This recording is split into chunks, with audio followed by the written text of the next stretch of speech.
Okay, good morning, everybody. It's my pleasure to call to order this August 26th, 2025 meeting of the Santa Barbara County Board of Supervisors. Madam Clerk, please call the roll for us. Supervisor Lee? Here. Supervisor Hartman? Here. Supervisor Lavanino? Here. Supervisor Nelson? Here. And Chair Capps. And I'm here. At this time, please stand and join us in pledging allegiance to the flag.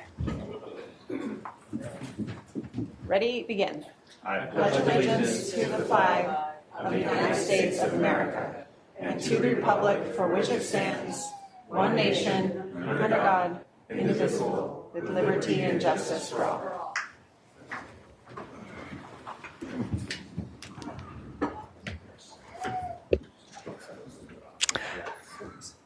Okay, at this time, we just want to get started with the approval of the minutes from our last meeting, which was last Tuesday.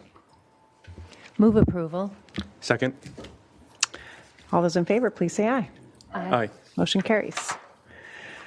Madam CEO, do you have a report for us this morning? There's no report this morning, Chair. Okay, moving right along. Madam Clerk, are there any announcements or changes? Chair Capps and members of the board, I just have one quick announcement this morning. For the Board of Supervisors' methods of public participation and to provide public comment on general public comment or an item on the board's agenda, please see page 2 of the agenda. Individuals that would like to provide verbal public comment may do so via Zoom by registering in advance via the link available on page 2. If you have any questions, please contact the clerk of the board's office at area code 805-568-2240. Again, that number is 805-568-2240. That concludes my announcements for today. Okay, we're moving right along. We'll go to our administrative agenda. Would any board members like to pull any items from the administrative agenda? A14 and 16? Okay, A10 for myself. 14 and 15, I'm sorry. 14 and 15. I have A10, A9, and A15. I was 15 as well, so. Okay. And Madam Clerk, are there any items pulled by the members of the public? Chair Capps and members of the board, we have one request to speak from one of our resolution recipients on A1, so we can go to that after our resolution's been accepted. Okay. So now I'll entertain a motion to approve the balance of the administrative agenda except for the items that have been pulled. So moved. So moved. Second. Okay. All those in favor, please say aye. Aye. Aye, motion passes. We'll move right to our resolutions. Those resolutions to be presented, Madam Clerk. Chair Capps and members of the board, administrative item number 1 is sponsored by Supervisor Capps and Supervisor Hartman. It is to adopt a resolution proclaiming August 26, 2025 as Women's Equality Day in Santa Barbara County. And joining us in person today, we have Raquel Zick, who is the 1st District Commissioner and Chair for the Women's Commission this year, Tracy Baird, 5th District Commissioner, and Joanne Meade-Young, 2nd District Commissioner. And I'll go ahead and read the resolution. Whereas on August 26, 1920, the 19th Amendment to the United States Constitution was certified, granting women the constitutional right to vote after decades of activism and advocacy led by courageous and determined women. And whereas Women's Equality Day is recognized annually on August 26 to commemorate this historic victory and to celebrate the continued work toward full equality and participation for all women in American society. And whereas the Santa Barbara County Board of Supervisors acknowledges the significant social, political, cultural, and economic contributions of women throughout history and in the present day, and reaffirms its commitment to promoting equity, justice, and opportunity for all women and girls in Santa Barbara County. And whereas despite the progress that has been made, women, especially women of color, LGBTQ+, women, immigrant women, and women with disabilities continue to face systemic barriers to equality in education, employment, healthcare, leadership, and safety. And whereas the County of Santa Barbara values diversity and inclusion and is committed to addressing gender-based disparities, supporting leadership opportunities for women, and protecting the rights of women to live free from discrimination, violence, and bias, in recognizing that Women's Equality Day serves not only as a commemoration of past victories, but also as a call to action to continue striving toward a more just and equitable society. Now, therefore, be it hereby ordered and resolved that this Board of Supervisors of the County of Santa Barbara does hereby acknowledge August 26 as Women's Equality Day and encourages all residents to reflect on the achievements of women acknowledge the work that remains, and commit to advancing equity and justice for all women and girls in Santa Barbara County. Passed and adopted today.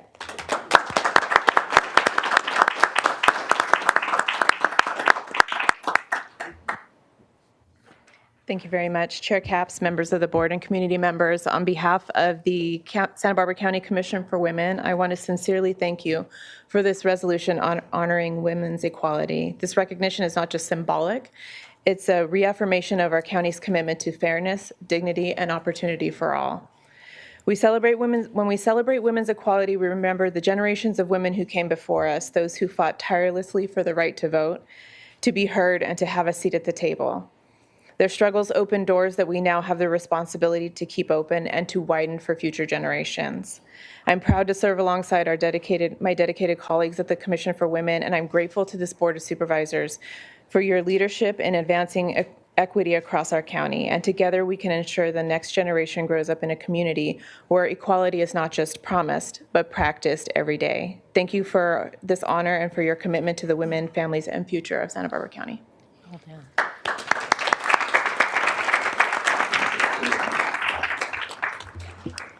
Supervisor Harmon. Oh.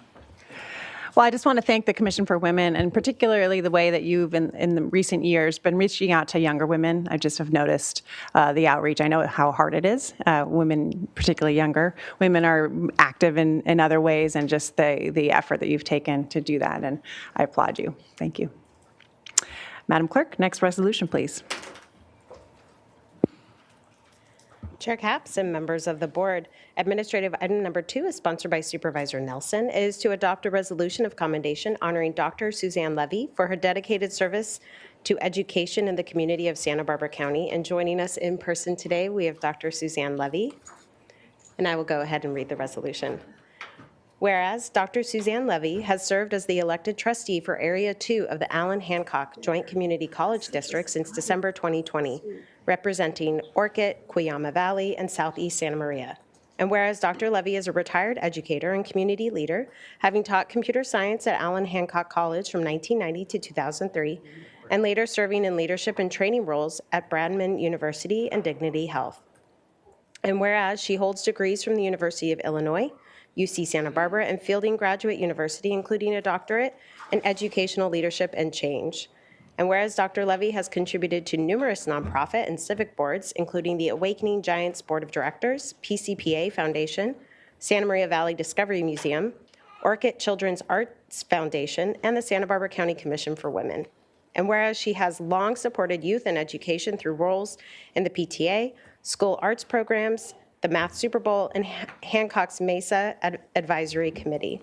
And whereas Dr. Levy was named Women of the Year for Santa Barbara County District 5 in 2001 and honored at the Celebrate Philanthropy event for her deep and lasting community impact. And whereas her lifelong dedication to service, education, and leadership continues to inspire others across generations.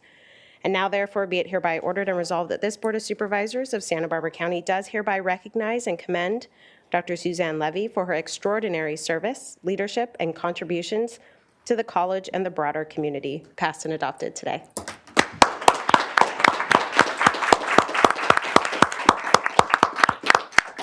Thank you so much, Chair Capps and the board, and especially Supervisor Nelson. I really appreciate this honor. Those of us that serve the community don't do it for recognition.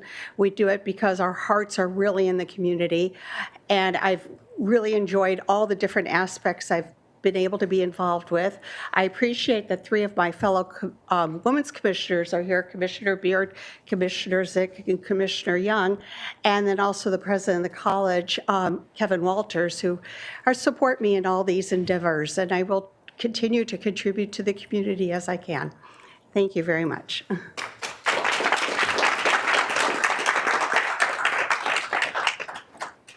Supervisor Nelson. Yes, thank you, Chair Capps. Suzanne, I just wanted to take the opportunity to do this presentation. Suzanne's is coming off of the Women's Commission. She's been my most senior member there, and she's mentored the other young ladies that we have had on there for the last few years. And she's been such a great example of a leader in our community for so long, and she continues to be, and also mentor. And I think that that's one of the things that she most brings to the table. It's not that she's just leading and there's nobody behind her. There's so many people that come up and see the work that she's done, and in such many diverse locations, whether it's education, or just this weekend we were at the Oasis barbecue. I mean, she's touching so many different nonprofits and places in our community that are positive things to celebrate. It was important for our office and for this county to celebrate Suzanne and all of her hard work. Thank you.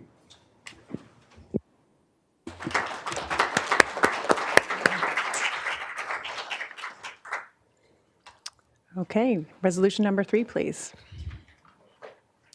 Oh, that's it. We're good. We'll move on then to the administrative items that have been pulled. Madam Clerk, when you're ready.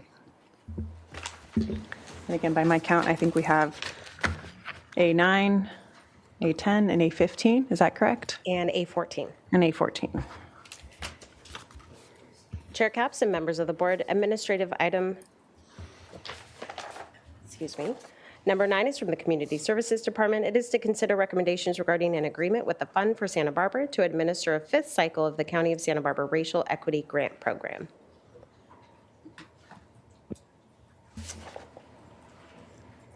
Supervisor Nelson. Yes, thank you, Chair Capps. The reason why I pulled this item was back in 2021 when we created this fund. That was done by unanimous vote of the board, but there was some concessions and some compromises, and at that time, my understanding was that we were doing it through the fund in part because we wanted to get those funding. At that time, didn't have the capacity through our Human Services Commission, which is usually our grant body, our grant giving body, was not capable of turning those dollars out quick enough. And so, my expectation with this was that eventually this would be transitioned over to the Human Services Commission. And so I've seen this extended through 2027 is not what I thought where this was going. And so I wanted to maybe ask Jesus the thought process in that moving forward. And if there is intentions of bringing it forward, again, there was lots of compromises that were made in bringing this forward, including some collaboration with the fund. The fund has been an organization with some advocacy, that, not everybody is necessarily on the same team, if you will. So, what's nice about some of these funds when we administer them from the county is the county is seen as a neutral party, or should be, in these types of things. So the fund has done a great job walking that line. But I also see in times where things are getting a lot more polarized, it's going to be harder and harder to do that. And so having these funds administered from the county makes a lot more sense, from my opinion. So wanted to hear from you guys on where this is at. Thank you. Excuse me. Thank you, Supervisor Nelson, through the chair. As you indicated, we've had some remarkable success with the fund. It's done a great job in trying to not only manage the process, but bring forward recommendations for the board's consideration. I think one of the important elements, should this be conveyed to the Human Services Commission, is really understanding the staff capacity to assist that commission at this time. It, as you know, brought forward recommendations that totaled some $1 million or so earlier this year. That was a very extensive process. So we're not convinced yet that it is able to embark on a new effort of that scale, as well as embark on something new here. And so to the extent that the board is interested in evaluating it, we can examine that more fully and come back to you with some recommendations, possibly around the time you evaluate our next fiscal year presentation. I believe Sarah can correct me, but we do have the ability to terminate this contract early, or is the clause? We do. So I would suggest that we at least extend it for a year, and we can evaluate whether it should be concluded earlier. But I think it's more important to evaluate it in the context of our budget discussion later this year. And Sarah's happy to expand on that. Thank you. Supervisor Nelson, through the chair. The contract provisions go through the series of annual review and decision-making. And so this would really, I think, be the moment to determine this next year's contract. As Mr. Armas said, the fund has done, we think, a really successful job of pursuing this program. And one of the things to consider is that the guidelines are developed as recommendations by the fund. So if there is something you're seeing or that your board would really like to prioritize, there's the opportunity at the beginning of the cycle, I think, to impart that and to work with them to adapt the guidelines or really put a focus if there's a community you'd like to serve or considerations you'd like to share. So that could be, I think, one way to address it. And then also, I think in the spring, when the recommendations are returned, I think would be another opportunity. Yeah. But we're absolutely here and receptive, I think, to any feedback. Yeah, so I'm not critical of the work that the fund has done to this point. You know, for one of those compromises that was made, that I actually meet with the fund to have some conversations just to try to include another perspective.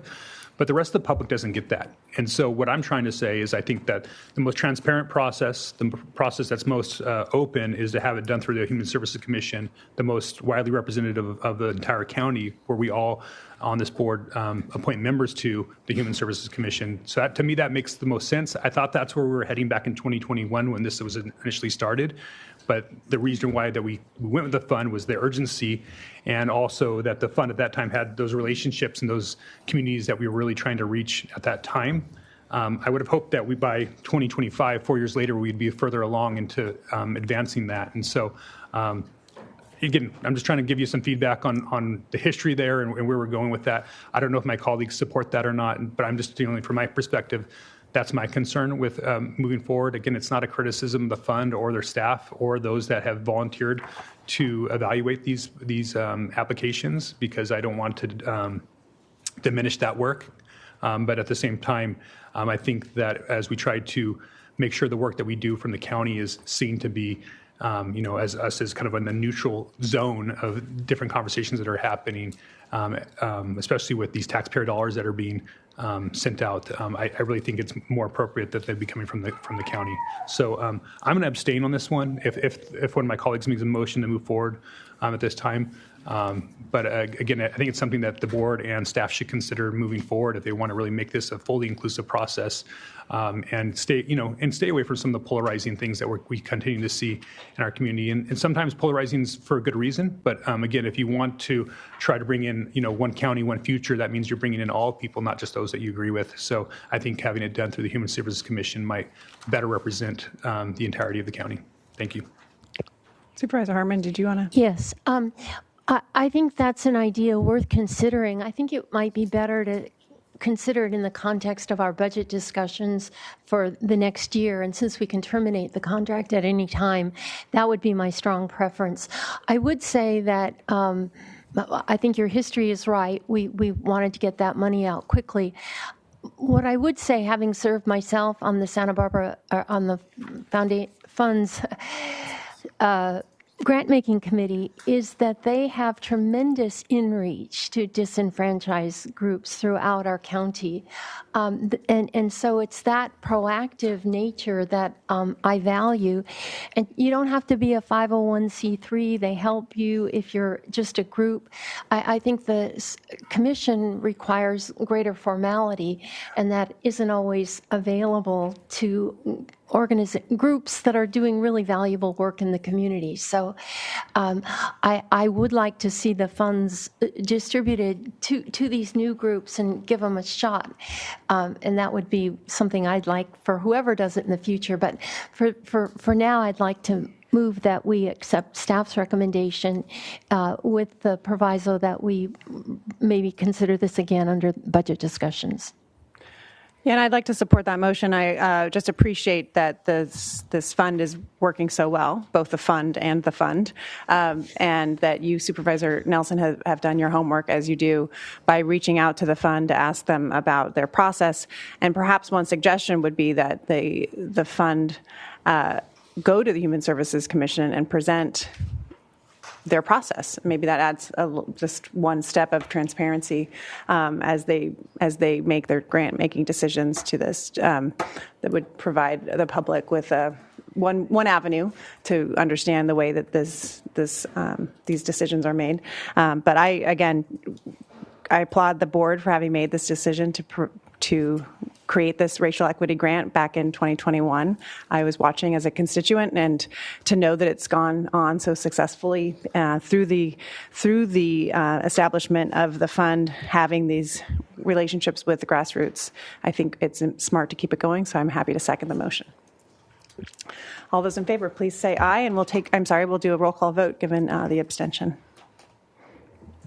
Supervisor Lee? Aye. Supervisor Lavanino?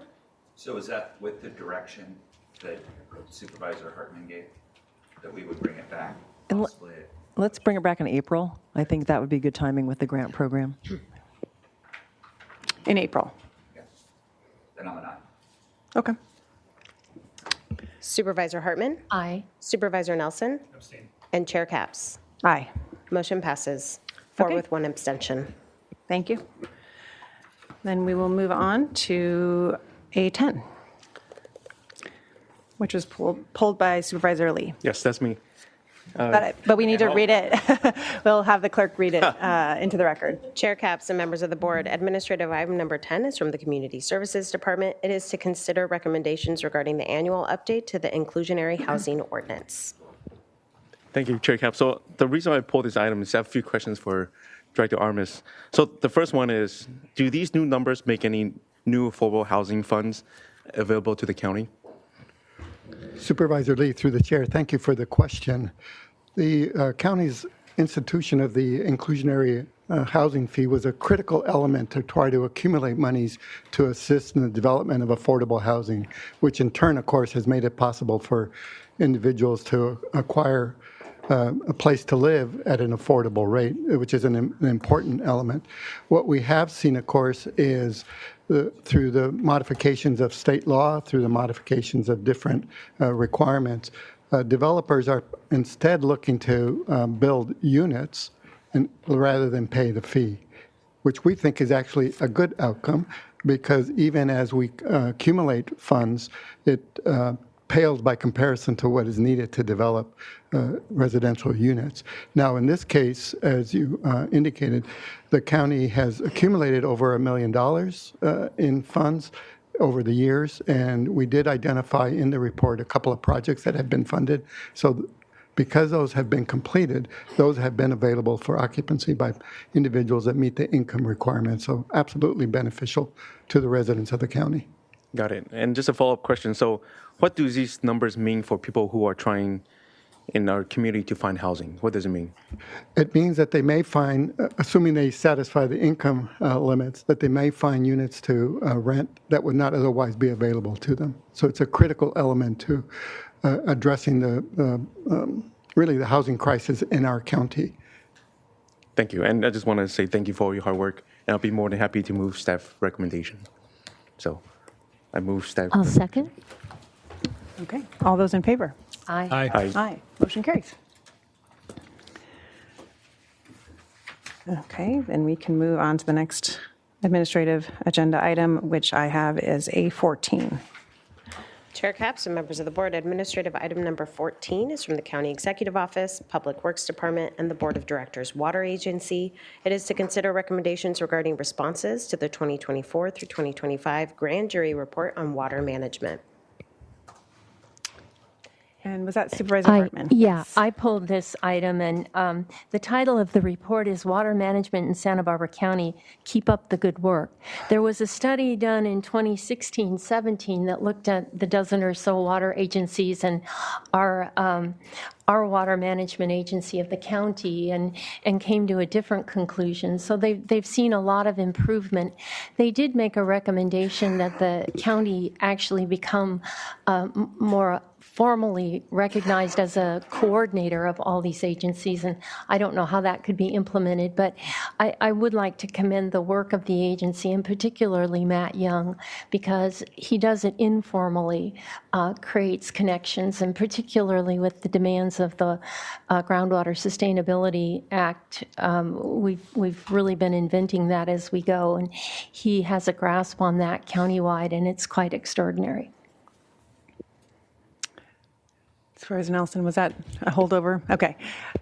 No, thank you, Supervisor Hartman, for pulling it. I didn't want it to go unnoticed that the grand jury gave us it's quite unusual to have a report that's just entirely positive. So the fact we just snuck it in on administrative agenda was interesting and noteworthy in and of itself. So thanks for pulling it and highlighting, and thanks again to the grand jury for their solid work, and to our to Matt Young and his team.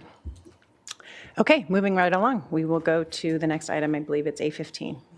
Oh, we need a motion and a, excuse me. I wouldn't mind commenting on that for a minute. Sure. Chair Capps, yeah, so, the recommendation about having a kind of an over county-wide umbrella is interesting, but, I think one of the reasons why it's working is because each little community has power over their own system there. And so I think sometimes a bigger organization sometimes leads to less local control. And, water is, what they always say, whiskey's for drinking, water's for fighting. And so getting it to work the way we do in this county, I would be afraid that we'd be messing up the apple cart, to throw another mixed metaphor in there. So I wouldn't be in favor of going much further than we already have with our water agency. We already have a strong team with a lot of authority, and sometimes they even go outside their mission to solve community problems. And so I think we are striking a careful balance there, and I would prefer that we kept the status quo. I understand that why the grand jury would want and suggest to make that recommendation, but I think that as far as the county goes, that we keep going down the current course we're on, because it seems to be moving in a positive direction. That's obviously recognized here. So thank you. Yeah, if I might clarify, that was the previous report. So the grand jury is saying, well done now. Yep, thank you. It works. Okay, so I just need a motion and a second to accept A14. I'll move A14. I'll second. Okay, all those in favor, please say aye. Aye. Aye, motion carries. Final item here is A15. Madam Clerk. Chair Capps and members of the board, administrative item number 15 is from the County Health Department. It is to consider recommendations regarding a memorandum of understanding, MOU, with the City of Santa Maria Fire Department for installation and service of public microchip scanning stations by Animal Services. And there is a 4/5 vote required on this item. Okay, Supervisor Lavanino, believe you pulled that. I think a couple of us did, but I thank you, Madam Chair. I just wanted to thank. Well, there's a lot of people to thank on this one, but I think Supervisor Hartman will do the other side. I'll thank Santa Maria Fire Department and Chief Dandridge for some forward thinking in this. This is now what's going to happen is there'll be microchip reading machines at 5 different Santa Maria fire stations. So if you find a lost dog, instead of having to try to go somewhere else and figure out where the pound is and all those types of things, all you have to do is go to a trusted fire station, and we'll be able to do pet reunification. So I think it's just it's a really cool, low cost way to make people's lives better. So we always can support those things. So big shout out to Santa Maria Fire, as well as all the other folks that Supervisor Hartman's going to thank. People and otherwise. Supervisor Hartman. Well, I just wanted to mention the Animal Care Foundation because they're financing this, but it does take a lot of cooperators. When I was driving here today in my neighborhood, I saw a black dog running free, and I thought, well, if I weren't coming to this meeting, I would make sure, try this out. But I think we all run into situations like that, and this makes it much more efficient. I have run into dogs, taken them to the Humane Society, and then it just takes a lot more time. So I think this is an extraordinarily innovative, low-cost program. So just kudos to everybody who put it together. Excellent. Our Animal Services Director, are you here? Did you want to speak to it, or you're here for something else with your dog? Okay. Do you want to tell us about your dog? I feel like you might. Because I just have need. a whole entourage, actually. Okay, tell us. So what we brought with us today is a sample of what the chip stations look like. Perfect. Along with a workup of the instructions in English and Spanish on how to use it, and a 24-hour phone number that finders can call to try and locate owners of pets. And if you were here before this meeting actually started, you will know that even seasoned professionals like myself can lose an animal. But no, this is really an amazing collaboration between so many organizations.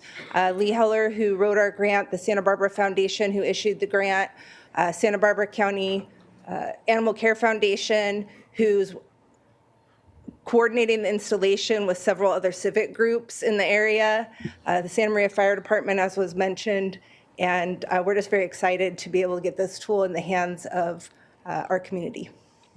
That's excellent. Supervisor Lavigno. Thank you. And I just want to chime in, too. This only works if your animal is microchipped.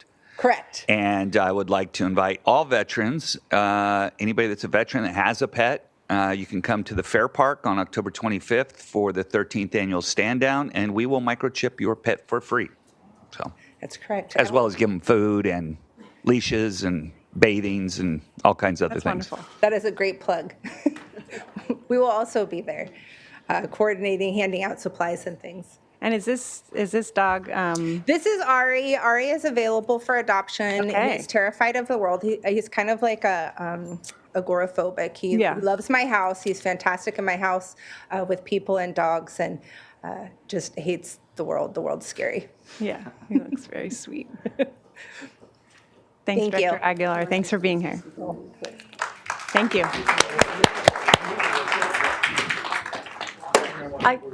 I just wanted to say something really quick, and that is that 20 microchip.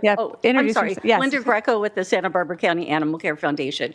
And so what I wanted to say is that 20 scanners were what we have, and the first 5 will be put in Santa Maria. And so I'm really proud of the fact that our community will be receiving these, and look forward to hopefully your support on things. Thank you. Thank you so much. This is very exciting.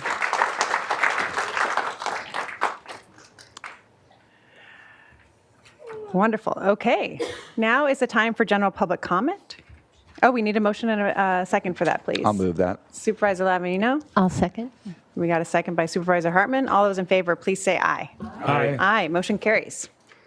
And now is the time for general public comment, time for folks who want to speak about items not on our agenda today. Madam Clerk. Chair Capps and members of the board, we have 24 requests to speak from the public on general public comment today, and we're going to begin on Zoom with Jacob Lesnar Buxton, to be followed by Stephen Brown. Jacob?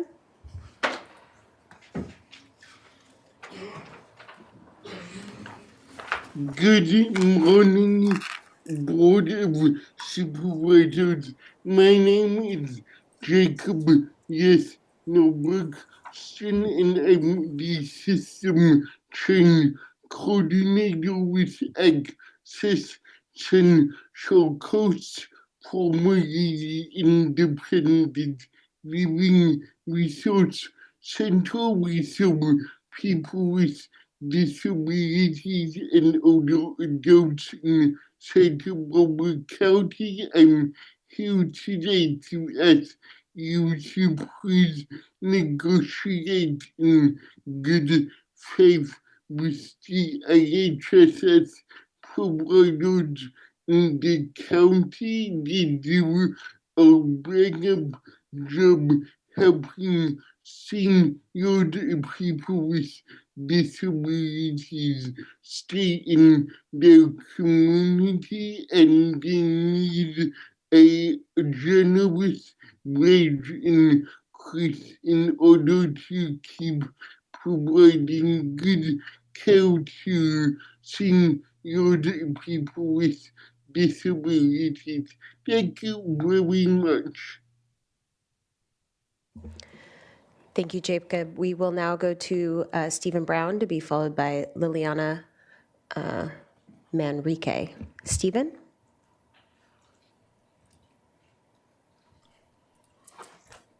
Good morning, Chair Caps, good board members, and good morning to those present in person and on Zoom. My name is Stephen Brown, and I live in the lovely town of Solvang. Firstly, thank everyone, I want to thank everyone for this living example of how democratic governance works. It is a precious gift that we too often take for granted. Thank you. On a rainy, foggy evening in the spring of 1775, a silversmith and small business owner, along with two others, rode through the New England night to warn of the coming war with the British Empire. Their names were Paul Revere, William Dawes, and Samuel Prescott. Everything was about to change.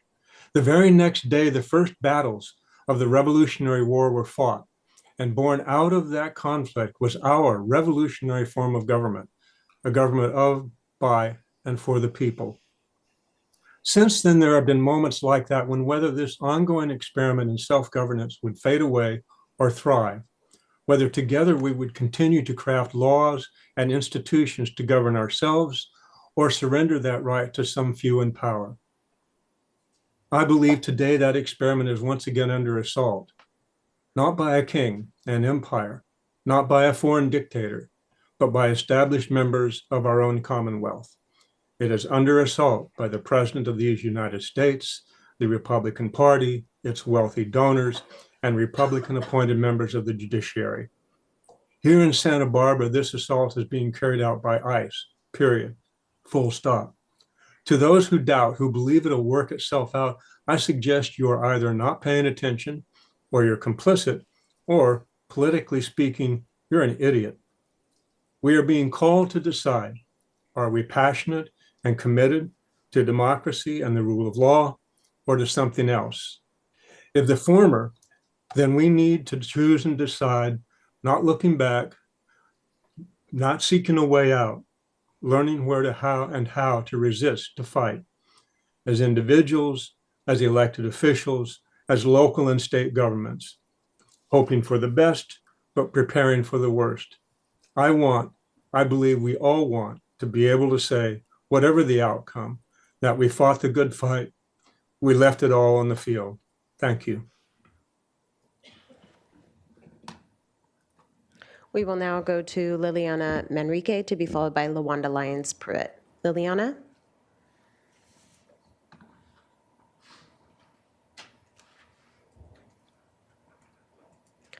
And Liliana, oh, there you go. I see you just unmuted yourself. Please proceed. Good morning. I hope you can hear me. Good morning, Chair Caps and Supervisors. My name is Liliana Manriquez for Proyecto Acceso program here in Santa Maria, and I'm here to speak on behalf of the importance of the fair wages in Santa Barbara County, specific to those within the migrant indigenous communities. I'm here to strongly support the United Domestic Workers request, given their concerns related to their wages, their lack of healthcare insurance, and their lack of vacation time. Many of our caregivers that provide IHSS services identify as Indigenous. Many of them have Indigenous families members with intellectual or developmental disabilities. These are the families that harvest our food in the fields. They care for our elders, they care for their children, for their neighbors with disabilities. They are too often paid within poverty wages and with little opportunity to advance as they live under a constant fear and uncertainty in the times that we're living in now. I do want to just share one story. A mother in our community, a migrant Indigenous worker woman, who has a daughter with cerebral palsy. She works long hours in caregiving while also supporting her daughter through high school. She had balanced coursework, medical appointments, and daily care. And thanks to her strength, this class of 2025, her daughter was able to graduate. And yet, despite her sacrifice and her dedication to helping her daughter, this mother and this family still struggles to earn and make enough money to make ends meet. So within our county's aging population and giving these kids that are constantly given neurodivergent diagnosis, these rates are growing and the demand for care is increasing. And without these livable wages, without opportunities for career pathways, so the sustainability of this workforce is not there. So within, especially caregivers within Indigenous migrant communities, they are the backbone of our community, and investing in them and investing in a healthier, more compassionate Santa Barbara County. So I'm here to support, and we urge the Santa Barbara County to center people with disabilities and support the lives of these workers and enhance their living conditions. I appreciate your time. We will now go to Lawanda Lyons Pruitt to be followed by Sarah McDonald. Lawanda? Good morning, Chair Caps and Supervisors. Lawanda Lyons Pruitt, representing the Santa Maria Lompoc branch of the National Association for the Advancement of Colored People. You know us as NAACP. I'm here to speak for the in-home supportive caregivers currently earning just $18.67 per hour. No medical, no vacation, and the offer on the table is 33 cents per hour, bringing their salary to $19 an hour. Now, I'm not here to throw you or anyone else under the bus. When you all receive your pay increase, which went up about $56,000 annually, as I totally agree with the increase, based upon aligning your compensation with county benchmark and data from similar counties in California, which is where these caregivers are. I remind you that minimum wage is $16.50 per hour. You can go to McDonald's, you can make $20 an hour. I think 33 cents per hour is insulting, and we can do better than that. Unless we want to record a message, as Walmart did some years ago, encouraging their employees to apply for public service, please do the right thing and bring your staff and direct your staff to negotiate in good faith and provide these caregivers with a fair living wage. That's all that they're asking for. Thank you.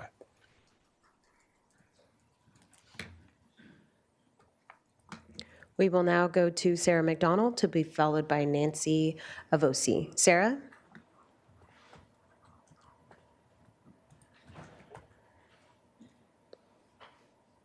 Good morning. I'm Sarah MacDonald. I am a community member. I belong to many organizations, as you know, and my heart is with the caregiver. I was a caregiver for my parents and my late partner.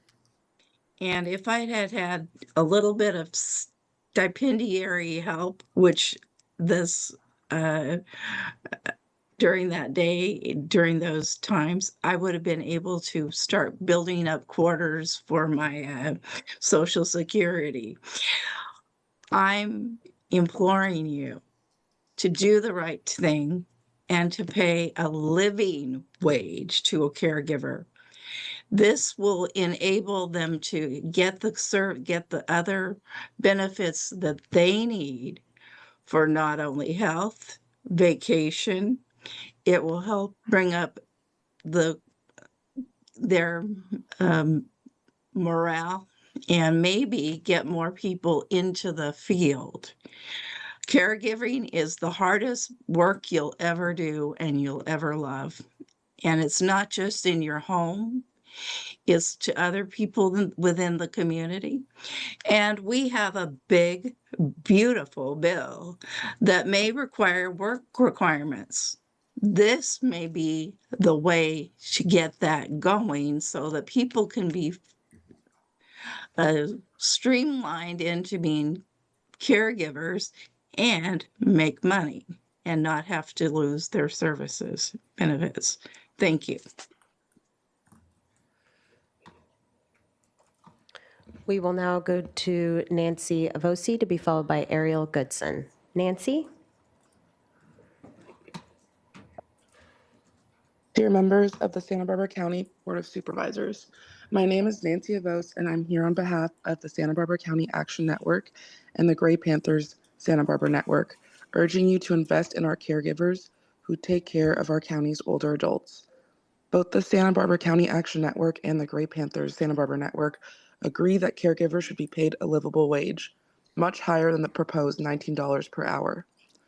The MIT Living Wage Index estimates a living wage should be $30.98 for caregivers. We request a similar amount, which would keep caregivers in our area and sustaining our population, especially where we expect our population to shift towards having more seniors.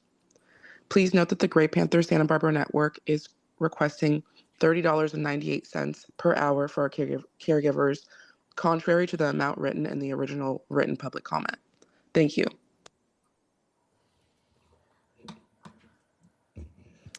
We will now go to Ariel Goodson, who is our final speaker on Zoom, and then we will return to Santa Maria with some comments from Supervisor Hartman, to be followed by Tracy Baird. Ariel?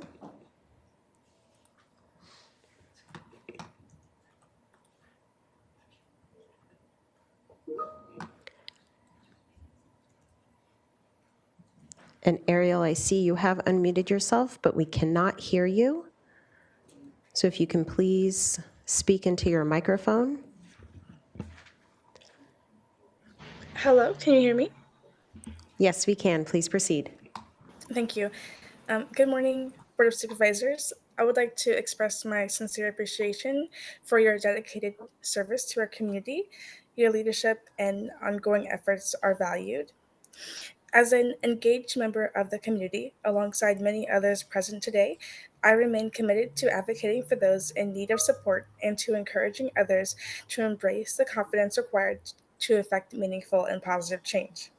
I would also like to take a moment to extend my gratitude to all the community members who have taken the time to be here today and participate in this important process. I also want to emphasize that ensuring a livable wage is essential to maintaining a strong and sustainable care workforce in our community. Supporting those who care for others is critical to the well-being of our community as a whole. Also, I warmly invite each of you to visit the Isla Vista Food Co-op. We would be honored to welcome you, so please feel free to stop by, say hello, and shop with us. Once again, thank you for your continued dedication, and I encourage you to keep up the important work that you're doing on behalf of our community. Thank you.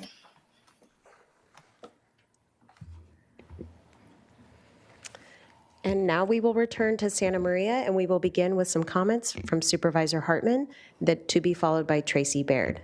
Supervisor Hartman? Thank you. Last week at the board, we read a resolution into the record celebrating 100 years of the Santa Ynez Valley News. And we were unable to present it, and so we're going to do that today. But I received this in the mail in the interim, and it's a wonderful book recounting the history of the Santa Ynez Valley as recounted through the Santa Ynez Valley News. And I just wanted to read a quick excerpt. Over the past century, we've reported from dirt roads and city halls, from harvest fairs to house fires, from world wars to high school graduations. Through it all, one thing has remained constant: our commitment to telling the stories that really matter to the Santa Ynez Valley. Looking ahead, our responsibility is as vital as ever.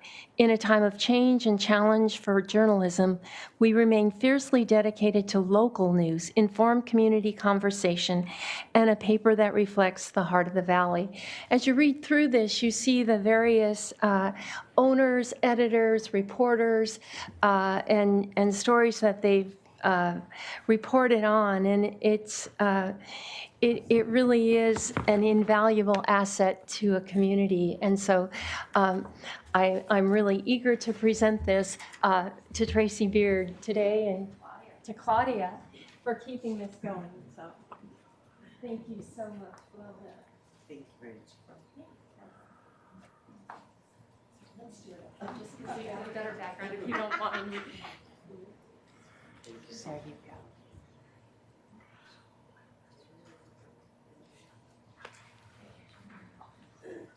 This way.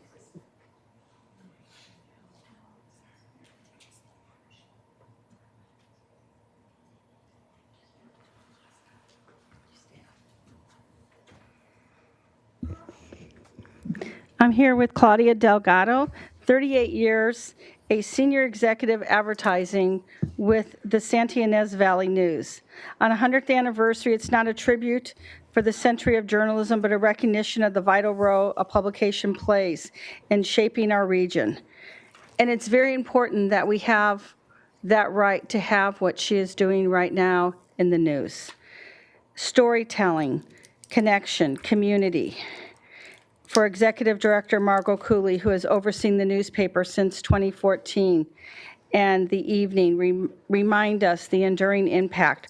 While there's been a lot of changes in the newspaper over the last 100 years, we continue to celebrate that we bring those stories to our community, recording its tragedies, celebrating the longtime reporters, the columnists, the columnists that are here with us. Let me just say we are proud to have that legacy. The news is still with us.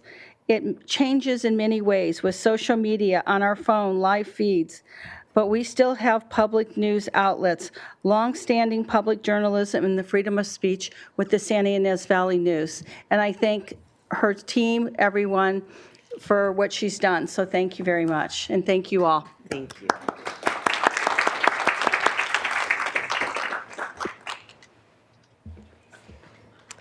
And we will now return to Santa Maria with public comment, to begin with Tracy Baird, to be followed by Steve Wagner. Tracy? I think she has more comments. Did you have more comments?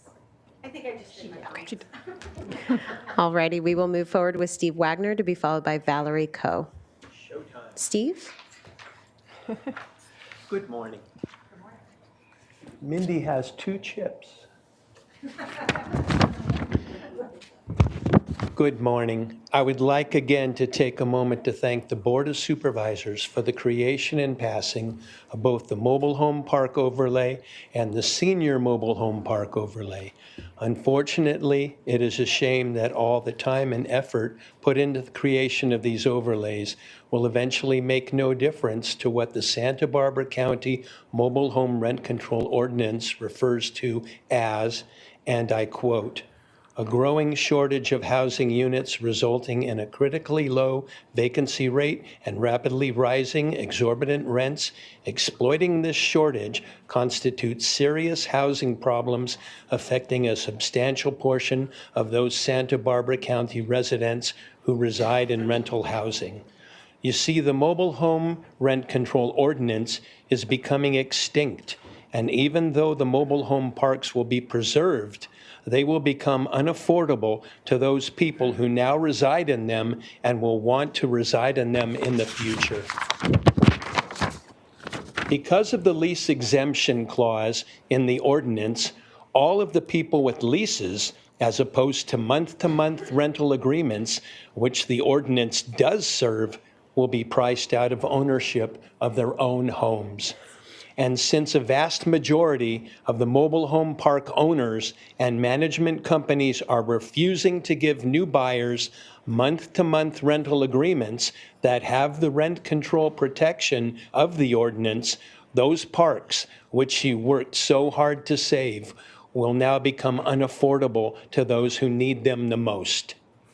Following me will be speakers outlining the economics of mobile home living in Santa Barbara County and how some park owners are actually using the lease exemption in the ordinance as a weapon against the very mobile home residents it was created to serve. Thank you so much. And we will now go to Valerie Coe Frederickson. Valerie?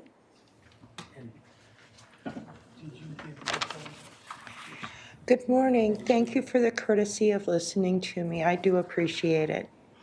Sales interference is the attempt by mobile home park management companies to sabotage the sale of a mobile home to a private buyer, forcing the seller to sell the mobile home to the park owner.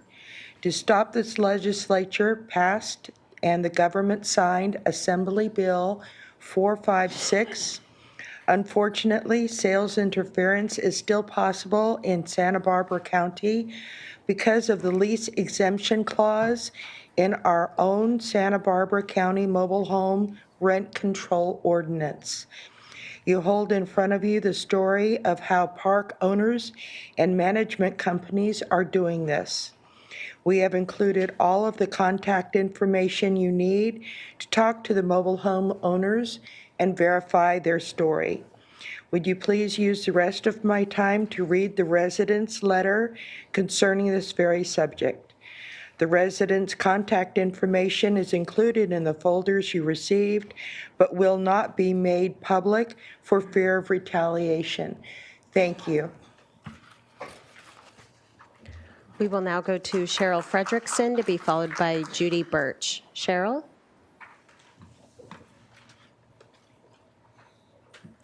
Good morning, Chair Caps and Supervisors. Last year, the Consumer Price Index rose 3.4%. Under rent control, my rent would have increased 2.55%, which would have been covered by the Social Security cost of living adjustment of 2.5%. Unfortunately, my rent in Sunny Hills mobile home community went up 4%. My renting neighbors in Knollwood Village went up to 7%. Elderly women are increasingly recognized as significant and a growing segment of the homeless population. Research indicates that the number of older women experiencing the homelessness is rising, particularly among those aged 50 and above. Factors contributing to this trend include economic instability, lack of affordable housing, and social isolation. Many elderly women face fixed incomes, often relevant on Social Security, which may not cover living expenses. Physical and mental health challenges can limit employment opportunities and increase vulnerability. The shortage of affordable housing options disproportionately affects older women, especially those who are single or widowed. Studies show that older women are more likely to experience homelessness later in life compared to men. The intersection of gender, age, socioeconomic status plays a critical role in this demographic shift. Reports from organizations like the National Alliance to End Homelessness and the U.S. Department of Housing and Urban Development provide insight into these trends. This information highlights the growing concern regarding elderly women and the homelessness population, emphasizing the need for targeted support and resources. We need the protection of the already existing Santa Barbara Mobile Home Rent Control Ordinance to include us, long-term leaseholders, in its protection. Thank you for hearing me. We will now go to Judy Birch to be followed by Lorenzo Navarez. Judy? Good morning, everybody. I'm a long-term leaseholder in Sunny Hills Mobile Home Park, and my rent started in November 2016 at $735, and now it's $1,057, and it's going up another 4% in October. My husband has a terminal illness, and I don't know if I'm going to be able to stay there with these increases, especially since when I first came in, the combined utilities was just over $100. Now I have electric bills of $160. I just got a large water bill, almost $100, and gas, of course, in certain months it's more because I have gas heating. So basically, my utilities went from like $100 to $300. My rent also increased, and of course, Social Security increases, which I'm on, do not compare with those kind of increases. And we all know all the prices are up on everything. So I'm really hoping that something can be done about rent control. Most of the mobile home parks are seniors, and as the last guest just stated, we are more likely to be homeless. And I don't know where I'd go, actually. Apartments are going to be more than I'm paying now, and I just don't know what's going to happen. So I hope something can be done. Thank you. We will now go to Lorenzo Navarez, to be followed by Jeremy Goldberg. Lorenzo?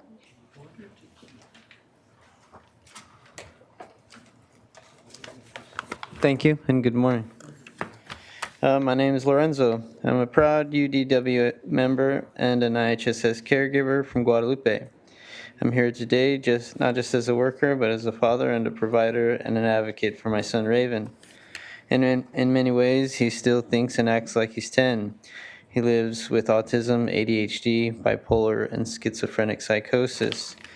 Every day, I'm his full-time caregiver because he needs me every moment of every day. I bathe him, I cook for him, I help him get dressed, and I make sure he takes his medication on time and gets the rest he needs.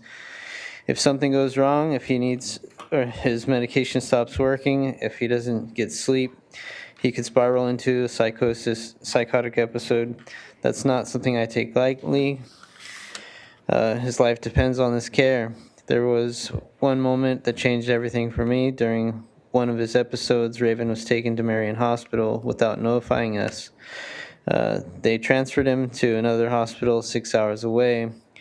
We had no say in the decision, and worse, they were preparing to release him even though he clearly wasn't stable, simply because no one could come get him. That terrifying experience made it clear to me I had to become his legal conservator.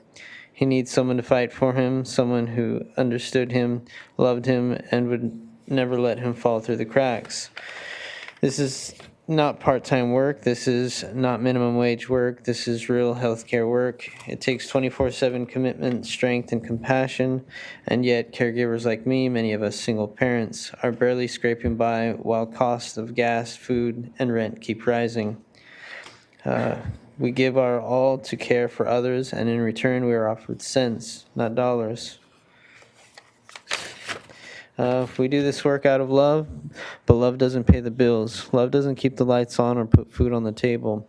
We deserve more than symbolic raises. We deserve to be seen, respected, and paid as the essential workers we are. Thousands of vulnerable people across California rely on us to live safely in their homes. That care doesn't come easy. It comes from people like me, caregivers who give everything they have every day. So today I'm urging you, give caregivers the raise we deserve for us. This is not a job, it's a responsibility, it's a calling, and this work should be honored. Thank you. We will now go to... Just to let everyone know, I kind of let it go for a little bit, but we're not really, keep the clapping to, we're not supposed to be clapping, and we're just supposed to be listening to each other so that we can keep this going. Thank you. Mr. Goldberg. We will now go to Jeremy Goldberg, to be followed by Patrick Yanger. There we go. Jeremy? There we go. That's what we do. Thank you. All right. Good morning, supervisors. My name is Jeremy Goldberg. I'm the executive director of the Central Coast Labor Council. We're a coalition of 75 labor unions on the Central Coast that represent over 70,000 workers in every sector of the economy, every corner of the region, and we are all in support of IHSS workers here in this county. And we think that they deserve a little bit more respect than it seems like they're getting from this county right now. A lot of the times, I think we look and we kind of miss what they do day in and day out. We decided as a society that care is better when it happens in the home than when it happens outside the home. And so a lot of their work, we don't see what they do day in and day out. One, I don't know if you ever have, but I hope you do spend time with them in their homes, understanding the care that they give. But I would say, like, the important understanding here is that we made a conscious decision as a society. The workers of this county recognize their contribution. We see them, we appreciate them, we respect them, and we hope that the wages they get in this next contract, like from this county, match that respect. And so I would encourage you to try and understand what exactly they are getting from staff, what their bargaining position is, what they're asking for, and what they need to feel seen and respected when they go to work every day doing this vital care work that we don't see, you know, the hardship day in, day out. And so I think you'll probably hear more of those specific stories from them. And I just can't emphasize enough that we need more, right? We need more recognition of what they do day in and day out.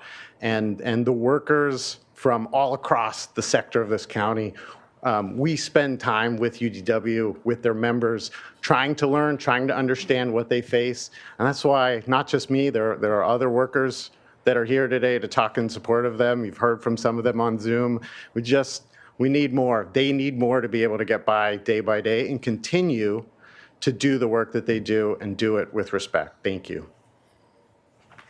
We will now go to Patrick Yangern, to be followed by Carmen Rhodes. Patrick? Please no clapping. Just let's keep respectful. Thank you, so we can hear each other. Good morning. I'm Patrick Younger with Santa Maria Firefighters Local 2020, and I love dogs. Great. Let's start with that. So, hey, I'm here to talk today in support of domestic workers. I've lived here in my whole life, served the community since 2000, community of Guadalupe, Santa Maria, also the unincorporated areas at Orchid. You know, so I want to provide a little color to, you know, what the domestic workers do, if you don't know. So I got a son, he's a senior in high school. And, you know, you get to that age, it's like, what's going to happen next? You going to go to college? What are you going to do? Think of your future. So I got a lot of my son's friends that hit me up. Hey, how do I get a job in the fire service? You know, we'll talk about things like where to go to school, Hancock, City College, EMT licenses, those kind of things. And it's sort of freestyle. They can ask me whatever they want. I'll tell them. And inevitably, the conversation will go something like this. So you see a lot of things, right? Yeah. Sometimes things are not pleasant, kind of gross. What's the craziest thing you've ever seen? And usually they're going to think, you know, you're going to hear some scene of violence or car crashes, things like that, all unpleasant. But that's not really the thing that we see frequently that's bad. The big thing is neglect. It's people who can't care for themselves. We go to their homes to help them. And a lot of times the basic things that you do in life that we all take for granted, showering, using the restroom, feeding ourselves. When somebody lives at home alone and they don't have a support system of any kind, they're going to rely on caregivers to arrive and help them with their medications, help them with their sanitation, help them live the life that they should in our communities.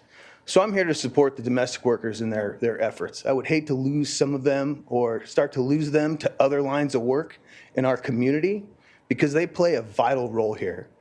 And I am glad anytime I show up to someone's home and there's a caregiver there to interface with me to better help their clients. Thank you. Please support them. We will now go to Carmen Rhodes, to be followed by Jenny Sparks. Carmen? Good morning, supervisors. My name is Carmen Rhodes, and I live in Santa Barbara. I'm the director of the UCSB Community Labor Center and a friend and former colleague of Adi Barkan, the Santa Barbara activist who passed away in 2023 from complications of ALS. Adi relied on a stable team of well-trained caregivers who made life in his paralyzed body possible. He fought to expand federal funding for home and community-based services so caregivers could earn better wages and more people in need could access care. Yet today, instead of the expansion we deserve, we face federal policies that will cruelly harm caregivers and those who rely on them. We cannot accept this as our fate. Here in Santa Barbara County, one of the wealthiest regions in the world, our IHSS caregivers still do not earn a living wage. Without raises that move closer to that standard, it will be harder to recruit caregivers. Federal attacks on immigrant workers will further shrink the labor supply. Meanwhile, according to the Master Plan on Aging approved this summer, our county already faces a steep shortage of caregivers. Supervisors, you are hearing about the critical work of our caregivers today. Your IHSS workforce and the people they serve need help weathering this storm. You are on the front lines. You can reduce the harm of federal policy and ensure people like Audie receive the care they need. It's time to sharpen pencils. It's time to look at rainy day funds. And it's time to find creative ways to raise wages for this essential workforce. Thank you for your time. We will now go to Jenny Sparks, to be followed by Eileen Pickle. Jenny? Hello, I'm Jeannie Sparks, and I too love dogs. I adopted 2 from the Santa Barbara County Animal Shelter. And I really appreciate what the county shelter does, as well as the Animal Care Foundation. I'm here today to speak on behalf of Santa Barbara County Action Network to urge you to support our in-home service care workers. And they're essential workers, and they deserve a fair wage and benefits. I'm also here to speak personally in honor of my mother, who needed caregivers for the last 6 years of her life. She had dementia, and she was insulin dependent, and that made her care especially difficult, and sometimes made her difficult. It took special caregivers to charm her and to keep her from throwing them out. So it really does take professional special care people to take care of others who need it. The caregivers made it possible for her to stay at home and have a quality of life that wouldn't have been possible elsewhere. Not only do caregivers deserve a fair wage, but the people needing care deserve the best people taking care of them. Paying a fair wage helps to make sure the best people will be able to remain caregivers and not move on to other jobs that pay more. In my mother's last few years, when her lifelong friends were no longer coming around to see her, her caregivers became her best friends. They were like family. They showed her love, and they made her life the best it could be. She would beam when her favorite caregivers came to visit her. So let's support caregivers with a living wage so they can continue to support the people who need their care, and people like my mother can beam when their favorite caregivers come to see them. Thank you. We will now go to Eileen Pickle, to be followed by Gabriel Mendoza. Eileen?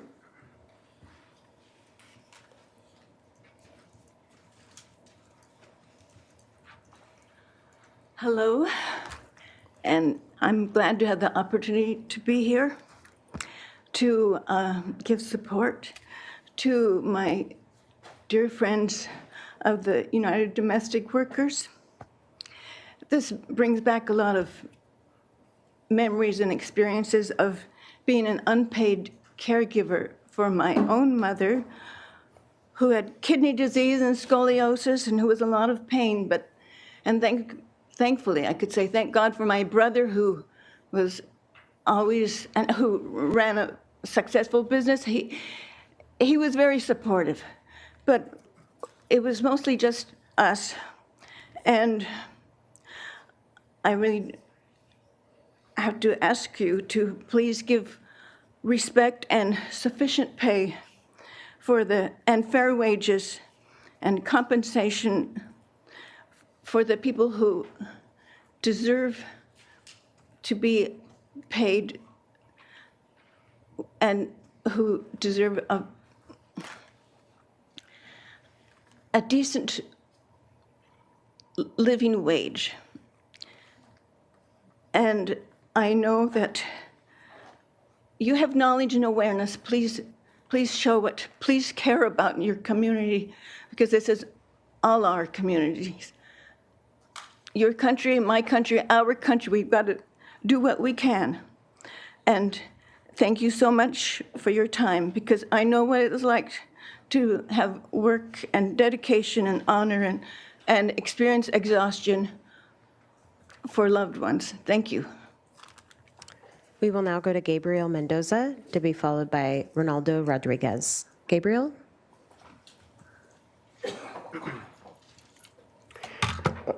Good morning, Chair Cups and Supervisors.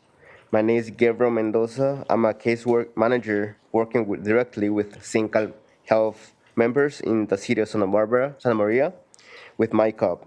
I'm here to strongly support the United Domestic Workers to request to the board, given their concern related to their wages, lack of health care insurance, and lack of vacation time.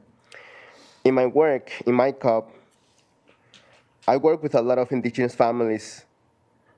When someone in their family is disabled or elderly, the responsibility always falls on them. Most of them families don't know how to get through the complicated process, application process, or they don't know how to. They don't have a help in their own language. Also, they don't do it themselves. They provide that care not because they're trained or support, but because there's no other option. I have seen parents and siblings give up on their own jobs, their own health, and their own stability just to make sure their loved ones are okay. Some are working more than 8 hours a day between in the fields and caregiving, and out for that work, they still get paid not enough, and with no health insurance, with no time off. It is exhausting. It is unfair. It is not sustainable. A living wage is not a luxury. It is the minimum needed for caregivers to survive and for a county to have strong, reliable care workforce. If we don't fix this, if we keep losing caregivers and families, will be left without supports and at the exact moment when our community need them the most. That's why today I'm standing in solidarity with United Domestic Workers, caregivers. I urge the County of Santa Barbara to do the right thing, raise wages, provide benefits, and show that we value the people who care for our elders and people with disabilities. We urge the County of Santa Barbara to center people with disabilities and support the lives of IHHS workers who engage the living condition and health of disabled and elderly community members. Thank you. We will now go to Ronaldo Rodriguez, to be followed by Ricardo Cruz. Ronaldo? Muy buenos días. Voy a requerir su apoyo. Mi nombre es Reinaldo Rodríguez, soy organizador comunitario con el MICOT aquí en Santa María. Estoy aquí para apoyar la petición que están haciendo los trabajadores domésticos unidos y los cuidadores del programa IHSS de nuestro condado. Good morning, Supervisor Cops and Supervisors. My name is Reinaldo Rodriguez, community organizer with My Cop here in Santa Maria. I'm here today to support the petition of United Domestic Workers and the caregivers of the IHSS program in our county. Actualmente los cuidadores del condado de Santa Bárbara ganan un sueldo muy bajo y ustedes son testigos de lo difícil que es vivir aquí en la actualidad con un sueldo así debido al alto costo de la vida de aquí del condado. Currently, caregivers in Santa Barbara County earn a very low wage per hour. You are witness to how difficult it is today to live with such a low wage due to the high cost of living through the county. Hoy estoy aquí respaldando y siendo testigo de lo difícil que es esta labor y no es valorado. Es una falta de respeto al trabajo tan delicado que ellos realizan y tan es así que hasta salvan vida de nuestros adultos mayores y personas con discapacidades. I'm here supporting and bearing the witness to how difficult this work is and how undervalued it is. It is the lack of respect for the dedicated work into work so vital that it's even saved the life of older adults and people with disabilities. Esta lucha de sueldo digno no ocurre en aislamiento. Al igual que los cuidadores, los trabajadores del campo, las personas que alimentan a esta comunidad también están luchando por un salario justo. Los trabajadores del campo son esenciales, los cuidadores son esenciales, y sin embargo seguimos ignorándolos y subvalorando su labor. This fight is for dignified wage does not occur in isolation. Just like caregivers, farm workers, the people who feed this community are also fighting for fair wages. Farm workers are essential, caregivers are essential, and yet we continue to ignore them and undervalue their labor.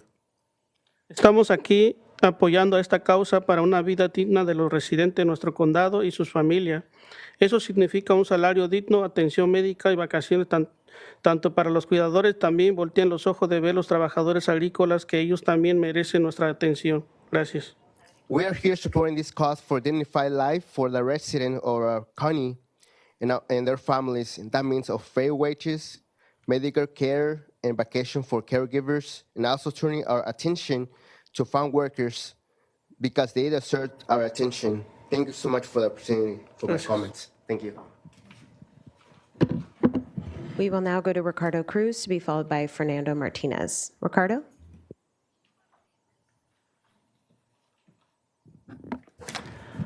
Good morning, Chair Caps and Supervisors. My name is Ricardo Cruz, and I'm a case manager with MyCop here in Santa Maria. And I'm here to advocate for the families that I work with, but also to support the UDW's requests to the board, which includes the concerns for wages, the lack of health insurance, and the lack of vacation time. Now, as a case manager, I see firsthand the struggles of the community I serve. Families are struggling to make ends meet. Well, one, because the wages that they're paid have not kept up with the rising cost of living. And two, the care providers are not given enough authorized hours to truly meet the needs of the person they're caring for or their own needs. Now, the hardship goes beyond finances. Again, the needs of their loved ones with disabilities do not stop once the IHS hours run out. Caregivers often cannot seek outside employment because their family members require around-the-clock attention well beyond what the program authorizes. Now, on top of this, families live under heavy emotional burden. The constant uncertainty of whether it will be enough hours to keep the loved ones safe or if they can pay the rent this month, it takes a serious toll on their mental health and physical health. The IHSS program is not just about wages and hours. It's about dignity, stability, and the right for families to care for their loved ones without sacrificing their own health, livelihood, or future. Now, we urge you to center people with disabilities and support the lives of IHS workers who enhance the living conditions and health of disabled and elderly community members here in Santa Maria. Thank you. Thank you. We will now go to Fernando Martinez to be followed by Mary Bolden. Fernando? Yes, Fernando Martinez with MyCop. Good morning, supervisors. My name is Fernando with MyCop, and I'm here in solidarity with my brothers and sisters from the United Domestic Workers, many who are in this room, and many had left for many reasons, just because caregiving is not easy, right? A lot of times they have to, the people that are being cared for, they need their own space and they cannot be in this type of space. Right now, our caregivers who provide essential life-sustaining care are being offered an agreement that does not reflect their true value of their work, freezing their compensation for the next 3 years and denying basic compensation like health coverage, paid time off, and other benefits clearly shows a message that their labor, time, and well-being are not a priority. Caregivers are the ones who bathe, feed, and care for their loved ones when they can no longer care for themselves. They are the lifeline for our elders and people with disabilities, ensuring that they remain in their homes and communities with dignity, yet their own needs are being overlooked. These struggles are not happening in isolation. Farm workers who grow and harvest food we eat face the same challenges. As many of you know, our farm workers are currently fighting for better wages in our county. If we want to build a Santa Barbara County that honors all its residents, especially the most vulnerable, we must also honor those who care for them. That means more than words. It means real respect, real support, commitment to fair wages. I heard earlier today folks mentioning about the risk of being homeless. I can't imagine a caregiver becoming homeless because they cannot afford to pay their rent. And I doubt many of them have mortgages, just because having a mortgage, it's a privilege at this point. I urge you to support fair wages for our domestic caregivers. Thank you. We will now go to Mary Bolden, to be followed by Edward Lamberson. Mary? Take your time.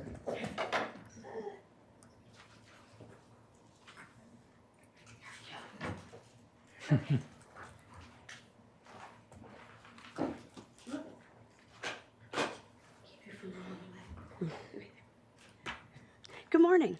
My name is Mary Bolden, and this is my son, Tom.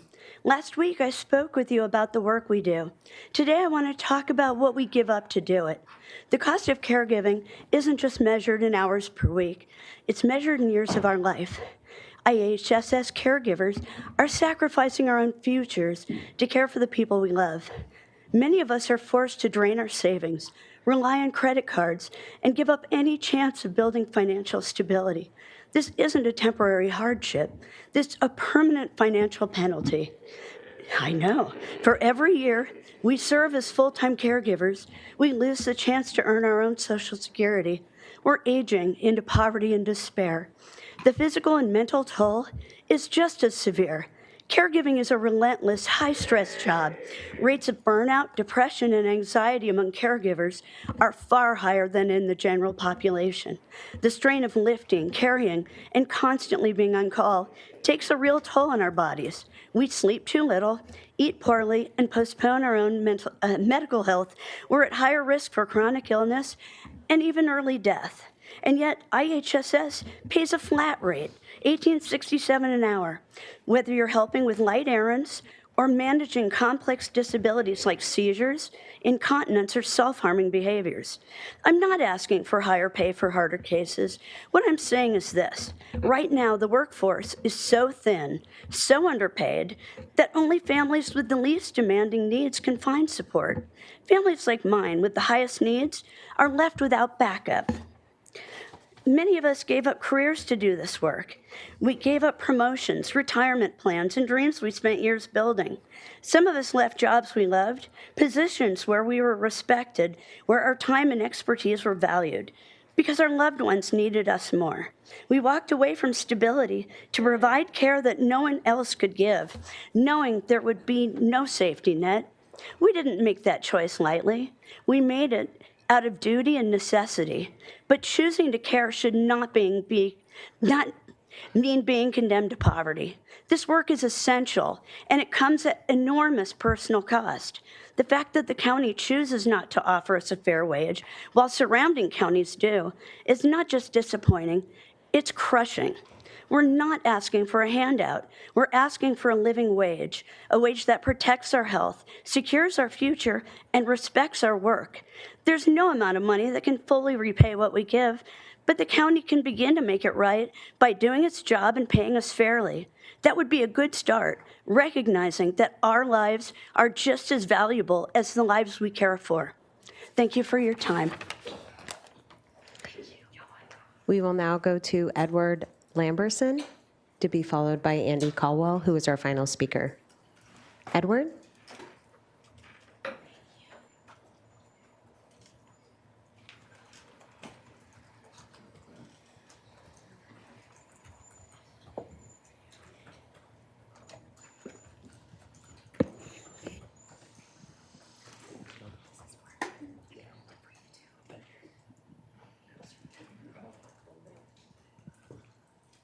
Good morning, Board of Supervisors.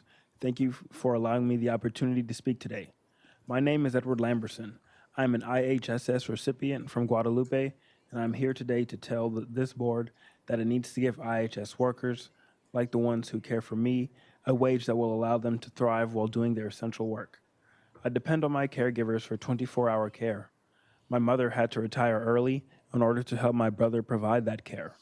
They are my lifeline, my support system, and my advocates.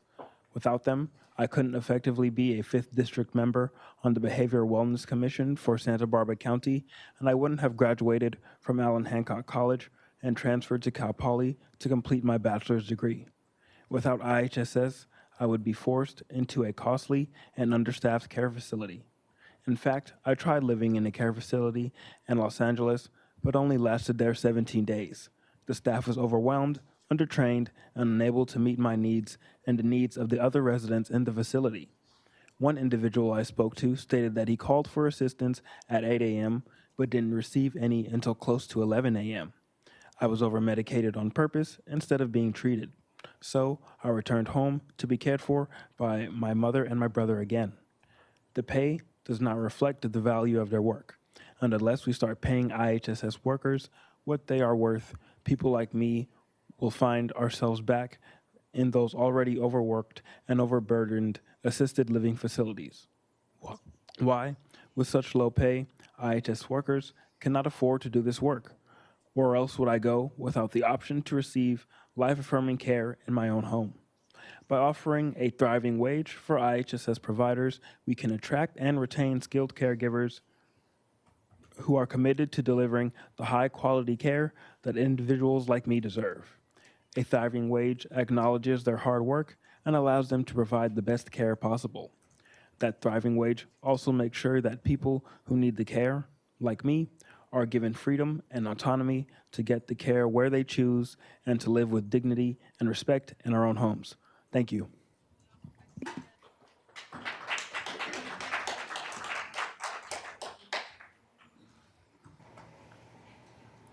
And we will now go to Andy Caldwell, who is our final speaker in general public comment. Andy?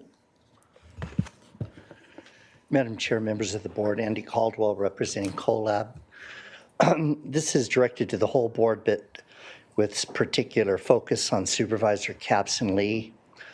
You both ran on an agenda having to do with the marijuana industry, and what we felt has been completely ignored during the course of conversations about the Glass House raid is whether or not Glass House is in compliance with its permits. As you well know, the state law requires background checks, and state law also prohibits minors from even being on a property of a marijuana farm. And obviously, the release, there were people that had been convicted of rape, kidnapping, first-degree rape, people that had been arrested for terrorism, felony firearm possession, willful, cruel child cruelty, indecent exposure, and the list goes on and on. So when are you going to have a hearing to revoke Glass House's permit? Because the record of these people is published. It's official public record. And again, the 14 children or so that were there that had been trafficked, you don't get across the border unless you pay up front or you pay with your labor, sometimes your body, after having crossed that border. And we think that you're ignoring this. They're the largest grower in the region. And secondly, they have several dispensaries. Are you going to ignore this? It's a legitimate question. And, you know, I wrote a column about this a couple of years ago. Another grower actually sued Glass House, claiming the Glass House is the cartel. And you have to ask yourself, how did that list of unsavory people end up all working at a pot farm? Pretty ginormous coincidence at a minimum. Again, rape, kidnapping, first-degree rape, terrorism, felony firearms, child cruelty, indecent exposure, assault with a deadly weapon, and the list goes on and on. We are expecting a hearing and a revocation because, again, the warrant issued names the people they found there based on that warrant. Thank you. And that concludes general public comment for today. Okay, thank you for all of our speakers and the public. We're going to take a short break, 10 minutes. Thanks.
Okay, and we're back.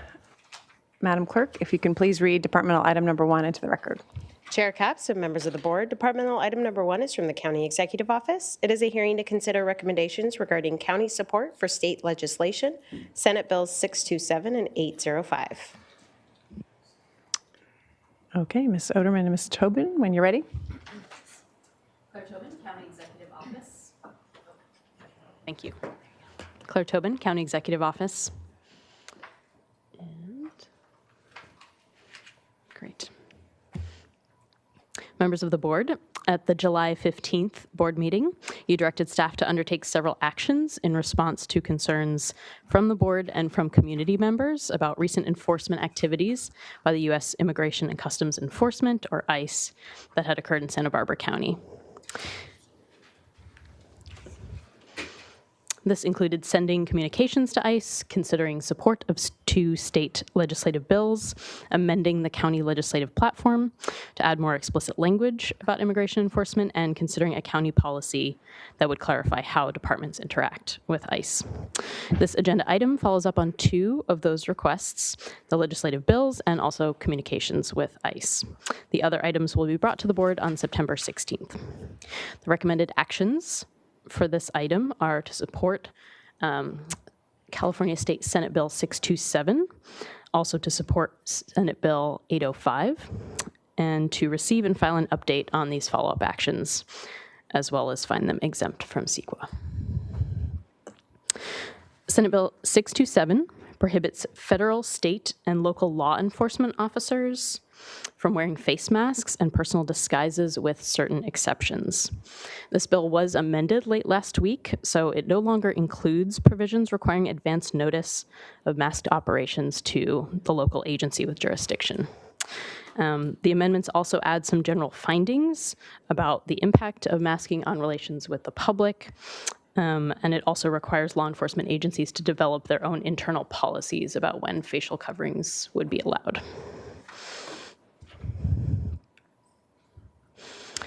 Senate Bill 805 requires law enforcement officers to display identification, including their name or badge number, again with certain exceptions.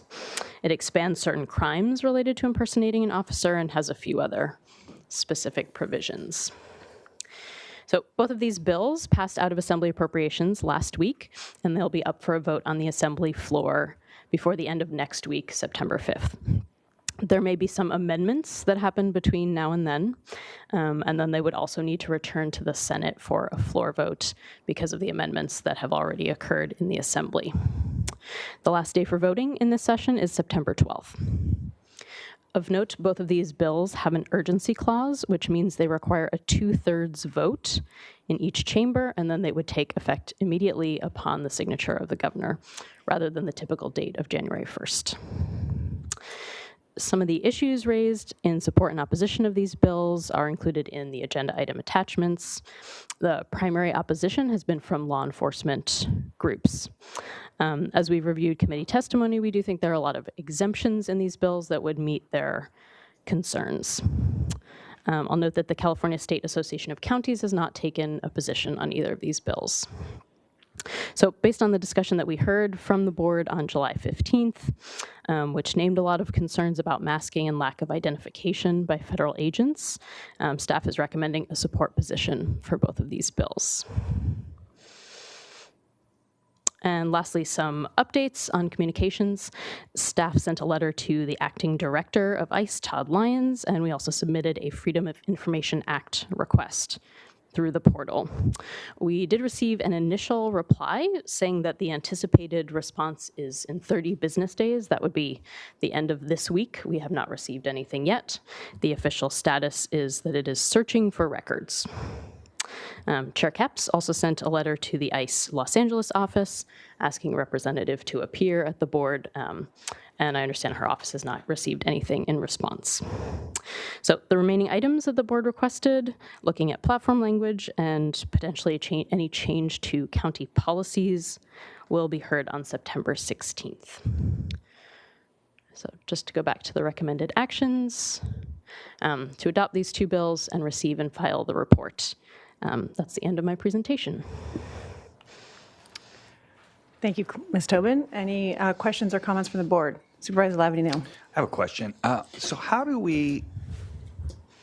is the state of California able to pass legislation that would then prevent a federal law enforcement officer from anything, from whatever they're doing? I'm just figuring out the jurisdiction on this. Sure. Supervisor Lavanino through the chair. A very good question. I'm not an attorney. I think it's likely that the state may not be able to enforce this on federal agencies, but it is a statement that they want to make, and they would apply this to also state and local law enforcement officers. So thank you for this. I appreciate, we had this hearing on July 15th. It was about a 7-hour item, if you all recall, following the July 10th ICE raid in Carpinteria and Supervisor Lee's district that about 200 people were present at. And one of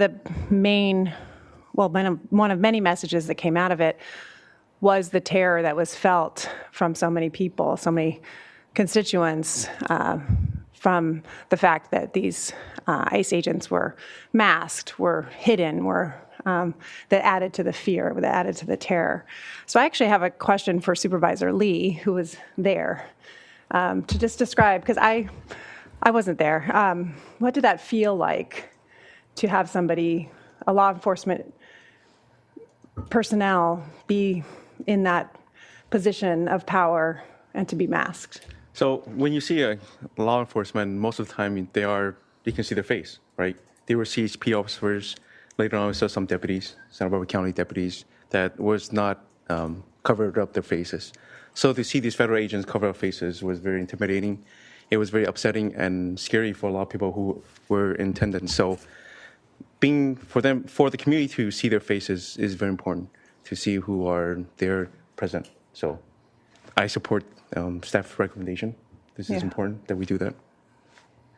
Yeah, thank you. And the sheriff's office is not here. We did connect with him yesterday, but at our hearing on July 15th, we did affirm that it is our Santa Barbara County's policy that our law enforcement would never be masked in any situation, that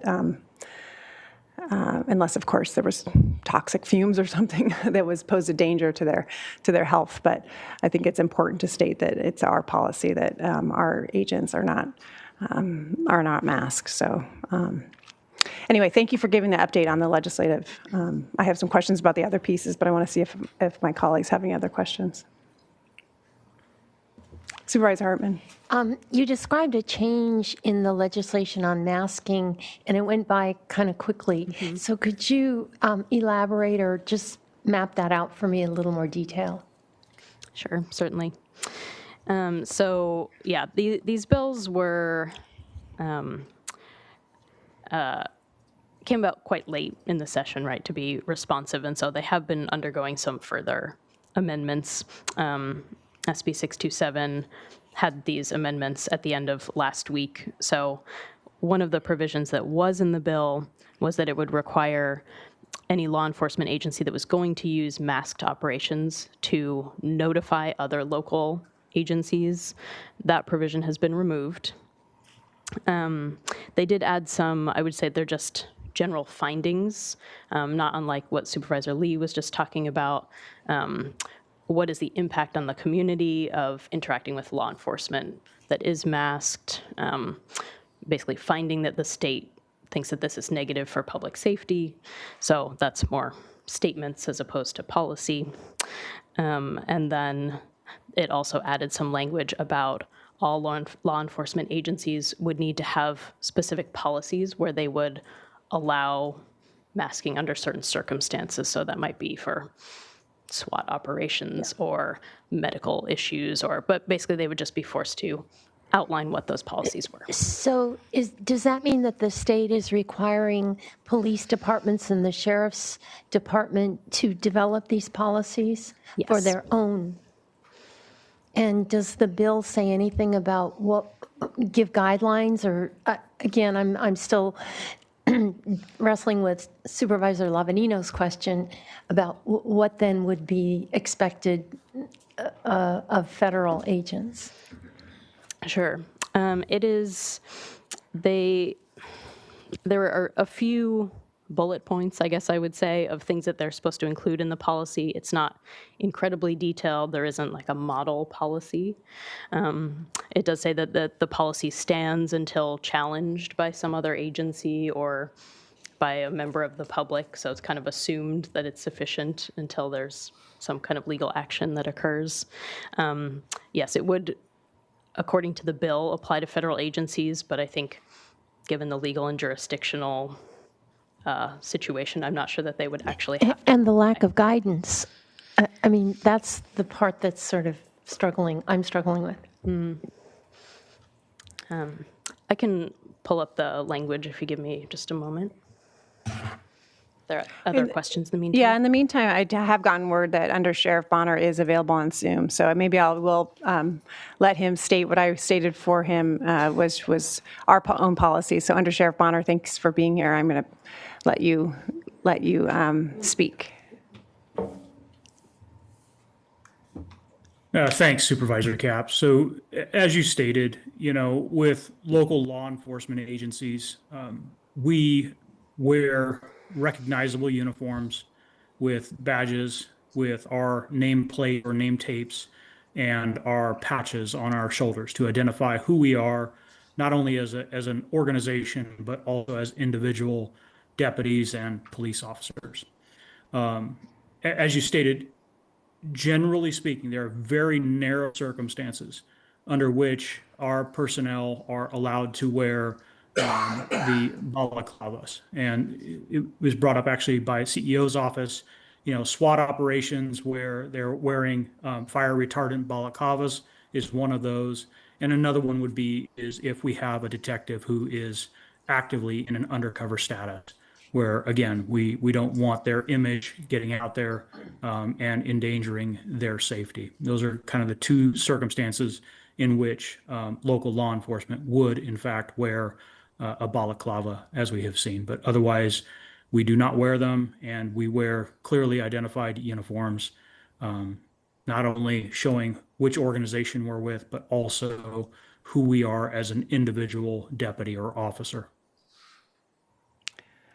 Thank you, Undersheriff. I know that there's been a lot of fear. I've received emails and heard stories of people fearing of impersonation of law enforcement. We know that there was this tragedy in Minnesota of an actual state legislator who was killed and another who was injured from someone impersonating a law enforcement. Do you have any comment on what any guidance or incidences of the public? And we're just in a very fearful time right now.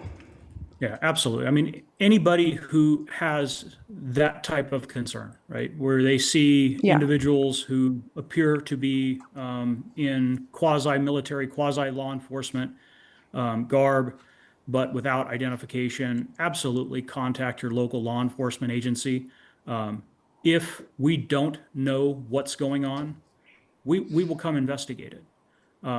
But like I said, typically, we've been really working hard to build relationships with all of the federal agencies and make sure that they are notifying us for deconfliction so that we do in fact know if we receive that call, what's going on. Okay. Because otherwise we will go out there and investigate it.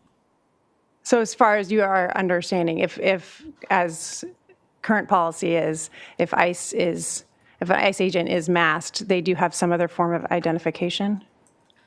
So I cannot say that for certain. I mean, I've certainly seen the images where I'm not seeing name tapes. Right. Or even, I guess in some instances, they have an identification number that's on their vest. But yeah, I've certainly seen images where you have, a masked individual, and I'm not seeing clear identification of which agency they're with and who they are as an individual, like we would do for California peace officers. However, as was brought up, and one of the key concerns the sheriffs have is what is the legality of this? We don't believe that we have any standing to tell a federal agency what they have to do. Certainly we're going to tell our folks what they have to do, and all other California agencies have those mandates also. But there is this concern about, what standing does the state of California have to tell a federal agency what they're going to do? Well, I would argue, and I appreciate I mean, we have to do something. I mean, sure, we have jurisdictionals, but we have literally people that are ICE agents without identification, without, wearing masks, striking fear, pulling people off the street. And so this bill, these two pieces of legislation are California's attempt to rein that in. And other states are doing the same. And I'm in full support of trying. Our constituents are in full support of trying. And how do we enforce it? Let's try. I mean, we have to do, this is our chance in history to stand up to literally power and fear-mongering and abuse of power. So I don't want to get bogged down in how is this going to be implemented or implemented. This is chaos. So I mean, if I could share something for our community. Sure. I have had a number of discussions with the men and women who are actually out there, right? Not the high level, from Washington or even, down south. The men and women of these federal agencies who are here in our community. And by and large, they are members of our community. They live here. And the reason that they are wearing those masks, the reason why they are reticent to allow themselves to be identified is because they are being followed and they are concerned for their safety and the safety of their families. So if there's one thing that we locally can do to mitigate the reason why these officers are doing that, is to stop following them around. Do not try to follow them home. Do not dox them and their families. Because that, again, there may be other things at play that we don't know about, but in the conversations that I've had with the actual men and women that are doing this, they're residents of our communities, and they're doing it for their safety and the safety of their families.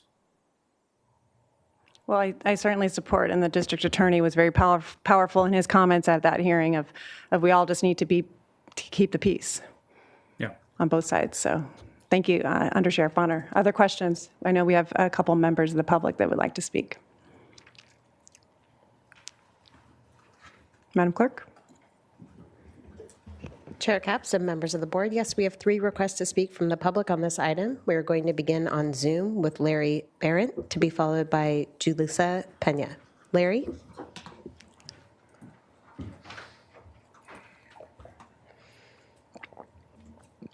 Can you hear me? Yes, we can. Please proceed.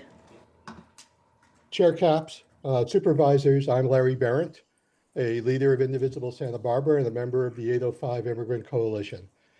Thank you for your friendly reception to my public comment last week about how your oath to the Constitution requires you to protect our community.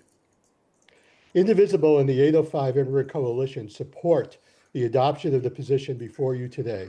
To support SB 627 and SB 805, we ask you to endorse other state legislation supporting immigrant and undocumented communities, including SB 48, restricting information shared with ICE by schools, SB 81, covering information shared with ICE by healthcare facilities, SB 841, limiting info shared by homeless and domestic violence shelters, SB 313, limiting information on birth certificates that could be exploited by ICE, and AB 421, no cooperation with ICE activities occurring within a mile of daycare centers, medical facilities, and places of worship.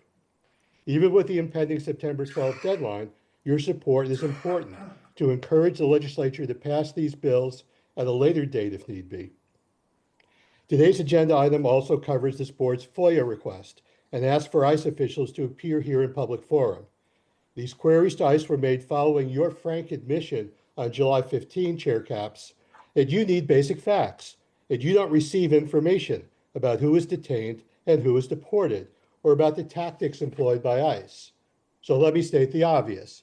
First, even if ICE had responded to you, it would have been less than you need to know, and you would not be able to trust any of it. Second, if you don't have the basic information about the problem of ICE enforcement, you cannot confidently assert, as some of you do, that you're doing all you can to address the problem. For one thing, you're not doing all you can to learn the facts.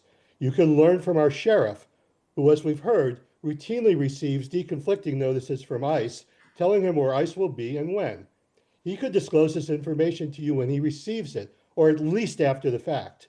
He could dispatch an officer or two to the scene where ICE is operating, to switch on their body cams and report back to you. During the COVID emergency, you had contact tracers out in the field, and you tracked every hospitalization, every death, every shift in R0. How else could you plan and act? During this ICE-created emergency, it's your responsibility to find the facts you need to plan and act. But you're not going to learn the truth by expecting ICE to reveal it all for you. You will remain in the dark if you continue to tiptoe around the sheriff out of fear of offending him. And if you're not proactively pursuing the truth, you cannot, at the same time, tell us you're doing everything your oath requires to protect our community. Thank you. We will remain on Zoom with Julissa Pena. Then we will return to Santa Maria with Andy Caldwell. Julissa?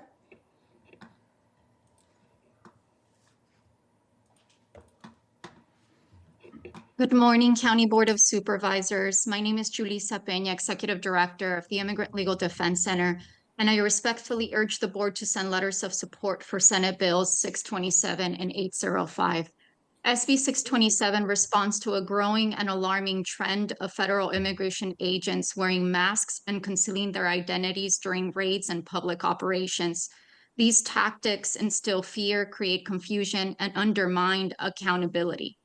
Families are left terrified, unable to even identify who is taking their loved ones away. The fact that federal immigration officers have been permitted to mask themselves and hide their identities has not been for their protection, but rather to facilitate due process violations while evading accountability for unlawful actions. SB 627 makes clear that in a democracy, there is no place for secret police. SB 805 requires all law enforcement officers to display visible identification, strengthening laws against impersonation. While it is true that these state measures cannot bind federal immigration agents, they are still critical to protecting our communities here in California. SB 627 will ensure that state and local law enforcement cannot conceal their identities during public operations and will prevent them from assisting federal agents who operate under masks and without accountability. SB 805 will prohibit armed vigilante groups from acting as unauthorized immigration enforcers in our state. Most importantly, both bills protect the reputation of local law enforcement officers by making sure community members can clearly distinguish them from impersonators or unmarked federal agents. This clarity not only builds public trust, but also safeguards the integrity of those who serve our county with honor. These bills uphold a simple truth. In a democracy, law enforcement must be visible, accountable, and transparent. Here in Santa Barbara County, we recognize that the legitimacy of government rests on the trust of the people, and the trust cannot exist when secrecy and intimidation are allowed to flourish. Supporting these bills is both a defense of immigrant families and a defense of the democratic values that protect us all. Thank you so much for your time. And we will now return to Santa Maria with Andy Caldwell, who is our final speaker on this item. Andy? Madam Chair, members of the board, Andy Caldwell representing CoLab. We really believe that you've blown an opportunity for consensus building. Our organization and many others don't want otherwise law-abiding farm workers or construction workers or hotel workers rounded up and deported. We would rather them get a work permit. But unless and until you acknowledge the fact that the federal government has the right, the duty, and the obligation to enforce federal laws, you are gonna just end up getting run over. If you really wanted to change this, if you really wanted, for instance, to prevent another glass house from happening, you would appeal to the state of California to end sanctuary status. The feds would rather pick up the criminals they're looking for at the jail or a prison rather than on the street. But your policy pretty much prevents that from happening. Secondly, where is your concern for the trafficked children? I didn't hear 1 ounce of concern that they found unaccompanied minors, and you know that some of them are trafficked into prostitution, not to work at a pot farm. Do you not want the feds to be able to find the 300,000 trafficked children that are in America, including in our county? Then finally, there is several million people, couple million people who have received final orders to deport. They don't have any constitutional rights to appeal that. They've had the final order to deport. The feds have the authority. Obama deported more than Trump by a factor, I think, of 10 times. And we didn't hear you complain about the Obama administration doing that. So we would ask that you would recognize that you're part of the problem. If you allowed them to pick up people at the county jail, they won't be doing workplace raids for the majority of these people. They're not going after the otherwise law-abiding immigrants, but if they are in the wrong place at the wrong time, Trump doesn't have a catch and release program. And you're tilting at windmills thinking that you could order the feds to do one thing or another. In reality, you have zero authority. Zero. Why don't you work on something you do have authority on, and that is the sanctuary status that's making things worse. And where is your compassion for the victims of the people that have been raped, the children that have been molested, the women that have been brutalized? Where is your compassion for the victims of the criminals that ICE and Border Patrol are trying to arrest and deport? Do you really think they have a right to be here, like the guy that in San Luis, they just picked him up for being arrested for trying to rape an unconscious woman? Do you really want to defend that rapist ability to stay here? They have a right to stay here? How many more victims? Do you remember Marilyn Ferris, bludgeoned and raped in Santa Maria by somebody that had been deported several times? Where's your compassion for the victims? And that concludes public comment on this item. Okay, other comments? Supervisor Lavenue. Well, this obviously is loaded. First off, I don't like when we do, it's almost like an honorary resolution. I mean, what this comes down to is we're going to try to tell the government, federal government, what to do because it's something we don't like. I have to remind people, people voted for this. This is what we got to get our heads around. People voted for this. Now, I don't know if they were uninformed, and I don't know how they were uninformed because President Trump walked around and told everybody exactly what he was going to do. I believed it, and I didn't vote for him. Other people either didn't believe him or they liked other parts of it or something else. I don't know what happened. But this is basically, we got what we asked for. Not all of us, but a majority of Americans voted for this. I'm supporting this. I'm gonna put my name on this because, first off, there's so many exemptions.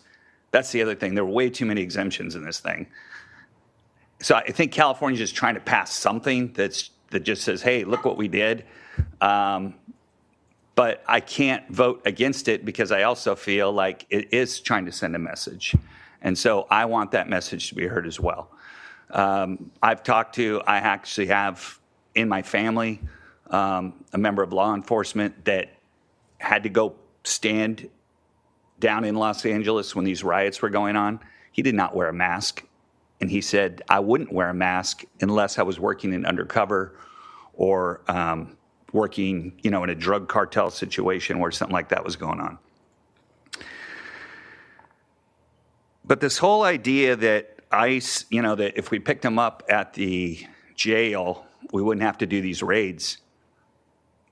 Supervisor Nelson and I went to visit ICE. They aren't going to the jail. That's the problem.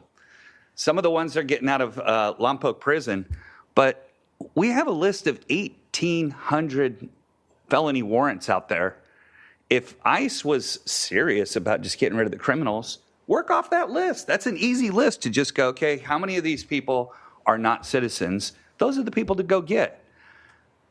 I honestly, when we do the sheriff's report, the Truth Act, it bothers me when people come up and say nobody should be deported, right? Because, as you said, there are violent criminals here.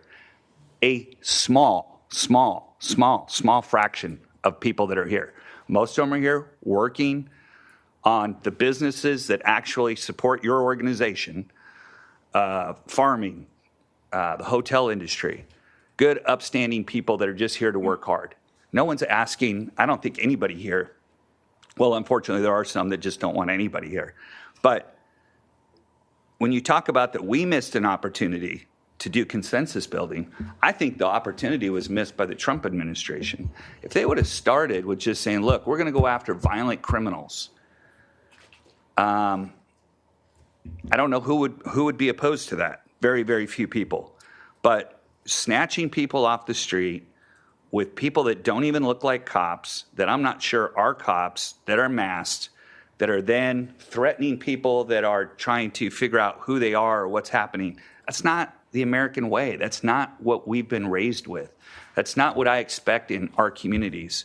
So I think it's always funny when we talk about, hey, there's something this administration's doing that, well, Biden did this or Obama did this, and it just turns into this kindergarten playground argument of, well, you did that, so we're going to do this. I'm hearing that with the masking. Well, Antifa wore a mask, so I get to wear a mask. Well, you thought it was wrong when Antifa was doing it, so why are we doing it? Somebody's got to be the grown-up in the room, and it usually should be the administration that's in power right now. So I hold law enforcement to a higher standard. They hold themselves to a higher standard. And so masking or not even identifying yourself to another law enforcement officer, that you're law enforcement at what organization you're with, we're running into that right now.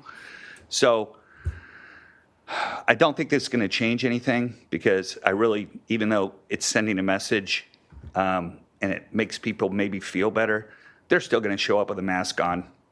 There's really nothing we're going to be able to do about it. Right now, we're not going to be able to do anything about it. A couple years from now, I hope people remember, and this time take things a little more seriously when you sit down and look at that ballot, that what are we voting for? Because if you think you got hoodwinked, you should have been paying better attention, because I sure as heck knew what was coming. Supervisor Nelson. Yes, thank you, Chair Capps. And just like my comments on the 15th of July, I will come to this, nobody's surprised that I may have a little bit different perspective on the circumstances that we're in and also what we're doing here. I think that there is chaos, and I do think part of it's caused by the federal administration, but it's something that's caused here at home in the state of California. SB 54, the idea that we're not cooperating with other law enforcement agencies that are swear to uphold the same Constitution that we do here as supervisors and as our law enforcement do is, to me, strange and ridiculous. I understand the idea that you want to build trust in the community, but you build trust by actually doing the work and building the relationships, not by not communicating with somebody. And I think that the chaos that exists locally and nationally is in partly because of that lack of communication. We don't know what happened at Glass House. I mean, it's still a big question mark. I still haven't seen the warrant. Some of our other law enforcement agencies haven't been able to get the message of what actually was happening there. We can make some conclusions based on other evidence, understand that that's a right that people have to do, and people will. But that's what happens when you have a lack of information. So, I think the state of California has some responsibility here on the level of chaos that exists in our community. I heard that they weren't picking people up at our jail in part because we're not communicating. We're not letting them know of what's going on there because of SB 54, the limitations that we had. Because I think we should all be on board on removing criminals from our community that have no right to be here. You know, they're guests that have actually and absolutely overstayed their welcome in our community. And so, again, I'm not going to be supportive of this legislation. I think the context matters. I think even the title matters. I'm trying to be less adversarial and trying to be more cooperative and trying to find solutions to that our community might exist. I am concerned for the safety of Homeland Security and federal agents that are work in our communities, that live in our communities. You know, we had one of our local newspapers post pictures of every single person that didn't have a mask on that was working there. So, I mean, we're already, complicit here in our community. We had from this same dais, people refer to them as Nazis, as brown shirts. I mean, when you see that kind of threat in your community, that almost creates a vigilante on the other side towards law enforcement. And that's really, I think, unfortunate. And I think that's something that we shouldn't be promoting. So at this point, I'm not, if this was this legislation on masks and IDs were happening in another context as just a better, more transparent form of public safety, I would be glad to have that conversation with the community. But I think the context of what's happening right here matters. I think if we want to be working towards solving some of these problems, I would prefer to be working with the administration and the federal government on solving some of these. I also, in our community, we prefer to be spending our time and effort on working on helping people get legal work visas so they don't have to live in secret. They don't have to live in the dark. They don't have to live with the risk and the fear of potentially deportation. You know, some of the work that I was doing when I was helping extensively with the Farm Worker Resource Center was setting up meetings with our farm workers, with the consulate in Mexico, so we could get them the proper paperwork they needed to do so they could begin to gain their legal status. I think if our board really wants to help our community, that's what we should be doing for our immigrant community right now, is work on helping people get out of a place where they're living in illegality and getting into a place where they can be a comfortable member of our community instead of somebody that's living in the shadows. So again, I'm not going to support this this motion. I did support it coming back. I always believe in having more information, but after I've taken a look at it myself, it's not something I feel comfortable with supporting today. And I would ask that whatever letter gets sent on this, that it reflects the votes that were made over this board. Thank you. Thank you. Supervisor Hartman. I believe that what people expected from this administration was to deport violent criminals, that maybe that wasn't well defined, but we now see that they're defining people who are here with unsatisfactory immigration status as criminals. And I think that's where the point of disagreement is. In my world, no name, no badge, no agency means there's no way to hold somebody accountable.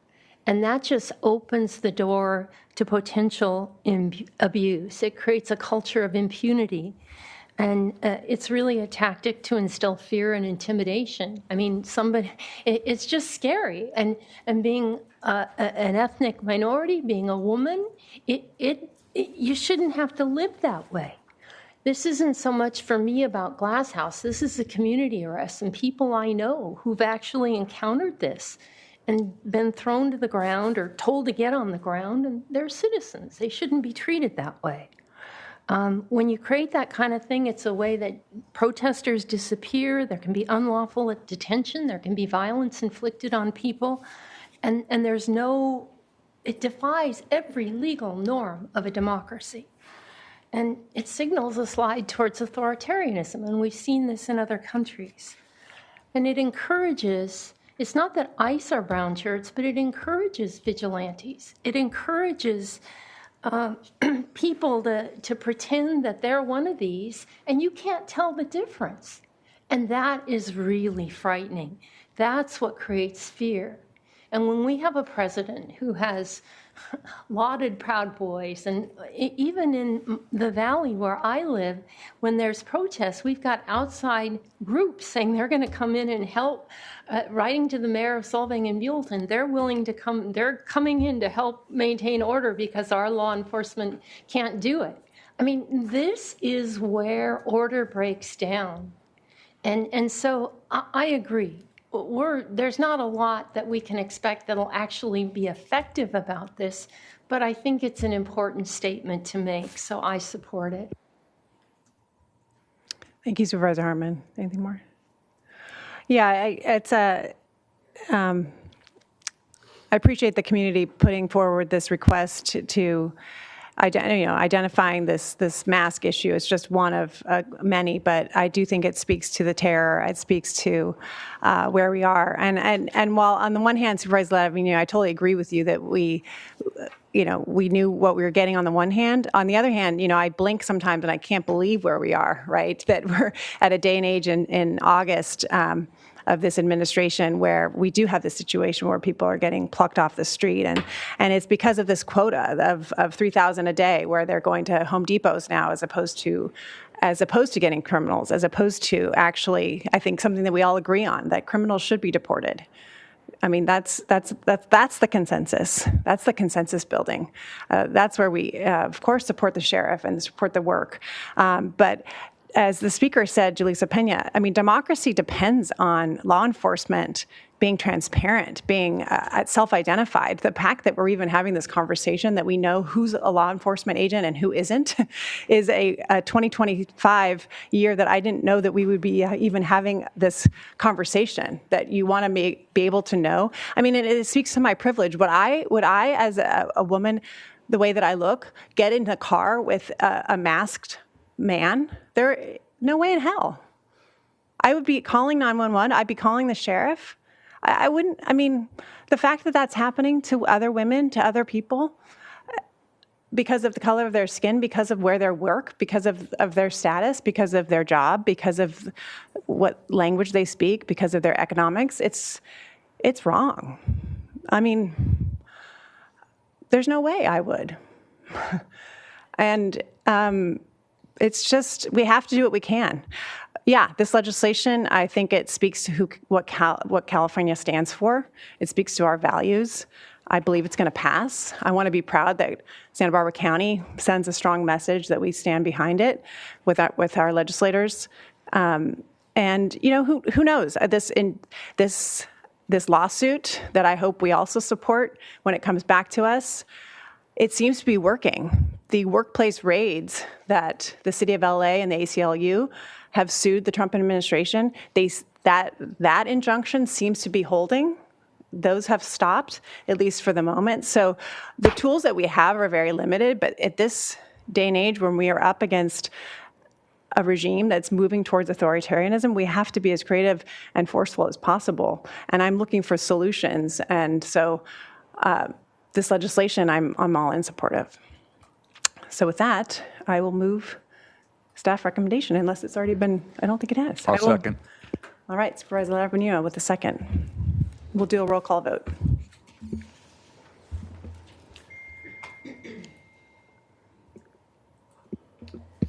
Supervisor Lee? Aye. Supervisor Lavanino?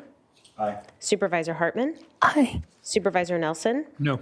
Chair Capps? Aye. Motion passes 4-1. Okay. Thanks to everybody. We will move on to the next departmental item.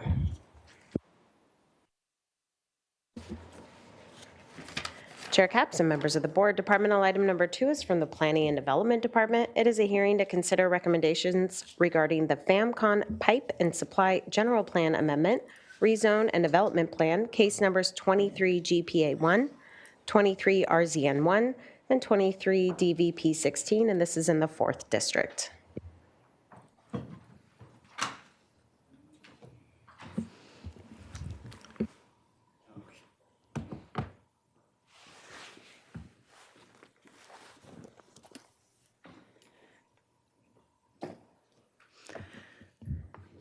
Good morning, members of the board. We're just getting ourselves set up here. It'll just be 1 minute. And Chair Capps, members of the board, before we proceed, if we can please get ex parte from the board. Yes. Anyone like to share ex parte? Yes, if I could, Chair Capps? Sure. Yes, this is in my district, and this has been a project that's been in the works for many, many years. So I've had multiple conversations with Steve Pinza, the owner of FamCon, as well as Jerry Schmidt, who's a local commercial real estate agent, as well as the former agent, David Swank, for Urban Planning Concepts, and their current agent, Gallery Macon from Flowers and Associates. The context and the conversations were about the appropriateness of this zoning and change in the area, as well as traffic and the planning process to get it to eventually to the board. So those were the context and the conversations that we had with those parties. Supervisor Lavignon. I had a very brief phone conversation yesterday with Tim Seifert, one of the proponents, and just talked about the zoning. Okay. Any others? Supervisor Hartman? Yes, I had my monthly meeting with our planning director yesterday and spoke about this briefly, as well as spoke with Gallery Macon in a Zoom call yesterday, and it was just general if I had any questions, which I didn't. Okay. Supervisor Lee? And none for me. Okay, none for me either. All right. All right, Madam Chair, members of the board. As Ms. Alexander indicated, this is a request for a general plan amendment and a rezone of a site that is on the eastern side of the 101. It's called FamCon Pipe and Supply. And today we have Steve Connor, the project planner, Gwen Byler, the supervising planner, and Travis Seawards, deputy director, all available to answer questions. And I'm going to turn it over to Mr. Connor and Ms. Byler for the presentation. Thank you, Director Plowman. Good morning, supervisors and chair caps. I'm Steve Connor, and I'll be presenting the project on behalf of Planning and Development staff. The project before you today is a request for a development plan to allow construction and operation of a pipe and supply business, along with the requisite general plan amendment to the Orchid Community Plan and a rezone.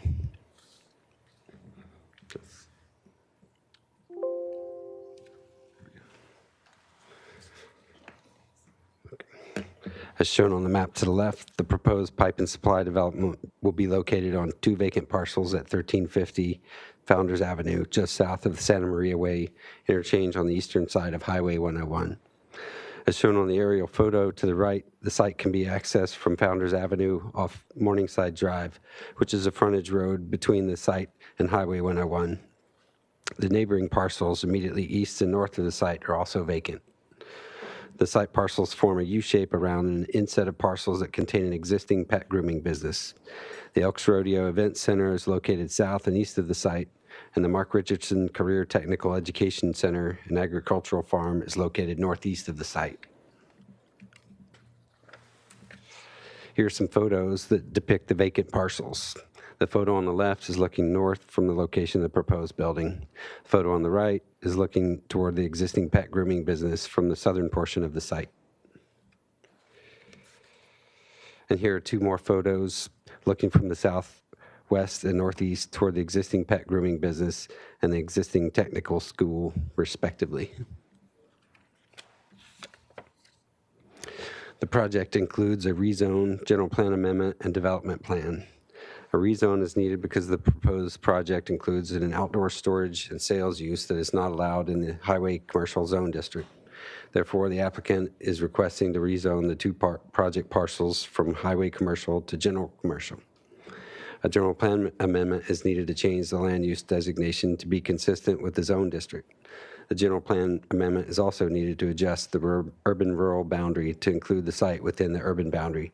This is because rural lands are generally limited to agriculture and related uses, whereas wholesale and heavy commercial uses and services such as the proposed project are allowed within the urban boundary. A development plan is required in the C3 general commercial zone for new structures that total 5,000 square feet or more, or for outdoor storage and sales areas which total 20,000 square feet or more.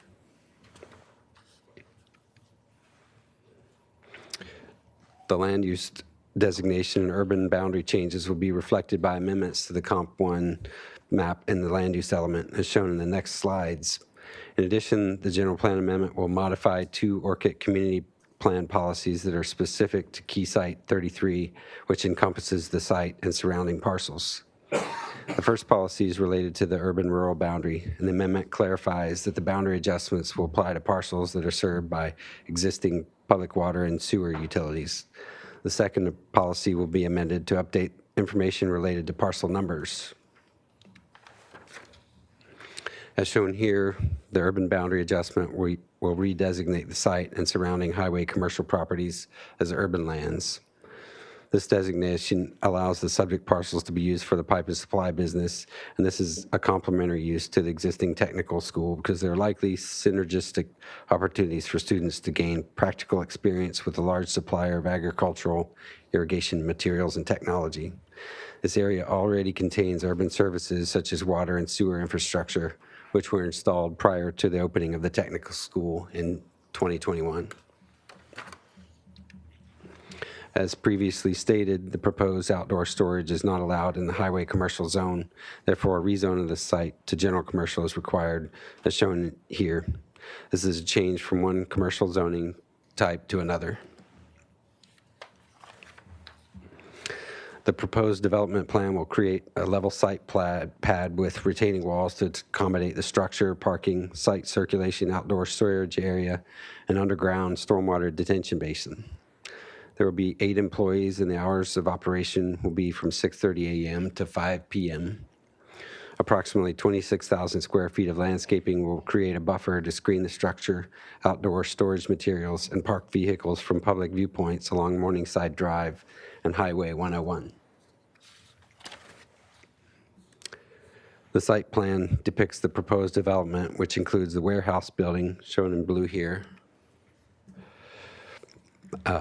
the outdoor storage area, shown in orange dashed outline, the parking lot, shown in green, including an ingress and egress driveway for accessing the parking lot from Founders Avenue, and an egress-only driveway to allow supply trucks to exit from the storage area onto Morningside Drive. The underground detention basin, shown in purple here, will be created under the outdoor storage area on the southern portion of the site. And finally, in consistency with the Orchid Community Plan requirement for visual screening of development on the site, the proposed landscaping will include a 50-foot buffer to be installed along Morningside Drive, as shown in dark green. In terms of identified environmental impacts, traffic was not a concern, and the project is not expected to generate a lot of trips because there will be only 8 employees. As just described, visual impacts will be minimized by the buffer and landscaping depicted on the site plan. The project will not extend public utilities or roads because the area is already served by existing urban infrastructure. The Orchid Community Plan contemplated uses such as gas stations, motels, and restaurants within the Key Site area, 33 area, so urban commercial uses are already allowed on and around the site. The project will include fire protection features such as implementation of a defensible space plan and the use of fire-resistant building materials. The project includes an erosion and sediment control plan to mitigate impacts on geologic processes. And to address water resources, an underground stormwater detention basin will be constructed to address site erosion and runoff. The environmental document was circulated for a 30-day public review period, and no comments were received. The project is consistent with policies regarding the availability of adequate services, aesthetics, visual resources, and compatibility with the surrounding development, air quality resources, noise, and circulation. The project is also consistent with height, setback, and parking regulations, including development standards and requirements for the C3 zone district development plans and design review. Project design was reviewed by the North Board of Architectural Review, and the applicant will be required to return to MBAR for preliminary and final approval of the project. So in summary, staff recommends that you make the required findings for approval included in attachment A, determine that the mitigated negative declaration is adequate, adopt the resolutions, and approve the project subject to the conditions included as Attachment B. This concludes staff's presentation. Staff and the applicant team are available to answer any questions. Thank you. Thank you so much. Supervisor Nelson. Yes, thank you, Chair Capps. And I think, Mr. Connor, let me start off with saying excellent presentation. I would really like to slide on the site plan and just layering that. That was really nicely done. I think I got the question answered in one of the slides, though, but the movement of the rural-urban boundary, your community plan initially didn't do that, even though this was contemplated for commercial use when that was adopted. Is that correct?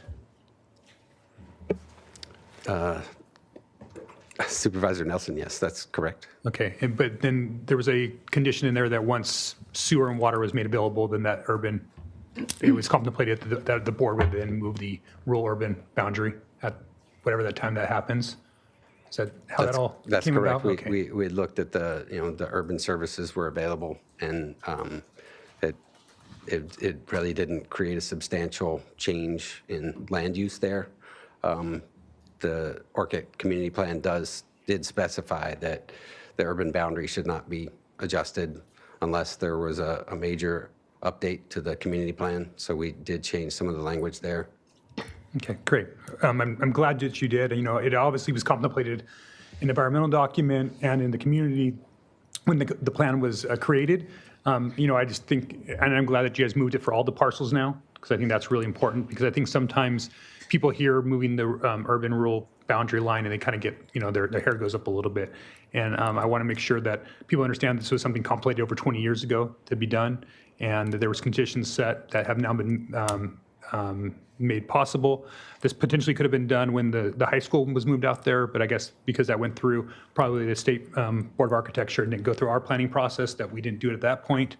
This is kind of the first opportunity to get that done. And so I want to just commend staff for making sure that that is accomplished so that we don't necessarily have that as a hang up on future projects. I also wanted just to thank staff, I think, on their work to get this through and to us. I guess I'm going to just make a little bit of comment besides a question if the board is okay with that. I'm always kind of protective of those 101 properties. You only have one 101. It's one of our assets that we have when we talk about kind of land development. And so changing the zoning there from something like maybe a gas station or a hotel, to something like what's being proposed here. Initially, I was a little concerned. I wanted to make sure that we weren't losing an opportunity. But I am definitely convinced that this is a good project and this is a good business. And I think one of the reasons why we want to use the 101 as an asset is because of it's a transportation corridor. It's also easier to access, but that's also one of the reasons why it makes it a really good site for this type of development and this type of project.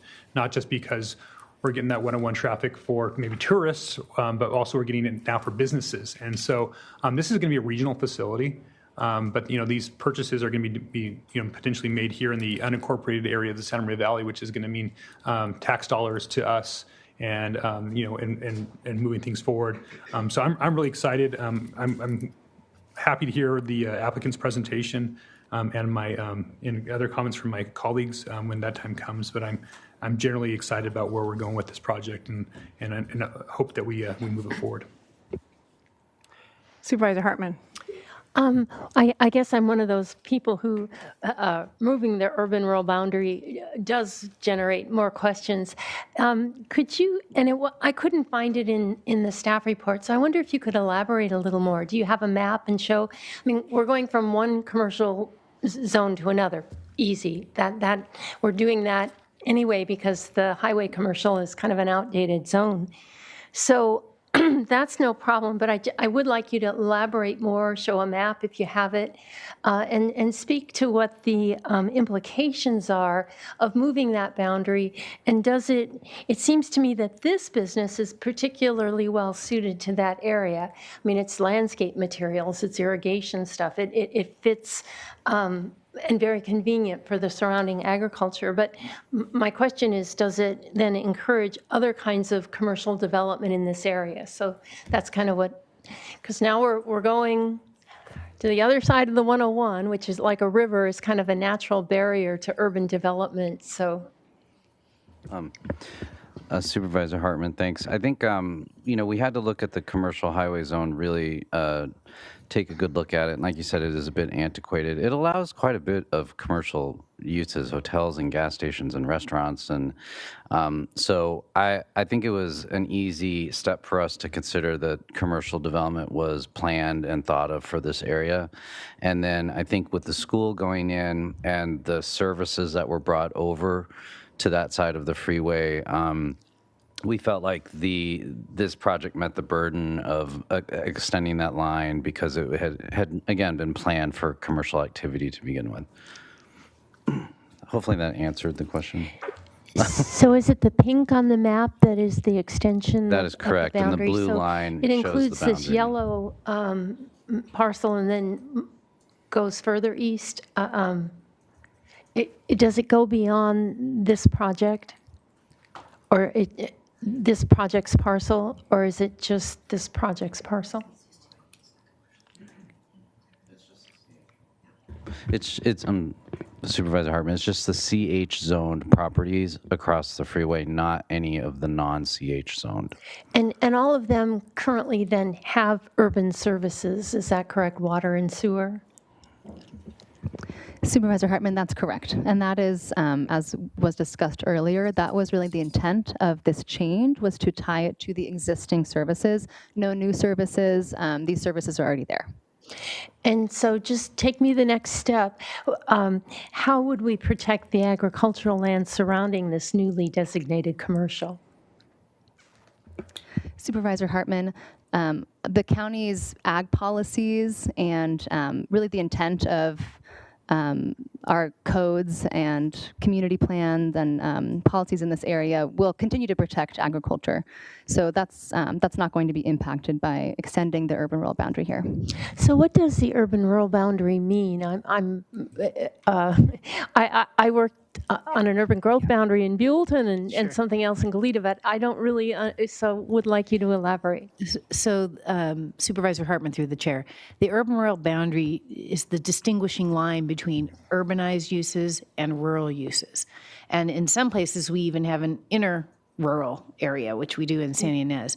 But in this case, this line is that divider between those urbanized uses and those rural uses. And any kind of extension or change in that boundary line is a discretionary action. It's an action that would come to the Board of Supervisors. And so we do believe that we have policies that are in place right now to protect those rural uses that are on the outer boundary. There's always that point where those two uses meet, the urban uses and the rural uses. And because this area was already zoned for commercial uses, we felt that it was appropriate to include them in that urban boundary, more appropriate for it to be in the urban boundary. And then we will continue to preserve the rural spaces that are to the east, north, and south of it. Yeah, that makes a lot of sense. And again, I think the kinds of urban uses that are occurring there are really supportive of agriculture. Yeah. So it's not just any commercial use. So I don't know that we can actually demand that in the future, but it's something that I appreciate right now. Supervisor Nelson. Yes, thank you, Chair Capson. I just wanted to maybe respond to Supervisor Hartman. We could bring back up that boundary. I just wanted to make sure. And I don't know if we have a pointer at all, but just so you know that farthest east parcel, that's the high school. So I think that's helpful because what it does, it creates, top one. So that, see, we've got it? Nope. Clicking. Top, okay. I don't know if we can go back. I know. Actually, this is a good one right here. So this is actually, yeah, so there we go. It's not supposed to work from this angle. There you go. So that one is the high school. So it's bringing in two other additional parcels. That would kind of be a jigsaw if we didn't bring them in all at this point. So that's why that makes sense. And that's why I was complimentary to staff to try to get it done at once. So those other parcels, it's making it not more of a straight line there and not some jig-jag and not a jigsaw, or it's kind of now becomes an infill. Okay. So. Supervisor Lee. I just had a question for staff. So this wouldn't set a precedent about policies about the urban-rural boundaries. For example, in my district, there is some issues that this could cause if a precedent is set. Supervisor Lee, through the chair, each situation is case by case. So you have to look at the circumstances that are in that community. You have to look at whether or not there are urbanized services that are available to those particular uses. And so and in this case, it was contemplated in the original community plan that eventually this area would be included. So I think while it is a decision that is made by the board to extend an urban-rural boundary line, like I said, I think each case is considered as it comes to the board. Okay, other questions? Should we go to public comment if there is any? Oh, sorry, this is a hearing. Yes, next presentation. Chair Capps and members of the board, now we will hear from the applicant, Claire McCone.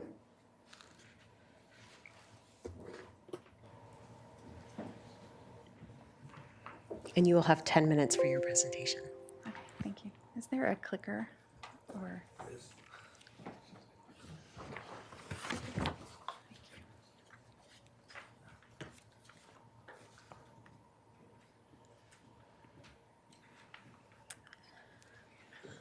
I had good morning, but I think it's good afternoon.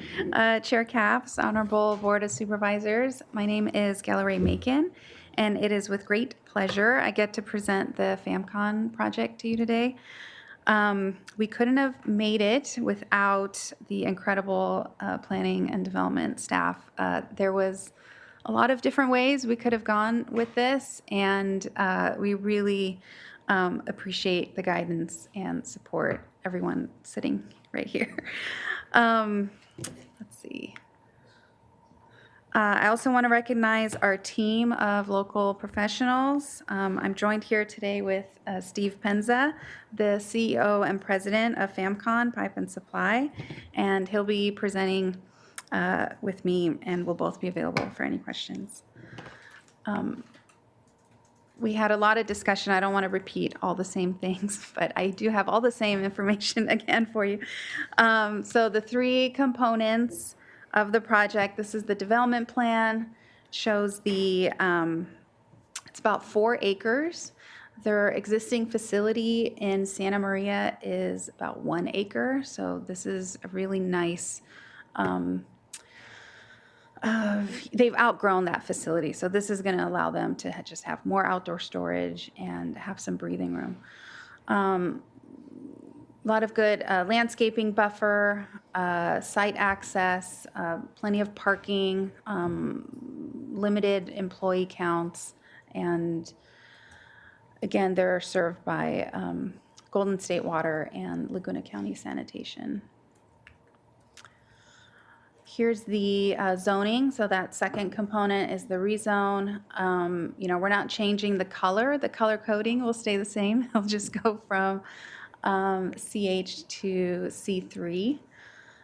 And there was at one point contemplating changing all the zoning to C3, but that proved too difficult. We didn't have the buy-in of all the parcels, so we decided we'll just change our parcel, but update the urban boundary line so that in the future, if they did want to change to C3, they could come in and do that. And here's a map showing the that urban boundary line change and the location of the existing sewer line and water line that goes up Morningside or Founders Avenue. And you can see the limit of Key Site 33 on that map.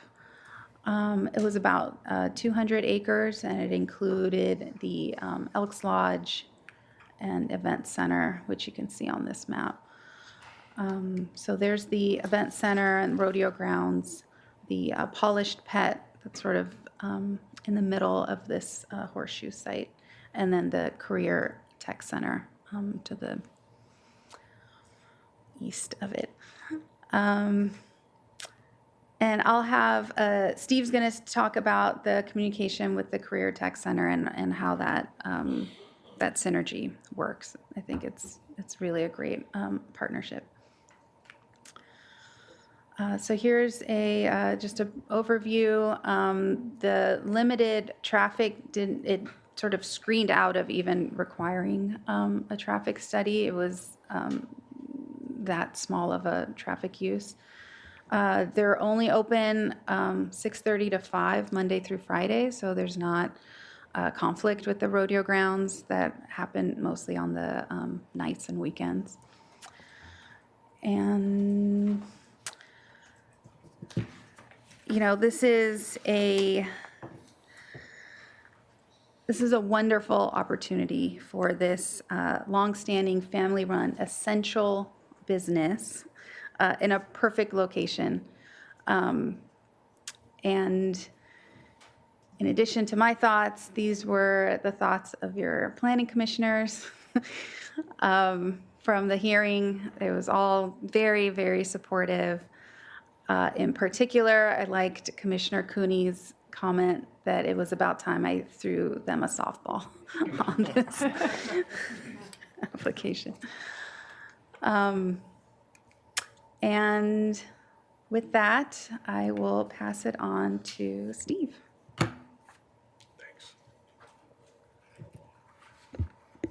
Is it morning or afternoon still? Madam Chair and board members, my name is Steve Penza, President and owner of FAMCON Pipe.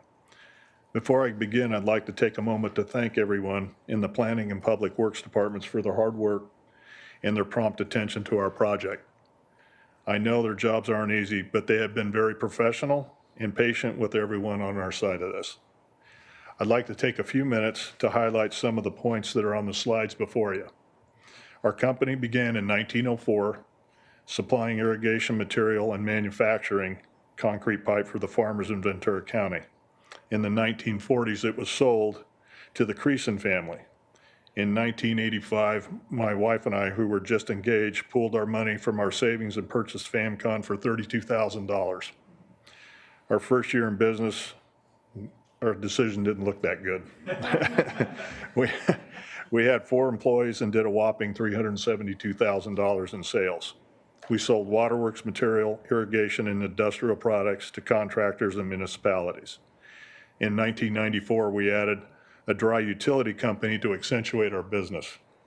Just as a side note, this past April, we celebrated our 40th year in business, and our Oxnard location now has 28 employees and averages $37 million a year in sales. In 2015 and 2016, we began to develop relationships with many municipalities and contractors in the Santa Maria area. As you can see from the slide, we now sell to all the municipalities in the Central Coast. In 2017, we were urged by many of them, as well as Vince Lopez Jr., Kirk Construction, Whitaker Construction, Bruff Construction, and R. Baker to open a branch in Santa Maria. In August of 2018, we were able to make a dream a reality. Thanks to Vince Lopez's generosity, we were able to lease one of his buildings on Carlotti and Donovan. We started with 4 employees and we now have 8. Unfortunately, or fortunately, we have outgrown this facility. We have been looking for a new home for the last 3 years. We firmly believe Founders Avenue is the perfect place for us. We are a very family-oriented company and have so many loyal employees between the 2 branches. 5 employees have been with us over 30 years, 10 over 20, and 7 over 10. FAMCON Santa Maria annual sales are now $23 million a year. We pay over $1.4 million in sales tax, and our annual payroll is $875,000 annually. All of our employees in Santa Maria are from the local area. We support all of them and their families. We are one of the few companies in our industry that have a child care reimbursement program. We do our best to provide financial support to our employees and their families, schools, sports team, and charities whenever we can. We try to figure out ways to not only be a good neighbor, but also try to see where we can assist other entities as well by our presence in the area. A perfect example of this is the C-Tech Center, who will be our neighbor. I called their main office about a year ago and to inquire about their internet and who was providing it, because we were being asked all these questions during our due diligence.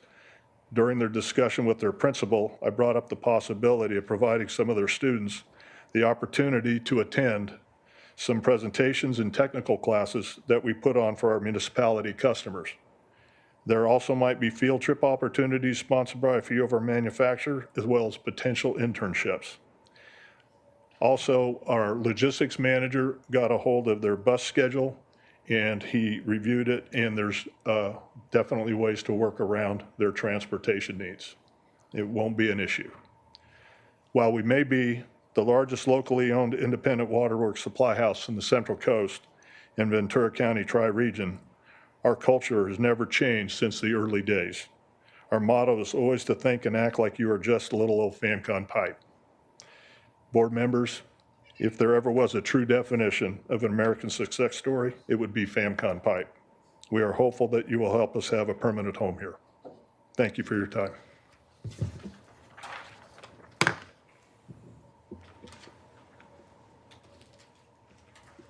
Okay. Questions from the board. Supervisor Hartman. You have me on the child care reimbursement, but could you also talk about your certification classes? Just elaborate a little bit. Sure. So we, during the summer, we have manufacturers come in and we provide chairs, visual, audio presentations for all our municipality customers that want to attend. And they, like say, for instance, how does a fire hydrant work? They come out and demonstrate it, or other specialty products like tapping sleeves, repair things for water lines. They bring out demonstrations and they provide food and beverages afterwards, and they have question and answers, and they get certification credits that their municipal employees need. So the manufacturers of the equipment present, Yes. and you provide a forum, and you make the bridge. Right. Okay. Exactly. And by the way, you have a really good manufacturer in Paso Robles, Zern Wilkins. They're a very big participant in this. Supervisor Lee. That's just a comment. I'm very impressed about your story. Thank you. I just can't say enough great things about it. So my question is, when are you coming to my district? And we'd love to have you in the You Carp know, Valley. I'm pretty sure my sales manager would really like that. I don't think I can handle the stress, but we appreciate the invitation. Thank you. Okay. Other questions? Now we can see if there's any public comment on this. Chair Capps and members of the board, we have no requests to speak from the public on this item. Okay, now we go to board deliberations, if there is any. Supervisor Nelson. Yeah, well, you know, I kind of let the cat out of the bag. I'm very supportive of this project. You know, I'm excited about it. This is one of those highlights for me as a supervisor, is to be able to help facilitate economic development in my community. To see a project this, a homegrown, family-owned business, that's, you know, kind of a triple whammy. You know, it's jobs, it's tax revenue, and it's community all coming together. A really important project here, and I really, again, want to thank the project team, both the county planners and the private planners on this. I want to thank my planning commissioner, Roy Reed, for help with shepherding this through the planning commission, as well as the other planning commissioners who thought this project was a slam dunk or softball, as Commissioner Cooney referred it to. It is for me as well. It's something I'm proud to support, and I asked for my colleagues to join me in approving this project. And when the time comes, I would like to make the motion. Okay, any other deliberations from the board? Supervisor Hartman? Well, it is an exciting project, and I'll be voting with Supervisor Nelson. It's a family-owned business. I mean, it's not a chain from outside coming in, sucking resources out of this community and sending them elsewhere. So it's Central Coast-based. It's hiring local people. It's recirculating money on the Central Coast, and it's a workforce development program besides. So I'm very supportive. All right, Supervisor Lavanino. And I'd like to make an offer. I will pay double what you paid for it in 1978. So if you want to make a deal, see me after the meeting. Okay, I think it feels like we're ready for a motion. All right, can staff put the recommended actions up there so I can make sure I get it right? It's A through E. Is A through E? So I'll make a staff recommendation to act as A through E to approve this project and this rezone. So that's my motion. I'll second that. Okay, all those in favor, please say aye. Aye. Aye. Motion carries. Thank you.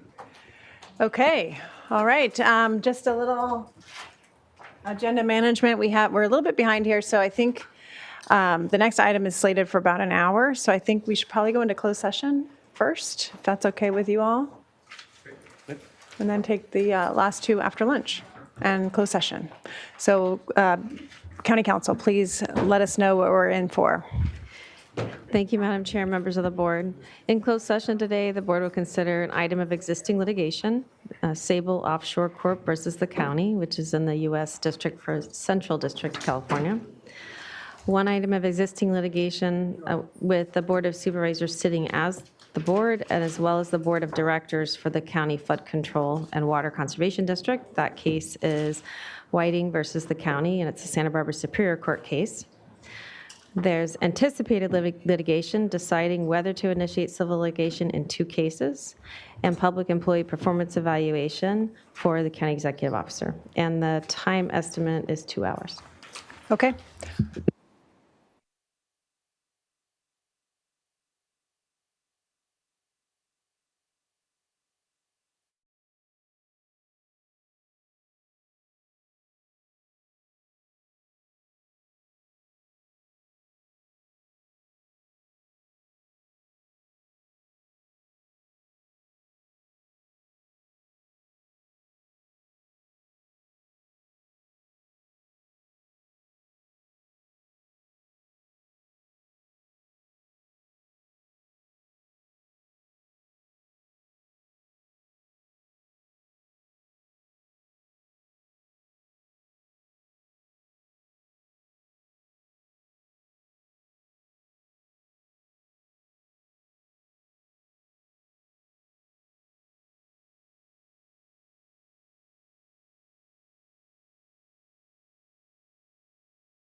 Okay, we are back from closed session. County Council, please give us a report.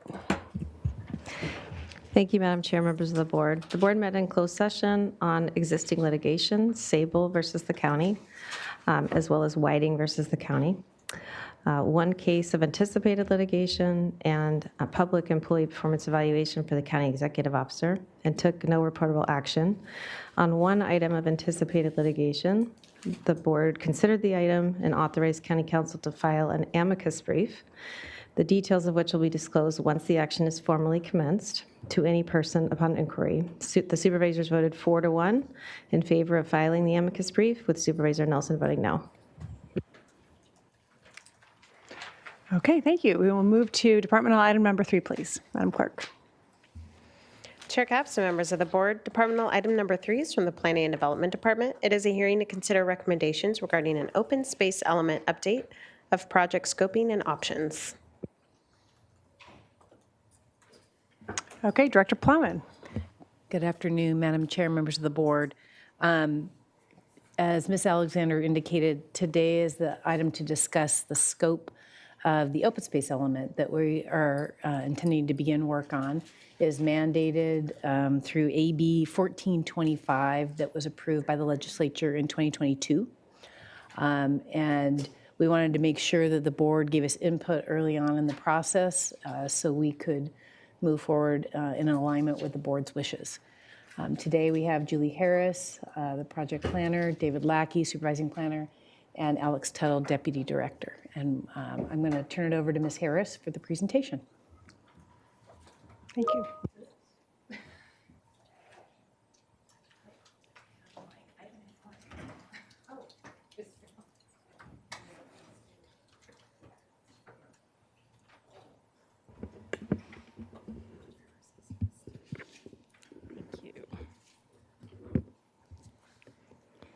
Thank you.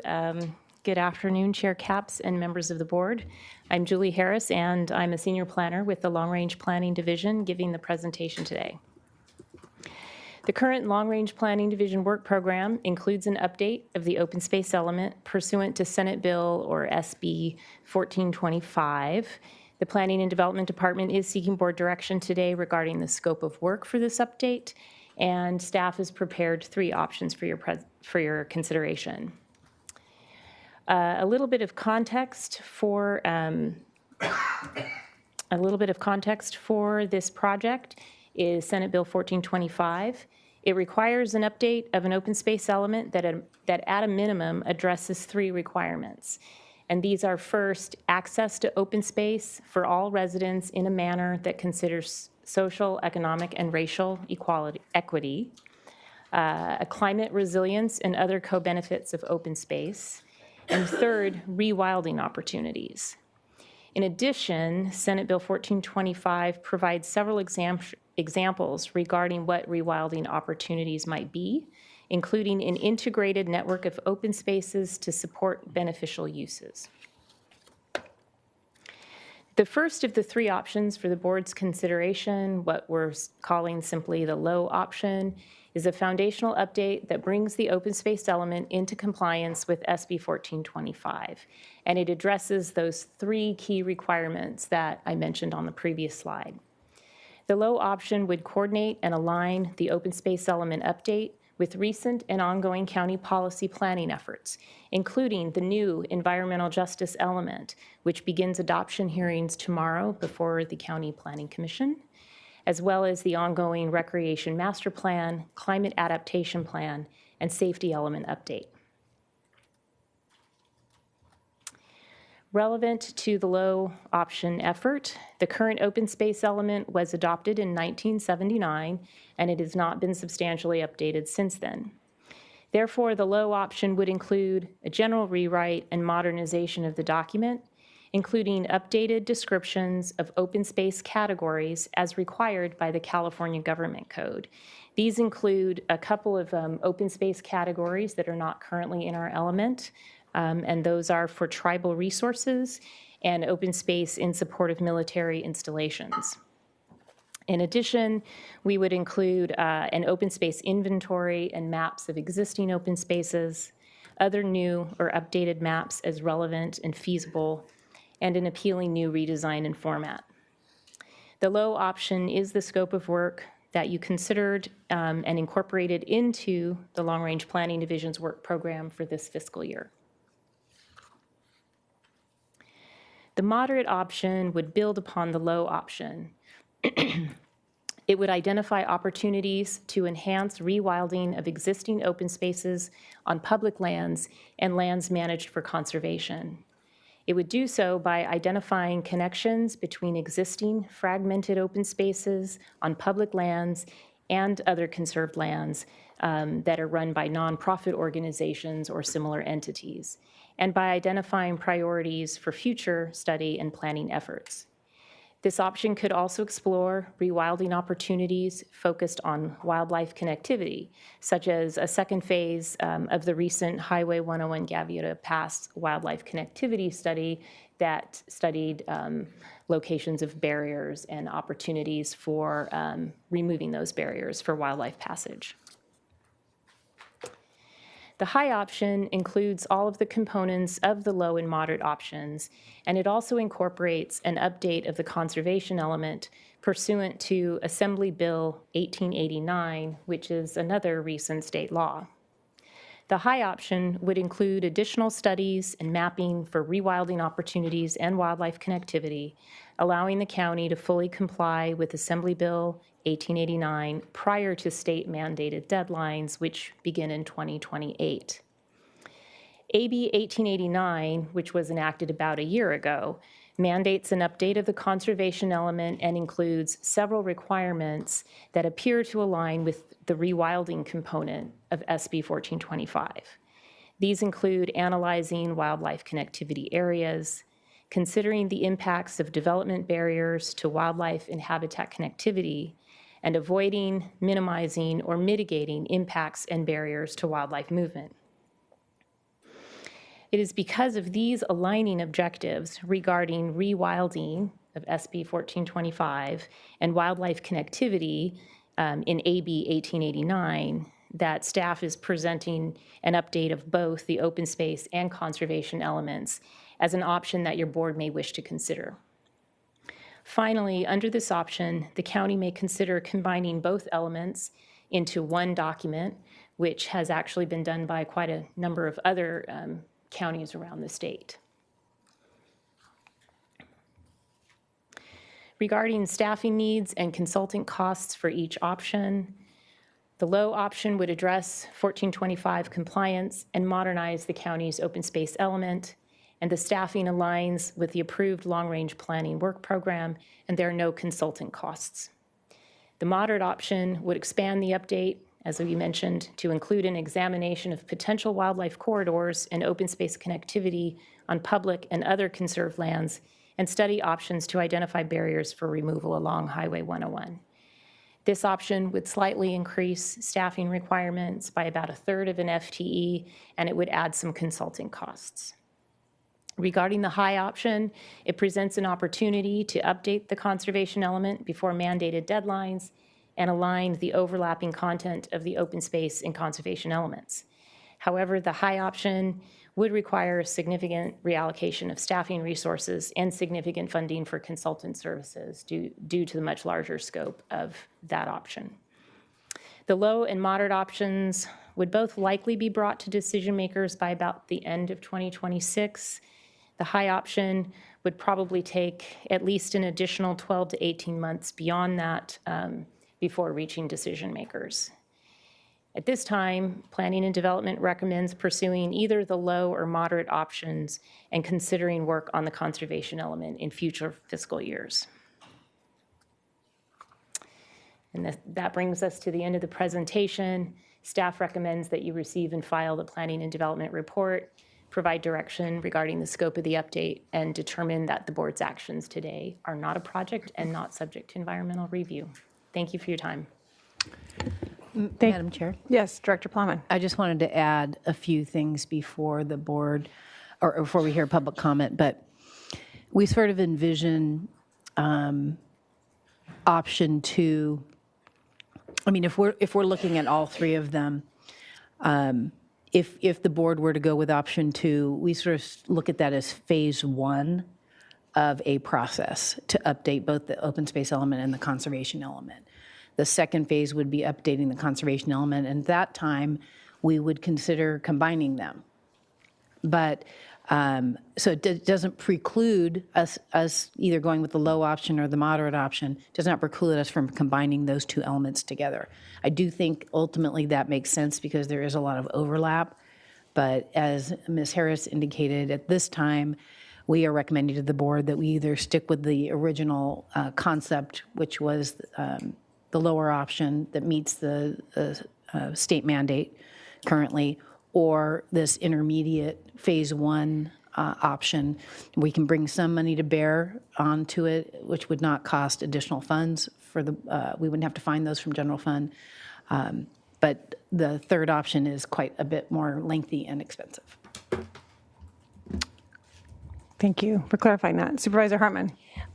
So I just want to reiterate, so the intermediate option, we can fund that with your existing funds. Supervisor Hartman through the chair, we have funds for the consultants. We would need to take some employee time, FTE time, to supplement it. We would take that from one of our ordinance packages or short-term rentals. That's what we could offer the board. And so if we think about it in a phased way, then phase 1 would be looking, it seems primarily the third criterion, the rewilding, is the one that distinguishes between public lands and conservation lands, say for phase 1. Maybe I'm thinking of the Sustainable Agricultural Lands Conservancy grant that the LAFCO is applying for, where they're doing a lot of mapping and a lot of updating the conservation blueprint. But they're looking primarily at lands around the cities, and then the mapping, I think, would be countywide. So I think in addition to the 101 wildlife corridor research that Caltrans has funded consultants to do, and they've decided one option, but they've got a lot of data and a lot of other options that they're considering, and you describe in the report collaborating with that. But I think what LAFCO is doing is also important to collaborate with, and I would love to give direction at some point to that you do that. But it seems that the rewilding is where phase 1, you're looking at public lands. I assume that is county and city and other public agencies, but that's a question. And then conservation lands. And phase 2 might be broader, for including the wildlife corridor and SALC and other activities. Does that make sense? Am I understanding kind of the sequence and how they might fit? Supervisor Hartman through the chair, I think that's correct. I think it is a board decision how broadly you want to expand the identification of wildlife corridors, whether it remains on public land and land held in easements with landowners that are interested in participating in the process, or go beyond that and make it a broader effort. Yeah, I think there's real advantages. I'll just put this out here now, to a broader collaboration, because I think that a lot of work is being done that could feed into our element, and that is technical work. And I also think it's very important that the public outreach and education, and I think I know on the conservation blueprint, agricultural interests were very much involved, and I imagine that will be the case with the SALT grant if that in fact is awarded. So I think that that it would really benefit our ultimate product to have and be more efficient and less costly if we did have that kind of coordination. Yeah, Supervisor Hartman through the chair, we are happy to work with other organizations that are doing this kind of work already. I mean, there's no need for us to duplicate that work, but yeah, we would definitely be happy to do that. Supervisor Nelson. Yes, thank you, Chair Capps. I think I need to take a step back for a second and make sure I understand, what does an element do? So how's this the practical application for projects moving forward? So I guess this is a chapter in our general plan. it's an element in our general plan. There's a state mandate that we have certain elements of a general plan. Okay. And so it identifies policies and objectives, goals, policies, objectives that are the counties for preserving open space, mapping open space, and it's not just open space that's undeveloped and natural. It's also managed production of resources, which is agricultural land. It's recreational spaces. It's all kinds of different spaces that provide sort of an open relief. So it's mapping all of that and identifying it, and then identifying what the county's goals are with respect to open space. It could mean that there are some long-term plans to work with nonprofits to acquire more easements to protect certain wildlife corridors. So there are a variety of things that could come out of it, but the idea is to ensure that there is the protection of open space, that there's equal access to open space, that the open space element works in collaboration with our climate adaptation plan so that we're ready for climate change, things that happen in our environment. So that's really the purpose of what this element So does. we've had a pretty antiquated open space element, right? 1979, 46 years. And yet we've been able to protect open space in Santa Barbara County pretty well to this point. I mean, we're kind of known for that. So I think this community has been quite successful at doing that. And in fact, the open space element doesn't really have any policies in it today. Right. Yeah. And I think I agree with you. And that's kind of what I wanted to kind of point out here and what I'm concerned about with moving forward with whatever we do and the direction that we can maybe give you on the front end is I think that we already value open space in Santa Barbara County. And what I'm concerned about when we make changes to the general plan and with these elements is creating policies, goals and objectives that might have unintended consequences. That we start to make things too prescriptive and we don't have the flexibility because we don't think about what may happen in the future. And I think with a lot of these policy documents that we try to put together, we're trying to project something that may or may not happen. And then we actually start to tie the hands of future boards and future communities. And sure, you can always change the element in the future, but we know how complex that is, right? And how hard that is. And that's one of the reasons why it doesn't happen very often. I mean, I don't think, I've been here for, 13 years, and I don't think that we've ever done it without having the state forcing us to change something. So we don't go change things, even though we want to all the time. We see stuff and go, that's really unfortunate that that's in there. And so I guess my feedback initially is, understanding that we already have a value around open space in this county, that whatever direction we go to having more mays than shalls in our policy, which means, here are some ideas, guidelines, concepts, because I want to make sure we have flexibility. Ultimately, when these decisions get made up here at the board, we speak for the representatives that are the people that we represent as a collective. And so far, that's, the people have sent a message to us that these things that they value. And so that's why you have had board after board continue to protect open space, despite not having a really strong open space, policies. But I find these things to end up being kind of more restrictive in the future when we have overly prescriptive and complex elements. And that's why actually, one of my comments that I had written in my notes was I didn't really like that it was called low, medium, and high. I kind of wanted it required state, extra, and complex. Because I think when you say low, it almost seems like we don't value it. We do value it. Obviously, we value it. And so I wouldn't want the headline to say that we're going to, if we go down the low route, that we're just doing the low. Because I think that has a bad messaging. I think it's just that we did what was required by state law, because that was what, it was a mandate. And so that's just kind of my feedback initially with this. I'm interested in hearing more.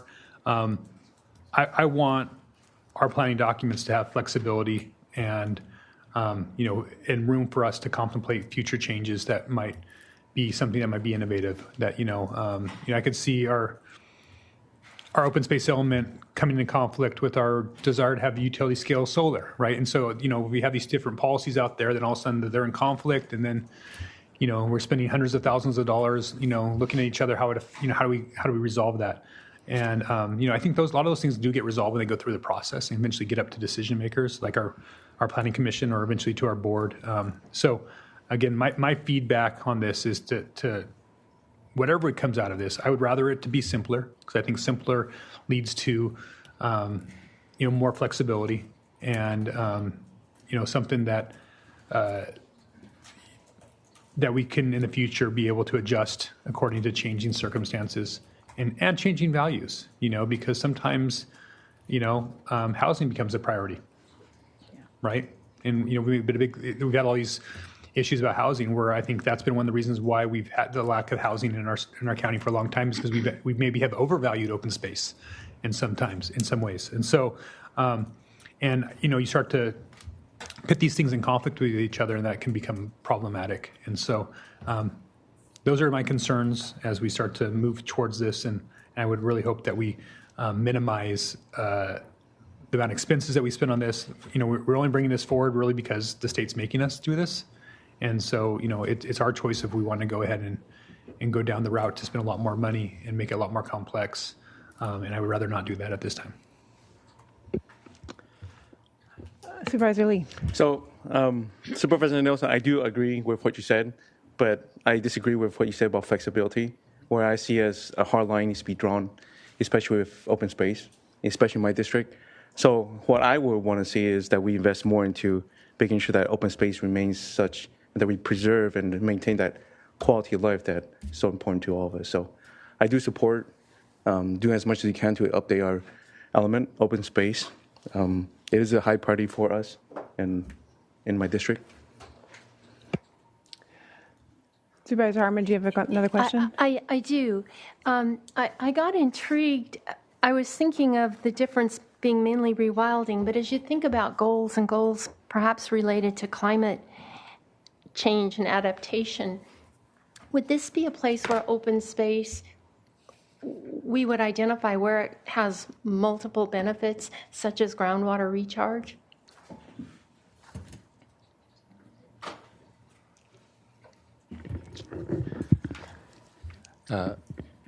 Supervisor Hartman, through the chair, this would be one of those instances where there would be, in coordination and collaboration with other planning documents, so our climate adaptation plan, our safety element update that are addressing Our stormwater recharge study Sure. that's sort of sitting there without a way to actually consider it when we make decisions. So there's a lot of co-benefits that can be result with open space, and so what you mentioned is a perfect example. And so I think you'll see issues like that come up both in the open space element as well as the ultimate climate adaptation plan that we'll be bringing forward, and other planning documents as well. So the state guidance does dictate sort of coordination and working in concert with these other planning documents to address these sort of co-benefit goals.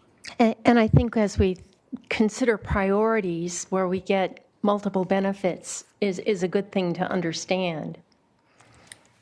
And I just wanted to echo, I think, what Supervisor Lee is saying. This offers us an opportunity to be clear about our values. I think about the wildlife corridor that we've been working on with Caltrans on the 101, and because it wasn't planned initially to accommodate that, you got to go back and retrofit. And the benefits to having connectivity for wildlife is tremendous. And if you have to retrofit, it's tremendously expensive. So if you can get ahead of it and identify the areas that are really do provide multiple benefits, and try to have strategies to protect those, I think you're ahead of the game and you're saving a lot over the long run.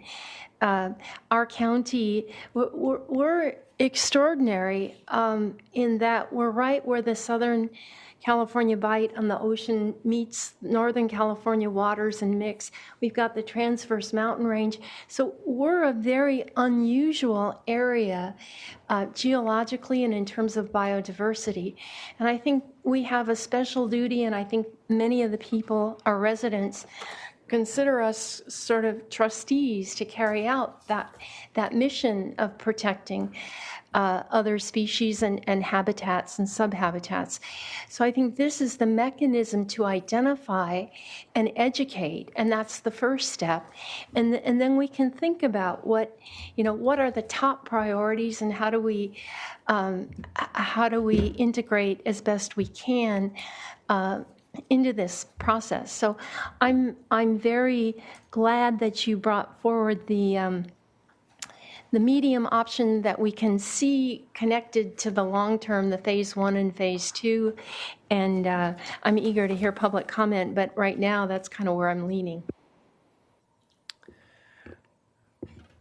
Yeah,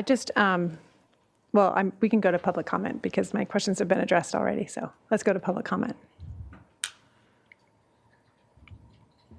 Chair Capps and members of the board, we have 12 requests to speak from the public on this item, and we are first going to begin here in Santa Maria with Claire Weinman.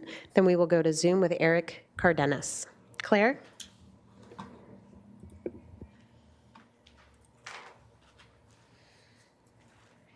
Hi, good afternoon. My name is Claire Weinman. I'm the president of the Grower Shipper Association of Santa Barbara and San Luis Obispo counties.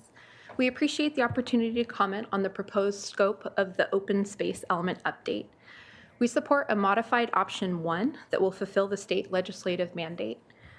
Fundamentally, we believe that the element should provide overarching vision and that specific implementation is better addressed and better stands over time through implementing mechanisms such as budget allocations, work plans, projects, and ordinances. The county has long showed its dedication to open space, and the update compels an investment of time and resources of the county and stakeholders. We further encourage the county to include in its legislative platform efforts to communicate to the state concerns about mandating the scope and method of compliance for these elements, or allowing counties that are already addressing the goals additional options for compliance. We do ask that the update include close coordination with the agricultural community as it moves forward with the modified option 1 to fulfill the state mandate without creating additional county-level regulatory requirements for open and working lands in the county. Thank you.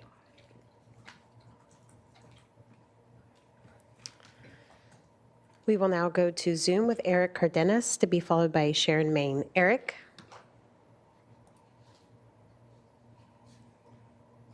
Thank you, Chair Capps and members of the board, for this opportunity to speak on behalf of Santa Barbara Botanic Garden. My name is Eric Cardenas. I'm the Director of Impact and Advocacy here at the Garden. And as some of you may know, our mission is to conserve native plants and habitat for the health and well-being of people and the planet. We do this in part by growing the native plant movement, working wherever we can to regenerate ecosystem health, and leaving a legacy for future generations to enjoy. This open space element update process before you allows us to take a small step forward in helping the garden and the broader community achieve our conservation goals. This process guides where and how our treasured open spaces are to be utilized for a number of purposes, and we believe that a comprehensive approach to this update will be beneficial for native plants specifically and biodiversity on the whole, county-wide. As I articulated in the garden's submitted comments to the board, we are super appreciative of your staff's efforts to bring this item before you in order to comply with state law, but also to update a nearly 50-year-old land use planning document. Conditions have changed, and what an opportunity.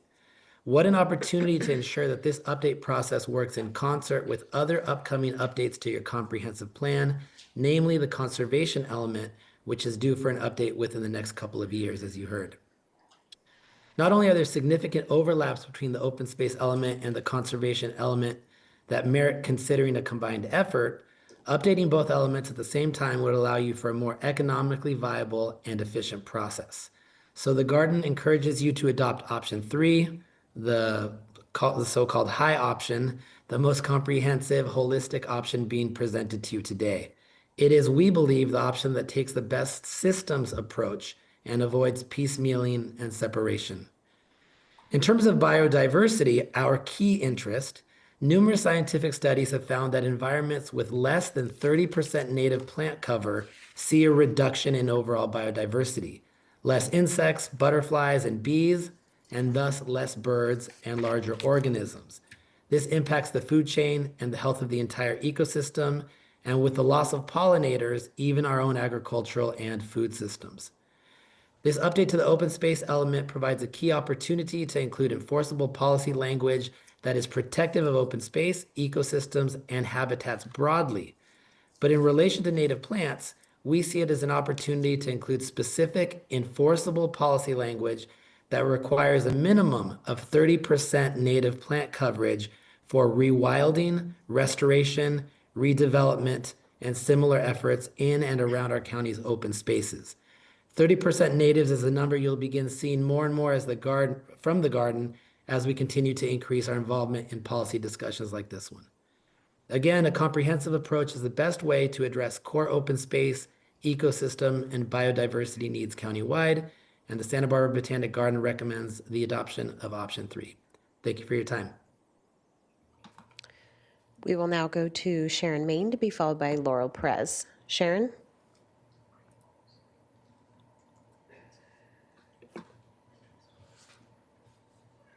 Sharon, we have oh, there you go.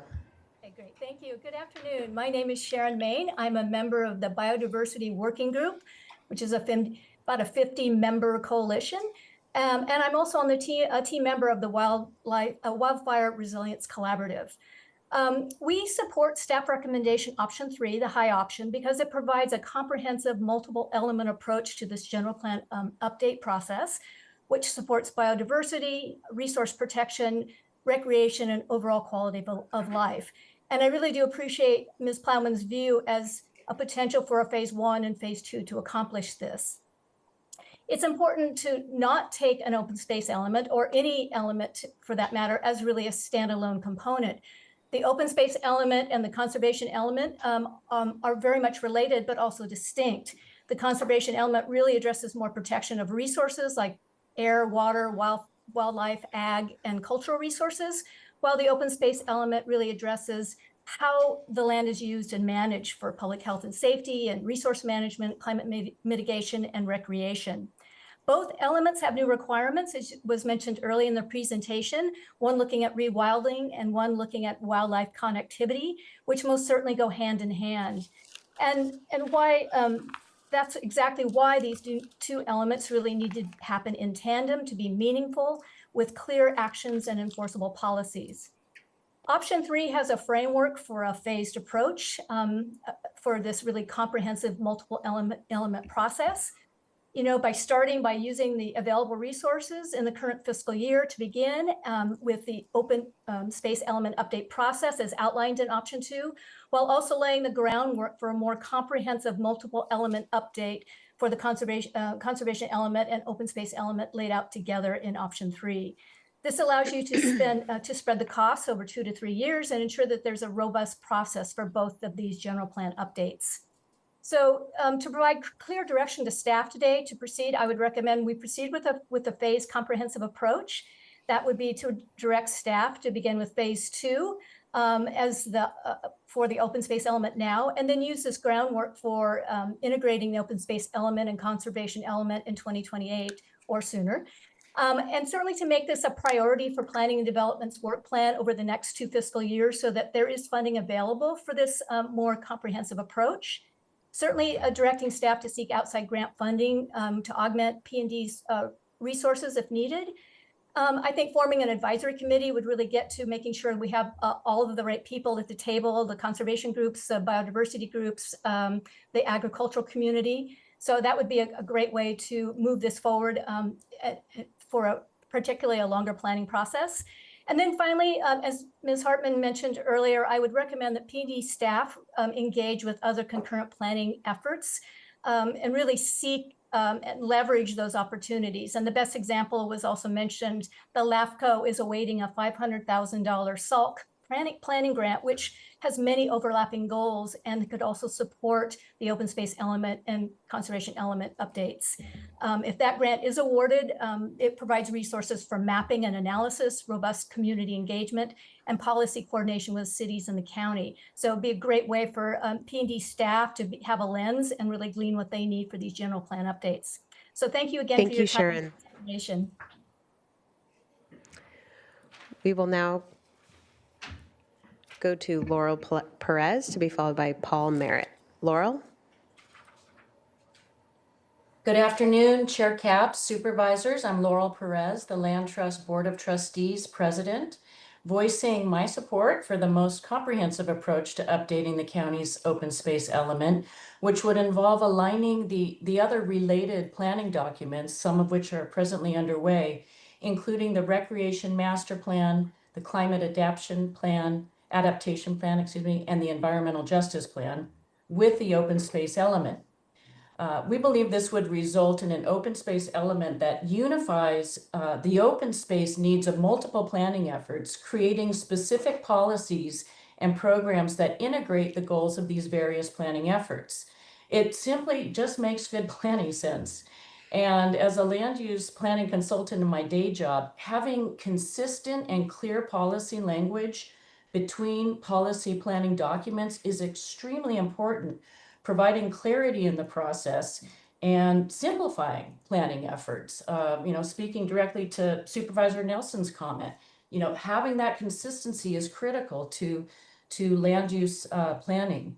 However, that said, we do recognize the challenges the county faces with budgeting and staffing for this higher level planning effort.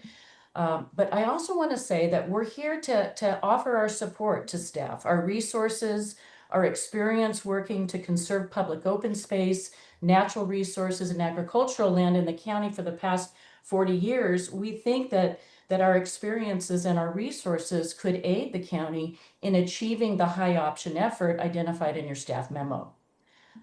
So at a minimum, we ask that you direct staff to move forward with option 2 and identify the high option as a long-term goal if it cannot be accommodated in this immediate effort. I thought that Sharon Main's suggestion for an advisory committee is a really great idea. We'd love to participate in that, and we look forward to working with the county toward this end. Thank you very much. We will now go to Paul Merritt to be followed by Meredith Hendricks. Paul?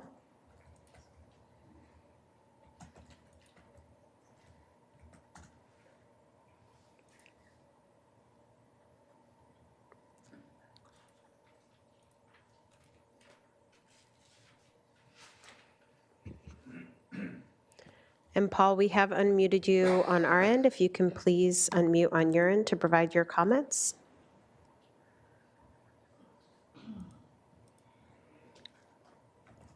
I see you are using a touch-tone phone, so you may need to press *6 to unmute yourself.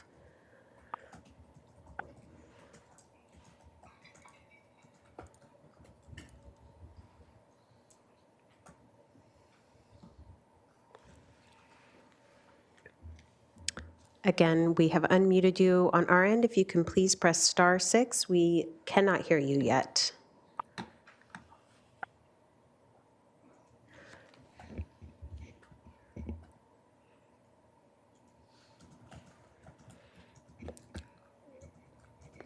Paul, we might return to you momentarily. I think there's some technical complications, so we'll return to you momentarily. We'll go to Meredith Hendricks to be followed by Mark Shatillo.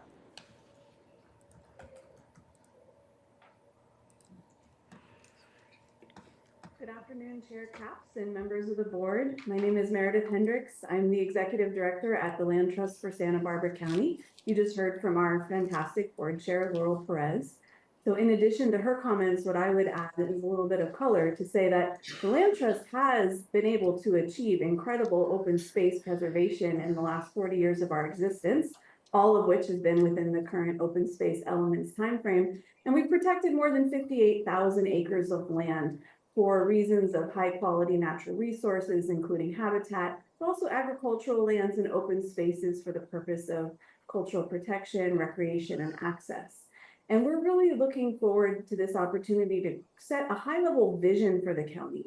I've heard a lot of talk of what's required and must do and can do, but it's also an opportunity to be very inspired and re-agree to the value system of open space and the role it plays in our county. It certainly plays a role in everyone's life who lives here, and it plays a role in our local economies, and I think we should remember that as well. And so we're really seeking an update to the open space element combined with the conservation element that is unifying, is clear, works in concert with the other chapters and policies that have been put in place so that it's not confusing to users to understand how the recreation master plan, the agricultural enterprise ordinance talks to the open space element and eventual conservation element update. We would really like to be able to set a high bar in our county for open space that's understandable and exciting and something that people can follow and implement. And while we haven't created an exhaustive list of themes or items, we think it really comes down to protection. Protect the high value open space lands, including the ecological, agricultural, scenic resources. It also includes having clear criteria and updated mapping, and we can help with those things. We'd like to see an expanded regional trail network and trail connectivity with equitable public access throughout our county and coordinated with other entities that run and manage public parks and lands with public access. We'd really like to see an insurance around long-term stewardship of conserved lands. It's one thing to step out and say you want to protect a whole bunch of land. It's another thing entirely then to have the resources to take care of it adequately and meet people's expectations around that. And so thinking about the role that funding and management for open space stewardship also comes into this.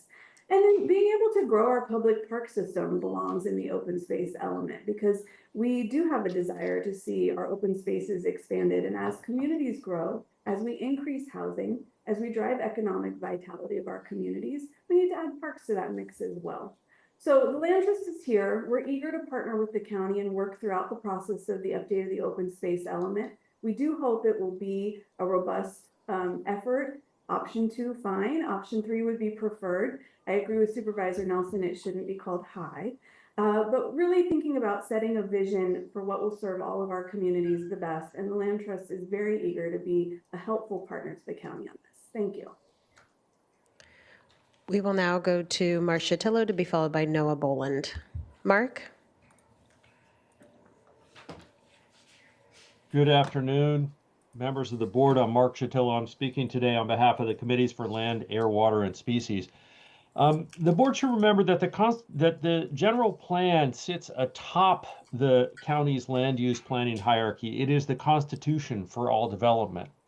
And the inadequate open space element and conservation element and the open space management program have hampered the county's ability to identify and protect valuable lands that have significant natural resources or other values that should be protected under state law by the open space element. Absent in the county's general plan is a mandatory open space action program, which is supposed to be a comprehensive program for the county to identify its priorities and how it does actually ensure that open space lands are given their maximum protection. There is certainly a need for a general and complete comprehensive updating of the open space element and the conservation element, which suffers from many of the same flaws, a lack of discernible goals, objectives, or policies. And so the both of them do need to be updated, and the county needs to adopt and integrate an open space action program as required by the statute. To date, it's really been open space protection in the breach, largely led by your community partners on an ad hoc basis and not as in a planning function. And I'd also note that we've omitted really any substantive and organized integration of tribal interests. We are on lands that are the homelands of the Chumash people who are here among us and need to be both recognized socially, but also due to their connection to the land, have their values integrated into our county's general plan. The absence of goals, policies, and standards have made not only compromised our open space protection programs, but they've really, as Ms. Perez-Fisher mentioned, made it more challenging for the development community because of the lack of predictable standards. So we need to put our mouth where our head is and make that intent a clearly stated indication of what our standards, policies, and goals will be. I would note that this also gives the county legal authority to more effectively protect these important resources and provides tools for identifying funding sources and justification for additional funding. The timing is really the most critical question before you. It is urgent that we act quickly. The open space element should be updated by the statutory deadline of early 2026. Taking it in two phases seems to make sense so long as the direction accompanies is accompanied by clear direction of the motivation of the priority to complete the conservation element in a timely fashion. That needs to be completed in 2027 to meet the 2028 deadline. Those years are coming upon us. So my personal preference would be to go with the medium option with the direction to also sustain efforts to update the conservation element as soon as possible. Thank you, Madam Chair. We will now go to Noah Boland to be followed by Bryant Baker. Noah? Hi there, Chair Caps and Board of Supervisors. My name is Noah Boland, and I am a policy analyst at Heal the Ocean. I am commenting to urge you to direct staff to prepare the broadest and most comprehensive update of the county's open space element to meet the January 2026 adoption deadline, and concurrently to direct staff to undertake a thorough revision of the conservation element. In regards to the scope of work for the update, we are asking you to pursue the medium or high options.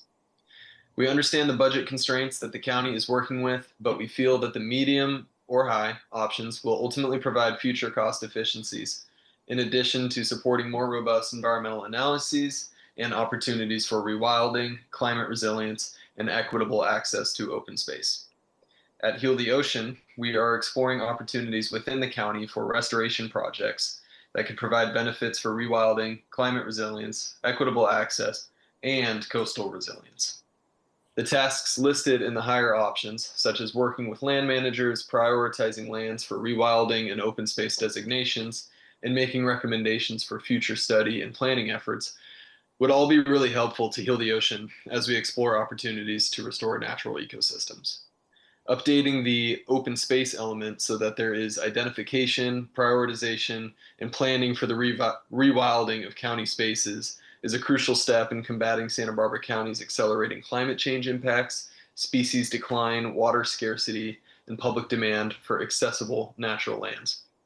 Heal the Ocean is happy to help inform this work, especially as it relates to the valuable lands on our coast and within our watersheds.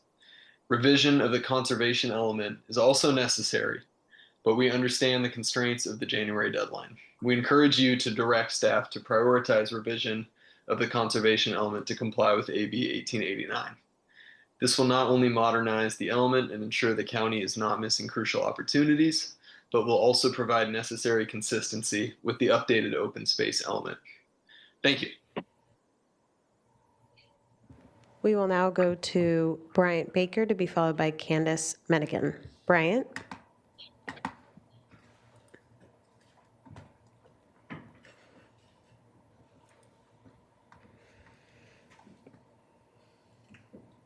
Good afternoon, Chair Capps and members of the board. My name is Bryant Baker, the Director of Conservation and Research at Los Padres Forest Watch. Through our Room to Roam program, we work to reduce human-wildlife conflict, prevent habitat fragmentation, and protect critical corridors that connect Los Padres National Forest to other wildlands and open spaces across the region.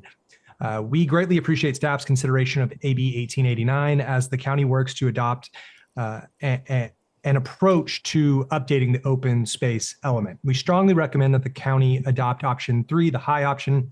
We think option 3 makes the most sense because it looks at the big picture. Instead of just making small changes to the open space element now and then having to circle back later, option 3 updates the open space and conservation elements together so they can actually work hand in hand. It means the county won't just be checking a box to meet state requirements, but will be putting real enforceable policies in place that can actually protect open space and guide decisions about where growth happens in a manner that protects our local wildlife and improves public safety. Option 3 gets us moving now. Waiting until after 2028 is a missed opportunity. It's more efficient in the long run to do things once comprehensively rather than piecemeal. It also allows for the kind of mapping and public input we need to understand where the most important wildlife corridors and open spaces are. Forest Watch, our organization, we stand ready to support these efforts by contributing our citizen science data and by helping to engage the community. If full funding for option 3 isn't possible right away, we ask that the board at least commit to a multi-element update in the near future and to make this a high priority in the county's work plan. This is a really important opportunity for the county to be a regional leader in protecting our local wildlife and natural heritage. We know these things are all going to be required soon, so we should get the ball rolling and act now. Thank you. We will now go to Candace Menigan, and then we will return with Paul Merritt. Candace?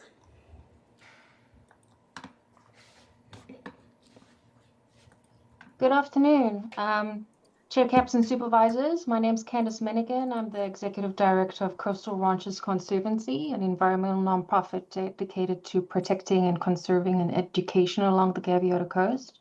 Central to our work is protecting the natural and undeveloped character of the Gaviota Coast and how that affords both a biodiversity stronghold and a biodiversity hotspot in the county. Last year, Coastal Ranches Conservancy championed 2 bills in Sacramento pertaining to wildlife connectivity, and earlier this year, I testified in support of AB 902 Connected Communities by Assemblymember Schultz. Our work is not only about protecting open space, but habitat connectivity and wildlife corridors to promote functional patterns and ecological processes on the landscape that support resiliency. A connected and unfragmented ecosystem is resilient in times of climate change and profound biodiversity collapse. Before you today is an opportunity for the county's comprehensive plan to jumpstart its requirements under Room to Roam, AB 1889. And in neighboring Ventura County, they chose to combine the open space and conservation elements for their general plan update due to the natural nexus between these 2 elements. I'm therefore requesting that you support option 3, which is the most comprehensive approach to open space protection and conservation of natural resources. It is imperative that future development of cities and counties does not undermine ecological functionality for ecosystems and working lands. We need to mainstream biodiversity with enforceable policies to guide sustainable development. In Chapter 4 of the required elements of a general plan prepared by the Governor's Office on Land Use and Climate Innovation, California's legislative policy strongly favors the preservation of open space. Together with the conservation element, an open space element identifies areas that provide value in an essentially undeveloped condition and creates a plan to preserve such areas. The open space element reinforces the conservation element, and therefore you can see how closely these 2 actually interplay. Because open space issues are broad in nature and overlap those of several elements, consistency among elements must be considered carefully. This is an opportunity to be careful and integrate the 2 because they are interrelated. Furthermore, the Governor's guidance on the open space completeness checklist states that open space for the preservation of natural resources, including but not limited to areas required for the preservation of plant and animal life, includes habitat for fish and wildlife species. So under this definition, I'd argue that the medium approach is already required standard. And furthermore, while this is already required, the county also has the discretion to address additional issues. Due to the overlap of the habitat for fish and wildlife species language that is in the guidance documents that is required in the open space for natural resources, Santa Barbara County can choose to avoid duplicative work now by addressing the need and ensuring the proper consistency now. Thank you, Candace. That is your time. We will now return to Paul Merritt, who is our final speaker on this item. Paul? And Paul, if you are using a touch-tone phone, you may need to press *6 to unmute yourself on your end.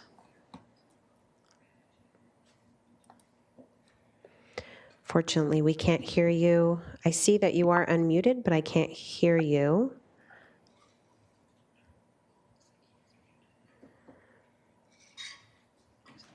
So You are unmuted at this time, but we can't hear you in the hearing room.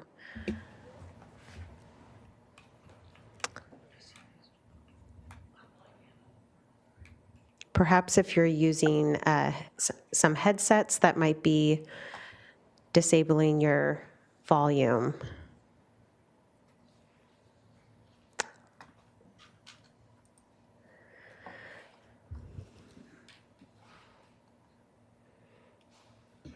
Alrighty, my apologies, Paul. I think we're having some technical difficulties, so that concludes public comment on this item.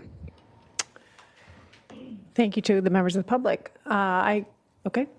Supervisor Nelson? I just had a question for staff on how this works with when you guys do an element like this. We heard from somebody from the Ag Advisory Committee. How do you guys take the comments from the Ag Advisory Committee and incorporate that into what's presented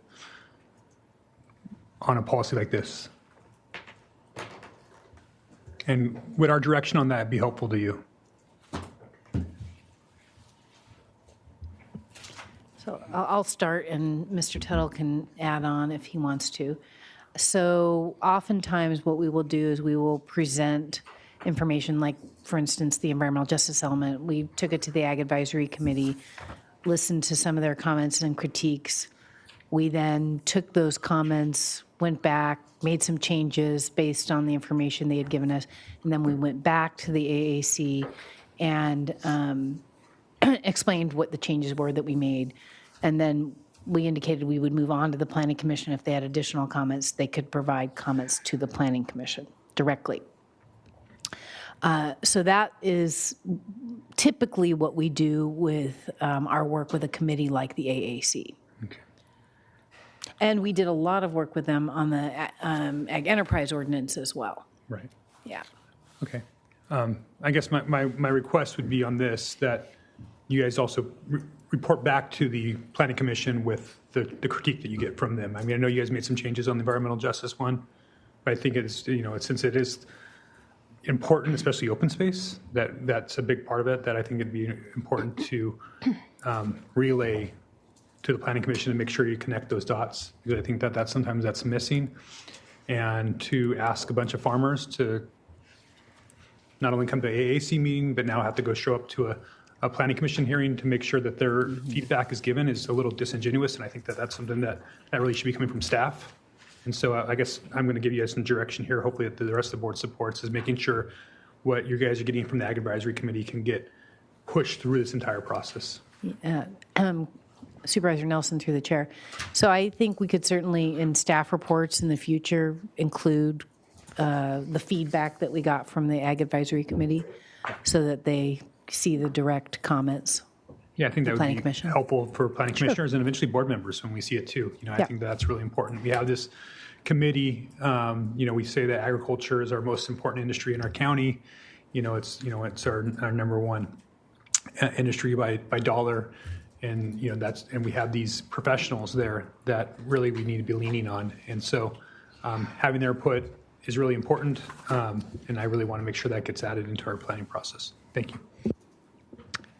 I'll ask a question. Given the question about cultural and tribal interests, how just speak to how the interaction is when the element will be devised, please. Hi, Supervisor Capps. So with all general plan amendments, we do a consultation process with tribes that are registered with the state's Native American Heritage Commission. They keep a list of all tribes who've requested consultation. And so we notify them when we begin a general plan amendment. And we tell them that we're ready and available for consultation, and then they have 90 days to respond and let us know whether or not they wish to consult with us. We anticipate that they will want to consult with us, in particular on the open space element, because there is this component regarding open space for tribal resources. And so we'll want to discuss that with them and make sure that we address it in a manner that is supportive and recognizes their interests. Good. Thank you. Supervisor Hartman. A couple of things. Supervisor Nelson's suggestion about the input by the Ag Advisory Committee. We also have Trails Committee and we also have a Parks Commission. But I think AI makes it easy to take meeting notes and summarize, and that might be, so it's not a huge staff burden to take notes. So that might be something to consider, but I think it wouldn't be nice to have an addendum with some summary comments from those organizations. I just wanted to set out there kind of where I am on this. I think that I support the moderate option with the idea that it's a phase one and to be integrated later into the conservation element and combined with it. I think that the idea of an advisory group is a really good one because there's a lot of organizations that have important data and outreach that I think would be helpful. I don't think it has to be burdensome, but I think, a couple meetings would be very helpful for this phase and then for the future phase. I think that I would like to see planning designate a staff person to work, to attend some of the SALC meetings if in fact that grant is awarded, because I think the kind of mapping it'll do would be very helpful. And finally, you're already planning to do this, but I think that it's important that we integrate these planning efforts with other planning efforts that have been done, like the ones that are relevant to climate resilience, like stormwater, and then ongoing ones right now that the environmental justice, the REC master plan, et cetera. So that's where I am. Yeah, thank you. And along the lines of Supervisor Hartman, we partner on this. I just wanted, as we've met about this already, just want to make sure that we really our role is really to set the framework and to help work with all these other organizations that do conservation work anyway, to really kind of set the framework, but they're doing the work, academic organizations, nonprofits. We have so many, thankfully, in Santa Barbara County that we've heard from many of them today, and thanks to those speakers. But just so that we're leveraging resources and not recreating wheels, et cetera. So that's where I am. Madam Chair, I just wanted to share some thoughts about a comment that Supervisor Hartman made, and it's about the concept of an advisory committee. I'm going to ask the board to give us some flexibility in this area because we are going to bring a consultant on to talk about the right way to do the public outreach. We want to make sure all these groups are involved, but I prefer not to commit to any particular approach until we can get some more information and think about it a little bit more. Would that come back to the board, or at least you would inform us in our monthly meetings? I would be happy to inform you. Yeah, because I think we'll be very interested, because this is an intense area of interest for many. Yeah, and they want to be included. Certainly, and Supervisor Hartman, through the chair, and the rest of the board, we want their input. I just want to make sure we can craft the process in a way that we can gather their input, but we can keep the process moving. Because we do have some deadlines that we need to meet. And resource constraints, yes. Thank you. Okay. Other Supervisor Lavenio. Yeah, refresh my memory. And I think you said that there were a few, but refresh my memory. Well, like what? I mean, we haven't updated this in '79. It's state mandated. I support, obviously, the general rewrite and modernization, but what haven't we been able to do that this would then, all these meetings, I mean, man, if you're watching this from somewhere and you aren't actively involved in this seems like a lot of government gobbledygook. And I'm just curious, what would we have done, or could we have done if what's this going to allow us to do better? Because we're doing a pretty freaking good job already. Supervisor Loving, through the chair. As I reflected, and I think Supervisor Nelson said, and many of the supervisors have said, the community has done a good job at figuring out which spaces are the most important and protecting them. And a lot of it's been through private effort. That is true, which is not a bad thing. That's a positive thing. That's a good thing. I think what this just allows us to do is, like we said, modernize the open space element, actually include some higher level goals and policies that talk about ensuring that we provide, as I said, equal access to open space, and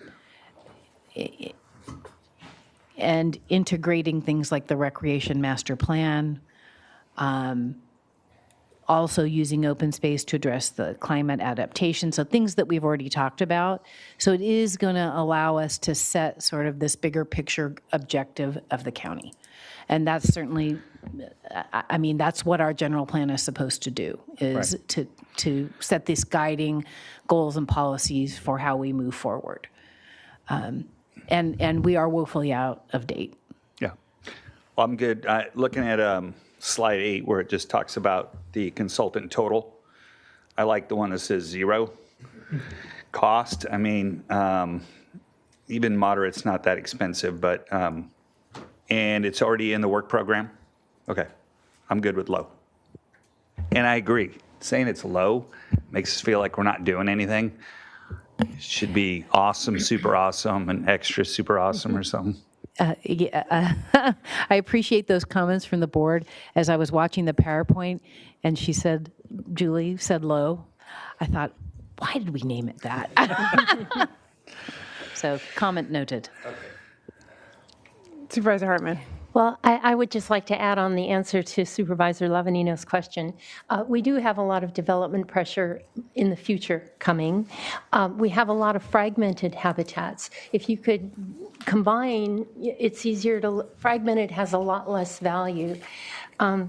We have a lot of corridors with big gaps in them and has, again, more value when you've got a whole corridor. And again, this idea of where we have multiple benefits, again, like stormwater capture basins, recharge areas, we've identified that in maps, but we haven't really figured out where are the open spaces and how do we protect those areas. And that's really important for climate resilience going forward, to recharge our aquifers. So that's just one example of the kinds of things that we can do through this plan. So I think it really gives us an opportunity. Land is precious, especially in Santa Barbara County, and where we get multiple benefits, it's important to know that, because those are the ones that rise to the top. And we have some tools, but we've never really had an opportunity to map that out and say, these are really the top where we're getting a lot of value, and we want to do what we can to protect those. Okay, Supervisor Nelson. Yes, thank you, Chair Capps. Yeah, I'm still on the low.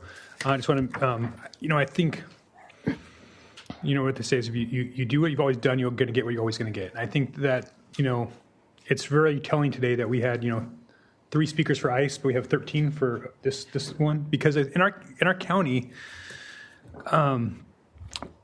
we have a complexity that we bring to sometimes these planning projects and elements, and I think that that's not always as valuable as we think it is. And I'm afraid that this process is going to go in a direction that we're going to wish it hadn't. And just because I've just seen it over and over again, and so that's why I'm fearful on this, and so that's why I'm still at low. I hope to be wrong, and that would be great, and that this all fits perfectly, and it's a great process. But I just I have never seen it work out that way. I think for a lot of the values that we have CEQA, first of all, that protects almost all the things that you guys are talking about here already. All those things have to be mitigated in a project. This is just going to be another element that, county staff at $300 an hour is going to have to be evaluating on a project, as well as the same on the private sector. It's just going to make projects more expensive. That's why I want simplicity here. because I think that that's actually, if we want to actually see economic development, we want to see projects happen in our county, we want to have flexibility so that we can preserve open space, because sometimes these things come in conflict because we have all these prescriptive policies in place. And I'm just kind of warning, saying, hey, I think this is going to be a problem in the future because I've seen it been in the past, and it's constantly been that way for us. I hope to be wrong. With that, I really do, because I want to support open space. I'd rather just us check the couple boxes that we have to at the state, and then have a little asterisk right there that says "See Santa Barbara County Land Trust," because I think they're doing an awesome job, and I'm going to continue to fight for open space. I just don't know if this is the best way of doing it. Supervisor Hartman. I'm prepared to make a motion, but not before I say I'm still recovering from a 7-hour meeting on ice where we had many commenters. So I think the community is very interested in a wide range of important issues. Madam Chair, if you're ready for a motion, I'll give it a shot. Sure. So I move A and C in staff recommendation, and as far as B goes, that the planning and development staff update the open space element according to the moderate option, and that the open space element be developed to be integrated into and combined with the conservation element that will be developed in the future.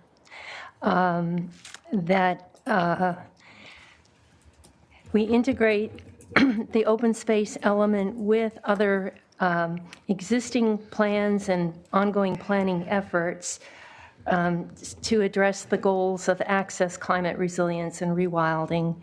And I would also like to ask that county staff designate somebody, if the SALT grant is awarded, to participate in that process, because I think that that would be really important. So that is my motion.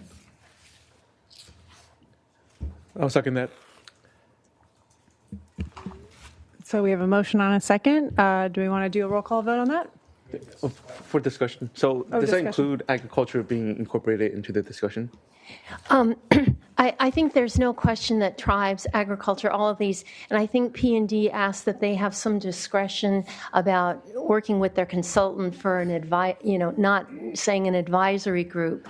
But in addition, I think Supervisor Nelson suggested that a way for AEC to come to us, and I suggested that that be expanded to include. So I guess that could be direction. It's not exactly part of this motion because I think it's bigger than just this element.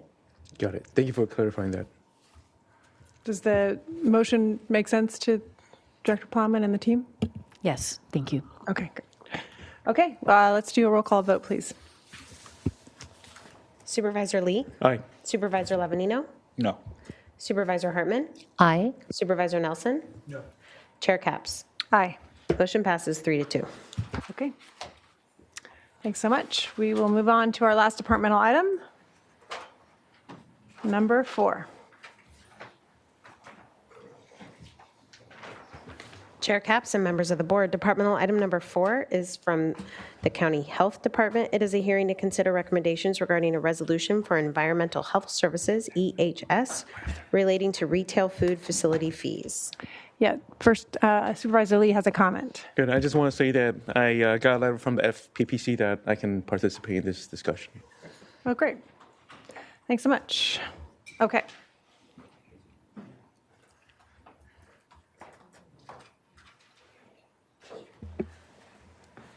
It's not our intention to delay this, but seems we are getting everybody in. We're glad that we can give you the final meal on this day. Dessert.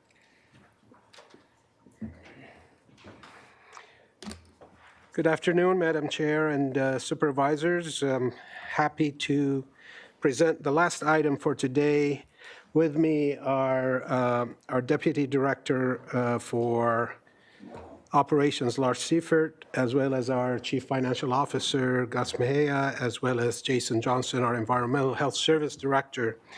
And we're here to present the proposed Environmental Health Service food facility program fees. These are based on the cost of service study that was provided at the December 10, 2024 board meeting, and in accordance with the direction of the board that our fees should be based on full cost recovery, so we had prepared a fee resolution for your consideration. This fee resolution will not result in programmatic changes, but is an administrative action necessary to ensure adequate funding levels are maintained for our existing programs and services. Environmental Health Service Food Program fees were last updated 6 years ago in April of 2019, following a completion of a cost of service study that was conducted in the years before. In order to do this cost fee analysis, we contracted with Wolford Consulting, which is a professional fee study consultant. The analysis of existing fee categories was conducted, and to determine if individual fees should be added, removed, or restructured. A time analysis was conducted on the time required to complete services per fee activity for achieving mandated service levels and regulatory requirements. An hourly rate was determined for providing these services, comprised of staff salaries and benefits, equipment and supply costs, and other direct and indirect support costs. The hourly rate was then used to calculate each fee based on the time required by staff to perform that service. The methodology and proposed fees that are included in this fee resolution before you have been reviewed and approved by the Auditor and Controller Office. We reviewed 36 fees in the retail food program. Of these 36, 20 were proposed to increase, 12 are proposed to decrease, 1 remain unchanged. There were 3 that were proposed to add, to reflect in a more accurate and equitable way to recover the cost where a specific fee does not currently exist. These examples are compact mobile food operations, cottage food Class A registration, and fisherman market. Both compact mobile food operations and fisherman markets are currently permitted in existing fees categories and being moved to their own specific fees. There were 2 fees that were restructured, and these are the temporary food, where we added a category for nonprofit organizations. Lastly, as with other environmental health programs, we are proposing a standardized application fee and an hourly rate across all our areas. The current application processing fee is dropping from $255 to $145, and we're increasing the hourly rate from $161 to $214, and our hourly rates also include whenever inspection and compliance is needed. Jason?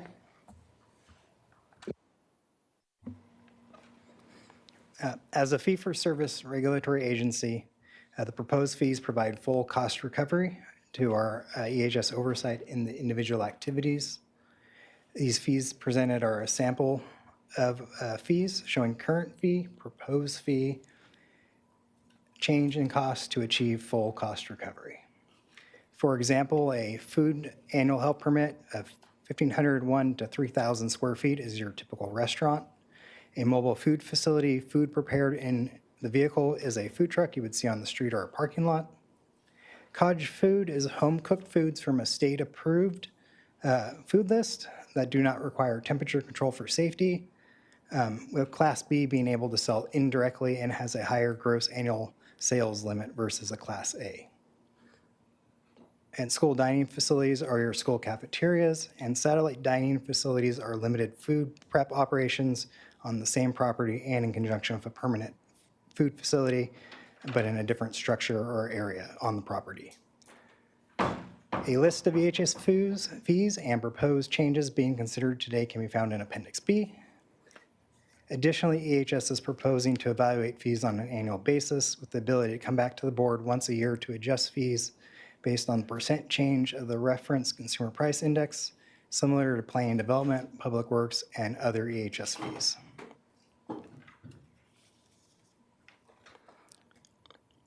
In setting proposed fees, EHS did evaluate similar programs and services in other comparison jurisdictions to ensure the level of effort, staff, and costs were within industry standards for the service provided.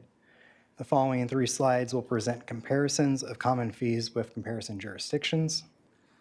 In all slides, green is proposed and current with comparison counties in blue and the median shown in the orange bar. The first example is an annual health permit for a food facility between 1,501 and 3,000 square feet.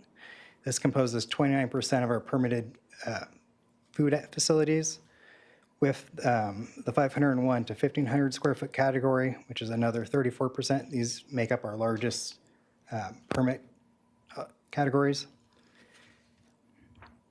As shown, our proposed fee of 823, or our current fee of 842 is proposed to decrease to 823, below the median of 1,290.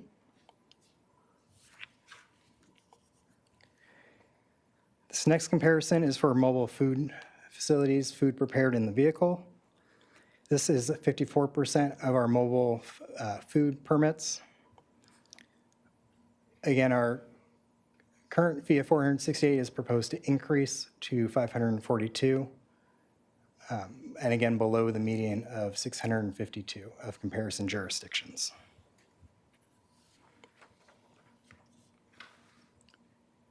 The last example is the annual health permit for a school dining facility.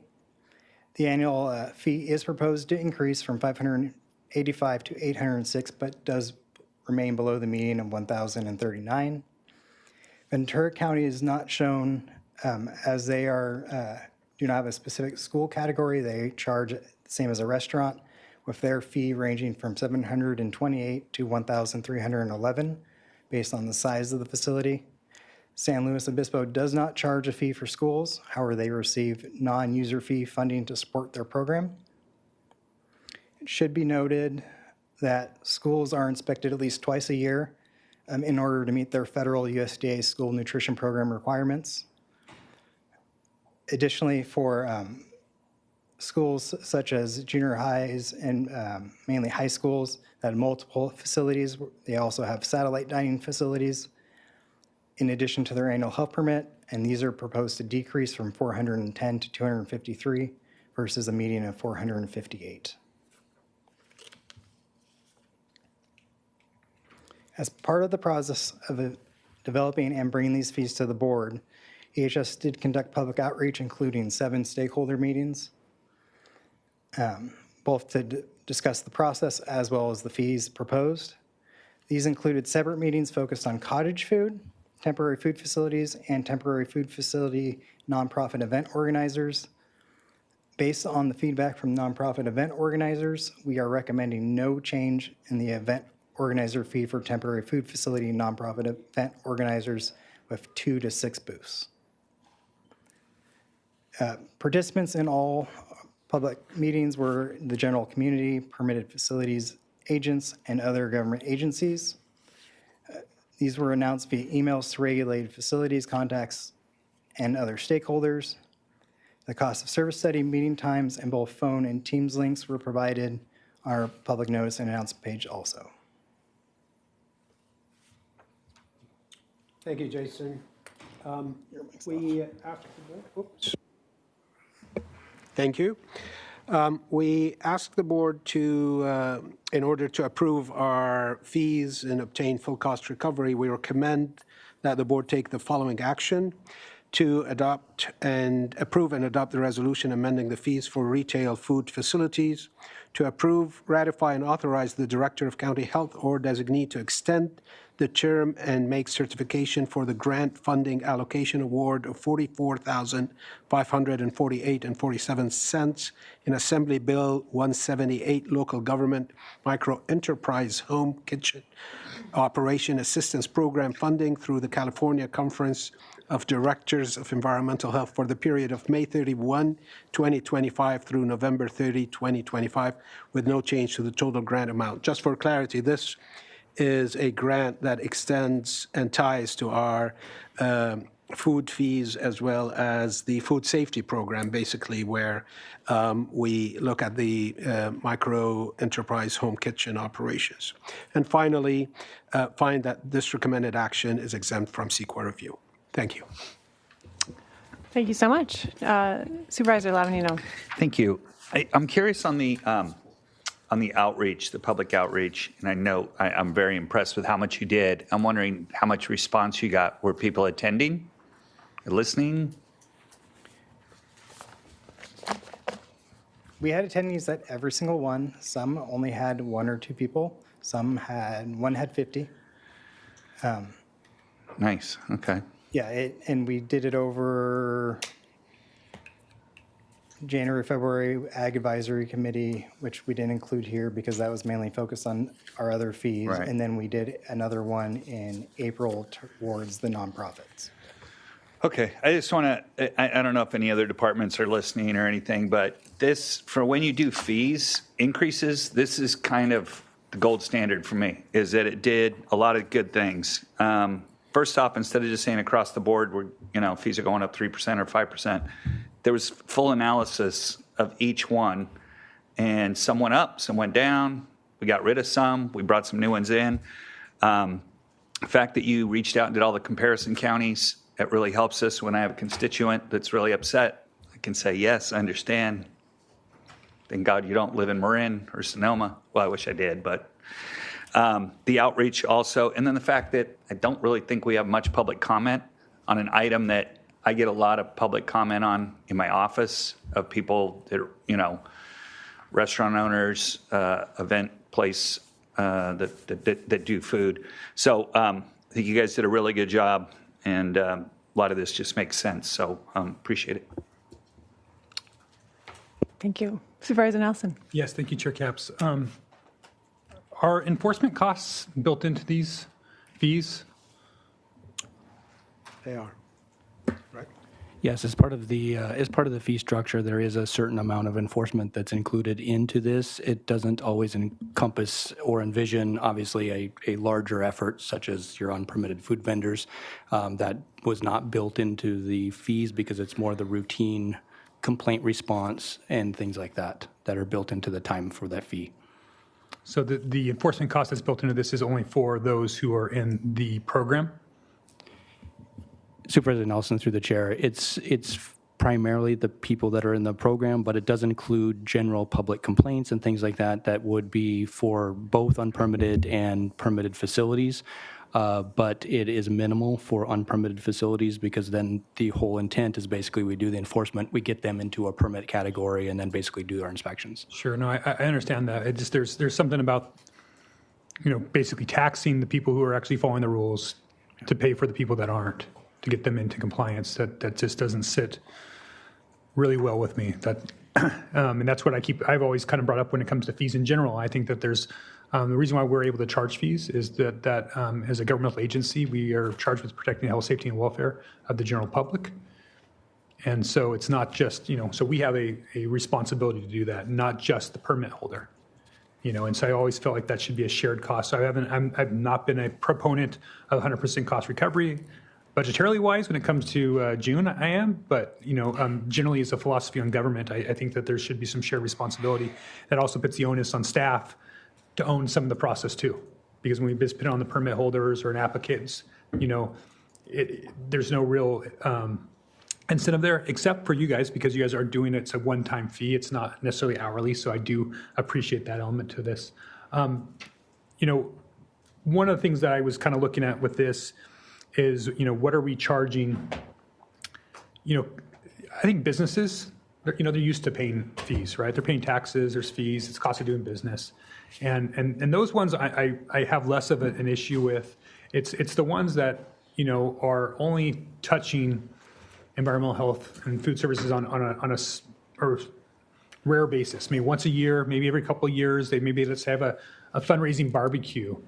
So I'm going to have a fundraising barbecue. I need to get call environmental health for that, right? So I'm going to, my friend's got cancer. We're going to be, raising some funds. What kind of fee am I going to be paying?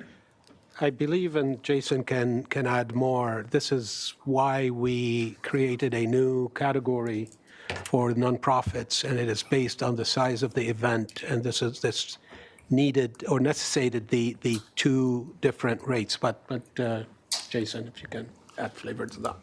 So we're talking a single booth. It's like you imagine. So barbecue would be I would not be a low risk, so it'd be $342. So to have a barbecue, a fundraising barbecue in my community, I need to come get a permit from you guys for $342. Correct. And right now, how does it do that? It's 196, is that right? Correct. So we're going to raise, so this is proposing raising the fees on barbecues by 75%, is that? I mean, it's math that I already did it, so I think the answer is yes. Okay. Let's say I have more of a carnival, like a church does. We have one of our churches here in Orchid, and they have a bunch of food booths. Let's say I have 6 food booths, or 10, let's go 10. What are they going to pay on this have that carnival? The event organizer is paying $716 because we're 7 or more booths. Okay. And that's mainly for time pre-event, paperwork, reviewing, verifying they have everything for the event. And then each booth would be based on the food proposed. Generally, it's a mix of both low risk and higher risk. So you'd have a mix of $172 and $342. Okay, so on the low end, I'm going to pay $2,400 in fees for that carnival. On the high end, I'm going to pay about $4,500 for that. So before I've been able to raise any money for my charity, I'm paying that in fees. Okay. Does the board have discretion to lower that fee or in this process? Council? Supervisor Nelson, I'm not sure. I'll take a look. Okay. Supervisor Nelson, I'd just like to add on to this as well. There are some complexities here, and there are some other exemptions available from permitting altogether. There's a Craven Act exemption, which basically for-profits, if they're donating to a cause and they're not making money off of the event, would actually not be required to get a permit at all. There's also, if you have a mobile food truck that is attending your event, there's not a separate booth permit fee for those mobile food trucks because they're permitted separately. And there's also a members and guest exemption. So if you are a private club or a church and you're basically doing a fundraiser with the members and guests of those facilities, they would not be subject to a permit. So I just wanted to raise those as there are some other alternatives that can be worked through, and we often do with nonprofit charities to try to lower that cost burden for them. But yes, there is a fee associated with this. There's a cost associated with the inspections and making sure that food safety is handled in the Totally understand there's a cost involved. I don't dispute that at all. I'm just saying, is it worth it for us to disincentivize these activities? Because that's what it does. Most people either don't do the fundraisers. I've gotten calls from multiple nonprofits that call your office and then they said, guess what, we're not going to have that after all.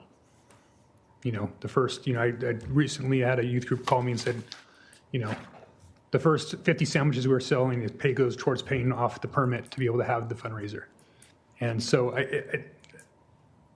I just really struggle with that. I think that's, we have these groups that are doing some public good, and we are pricing them out of it. I mean, I'm even sad to see, these are the highest percentage increases that were in this whole deal is to them. It's 75% for booths for nonprofits. It's 86% for nonprofits for their event coordinators this time. And then the other ones that hit nonprofits here are our snack bars, which we're going to raise the rate for our snack bars by almost 200% as part of this fee increases here. Can we go real dollars instead of percentages? Because percentages get real. No problem. Yeah, so low dollar items. No problem. It's going to, the for snack bar previously was paying $234 for the the league for the season. Now they're going to pay $700. I mean, and maybe that's fine. Maybe there's some cost there, but I do think that that's something that we don't charge nonprofits property tax under certain circumstances. I think there's a public good with not charging nonprofits for these services. I think something that I support. And if we could, and I'll even vote for the rest of them if we can get rid of that. But I would say that I want to see us exempt the fees for the nonprofits for the temporary food permits and the seasonal food permits. Yep.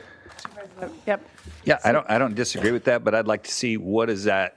I mean, what percentage of our business is that? What percentage of public health is that? Like, I don't want to go just write $1 million check. But if it's de minimis, where it's only $30,000 or $20,000 over business, we should take a look at that. So can we break it up and say, let's move forward on everything except that and have that come back to us? Because I agree with you on some of it, but I just want to see how big of a piece of the pie that is. Okay, and just from a benefit too, I looked at the fund balance for the retail food program. I was able to get that as well. We're sitting on about $350,000 of fund balance, which right now we're anticipating using a lot of that for this year's program if we don't pass these. But if we do pass this, then you're expecting to get another $320,000 that you weren't normally going to have for this year's budget. So it seems like that we have more than enough money in this to pay for this program. But if we can bring that back, then I'm supportive of doing that. But since we restructured the nonprofit, we tried to estimate some of the cost involved and what that would cost. And I'll let Gus probably fill in some numbers, but just to make sure that it's something that the board understands, that if we exempt or reduce at one side, then we have to add that somewhere else. And as you said, get it from somewhere. And this is where I guess our finances is going to be weighing in. Yeah, so we've been trying to determine what that impact will be. And we believe that it could be up to $110,000. So previously, as you know, we just separated these. And so it would be about half of that permit that goes to the nonprofit. So roughly about $110,000 is our best estimate at this time. you're saying half of the increases that are anticipated here at this year are to the nonprofits. Right. Trying to understand that. That doesn't. Supervisor Nelson, I think the temporary food program, the fees as structured would be about a $220,000 increase overall in revenue for the year. Of those, we're estimating about half would be nonprofits. So if you exempted nonprofits altogether versus just the low volume ones, you would be looking at somewhere around, and we haven't done the analysis in that detail for this, but it would be somewhere between $125,000 to $150,000 likely that we would have to make up somewhere else. We do have for the year and for our permits, this is, I believe, about $320,000 is the total fee revenue that we anticipate that will change depending on fee volume. And like you said, with our reserves or designation that we have, it's about $350,000. So, you know, without this increase in fees, basically you would be looking at depleting that entirely for this year. So we do need to move forward. I understand, you know, the impacts to these businesses. There was a couple, I think you mentioned the seasonal, the Little Leagues. There's, I think, 10 of them that we have permitted right now. That would be something that obviously we could look at not moving that fee forward, and it would have minimal impact and probably a benefit to Little Leagues. But again, that's the board's discretion on that, and we would have to evaluate, you know, impacts following. So that's just wanted to put that on the table. The nonprofits is much more extensive just because of the volume we have throughout the year and the cost associated with inspecting those events. That analysis has not been done to date, and so we'd not be prepared to bring you a here's the number, but we were estimating just to right around that. If you didn't move those fees forward, it'd be about $120,000 to $150,000 less revenue for us in this year. Yeah, I think that even if it's $110,000, that means we have 3 years worth of funds in that because we've overcharged in other years for these fees. And I'd like to see that go towards the nonprofits as give us some time to figure that out for future cycles. So that would be my preference as we evaluate this or move it forward. So could you help me with this line of questioning about like snack bars at Little Leagues and schools? How many are we talking about that are 10. permitted? That fee category itself there's about 10 of them that are permitted right now. I mean, there's probably hundreds that happen. So Yeah, there are some temporary ones that are basically exempt depending on, but these are the ongoing seasonal one that basically do sort of light restaurant operations through their season. They'll do the fried burritos, right? And you got to do your hot dogs, right? That's what you're talking about? Yeah. So they have to be preparing food. Yeah. Cooked food. Yeah, not just so not just a basketball game with this M&Ms. This is prepared food. This is not prepared food. prepackaged Okay. food. Yeah. Thanks for clarifying. Nachos. So we have 10 that we're talking about here that you're taking there. Okay. Well, I see the rationale of and so you're proposing exempting those. I'm proposing exempting those. Well, those 10 were the little leagues, but then also there's these festivals that we have and these other barbecues that we do throughout our community that for nonprofits that I think there's a public good in having them and having them get permits, right? Because a lot of them don't get permits too. That's the other thing. They call up and they say, hey, what do we need to do to be compliant? And they said, oh yeah, come on down. It's going to be $386, or in this case now $700. And they say, thank you. We're not going to have it after all, but it still happens with no regulation and no, oversight. And so kind of making criminals of good people trying to do the right thing, but they're balancing the greater good in that case. So. CEO Miyasata. Yeah, thank you. So supervisors, and I understand Supervisor Nelson's point about the value of nonprofits, and there's a couple of options I'd ask us to look at. One would be that whether the fees could be structured. I wouldn't want to approve some fees and then hold those out. And I know the department needs to move forward on this, but my question would be then, can you charge, some of the fees are less than the median. Could you go back and look at those? So some businesses or larger organizations may have higher fees in order to keep the nonprofits at a lower level. So that's one proposal I'd make to the board. The other is that in the past, I know this happens for planning fees sometimes for nonprofits or other organizations. Sometimes the board will either pay it out of their district funds or bring it to the board for the board to subsidize it. And so rather than changing the whole structure, that's another avenue that you could go to. But I would ask if you want to, I think Supervisor Nelson is bringing up a valid point about if the board feels that there's value in keeping fees low for the nonprofits, I would think that you'd have to look at, I think the department didn't know that, and so we'd have to look at the whole structure again, and I don't know how long that would take. But it looked like some of our fees are below the average or the median for the other counties, so maybe there is some room. I would just also mention, I think Rachel might say something as well along those lines, but Proposition 26 does limit what we can charge for the for-profit or costs. So we basically cannot exceed the cost of the service that we are providing. Supervisor Nelson, members of the board, to follow up on your question, there is a number of things in the resolution, if the board adopts it, including the ability for EHS to prorate the fees. There's also ability for people to contest the charges.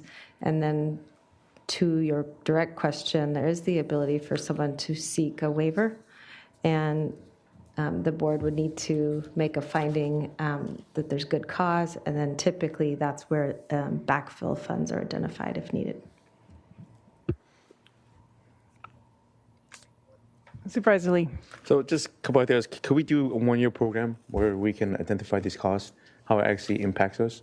Or do a waiver fee where we give the applicant the ability to... I like that. I mean, there's been a lot of time spent on this. You brought up some good points. I think we're deep into the woods of, because there's a bigger deal here about the history of Santa Maria barbecue, and now it's going away because there's too much overreach and all this kind of stuff. Can we just pass this and then bring back a specific item and say, okay, this is, we're going to take a look at this? Because I think, I don't like this whole idea of like we're taking away from one, adding on to the other. It's all intertwined. But we do need to have a discussion on that. I don't think most people thought that that's what this was going to be about today, or otherwise we might have heard from some other people. But I haven't reached out to any of the nonprofits. Mine was more brick and mortar restaurant folks. So honestly, I don't know if going from 300 to 700 is that big of a deal for someone selling, sandwiches all day that's making 10 grand or 15 grand. So, and if it is, come to my office, and I do have district funds in the 5th district that can subsidize some of this stuff. So I'd rather just see us move forward now and bring this back for further discussion at another time to kind of tackle that whole bigger idea. Yeah, I mean, I don't know what the right way to move forward, but I do appreciate the concern about the nonprofits. I did reach out to my office reached out to the Women's Economic Ventures that deals a lot with micro kitchens and those entrepreneurs, and they thought that these increases were quite reasonable. And I want to echo what you started off the conversation with about how these are very reasonable increases. Some are decreases. It'd be interesting to see someone get their decreased bill. I don't know if that's ever fees if that ever happens from a government entity. And Madam Chair, if I may add, for a county that is so famous for being higher in everything than the rest of counties, for us to be lower than most of our neighboring counties. That's sure. Also no, I know. So again, if there's a fix on this one, I think we're good to go. And I don't know what that is here, but I'm open to the idea. Supervisor Hartman. Well, I don't like using fund balance. I think that's not a good strategy. I think you suggested that, Supervisor Nelson. Well, what are we going to do with the fund balance that's left in there that we've overcharged in fees over the last 10 years?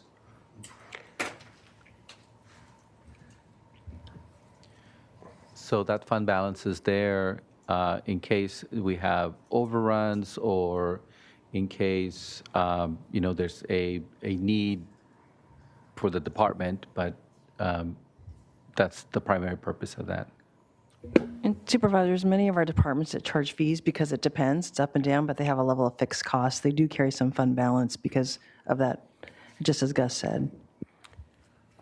And I would like to think of these fees not only as you mentioned, we just want someone to come and fill an application and charge something. These go to an operation that looks at compliance, looks at safety, looks at the best value for people that are living and being served by these facilities. And yes, I agree, sometimes those that have violations more than others might be using more of our time than those that are abiding by the rules. But the same applies for the whole police department. We cannot say that just the criminals need to pay for taxes for the police. We all enjoy the services of the police department, and I'd like to think of ourselves as maybe not the police of environmental health, but at least the safety keepers, similar to how we maintain a vaccine program that maybe not everybody uses, or our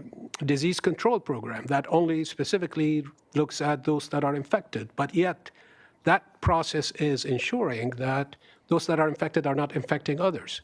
And again, the cost is spread across all. Okay, I'll make a motion. And I just want to say, too, that public health, our office got hit this last week with one of our employees that got very, very, very ill from foodborne illness.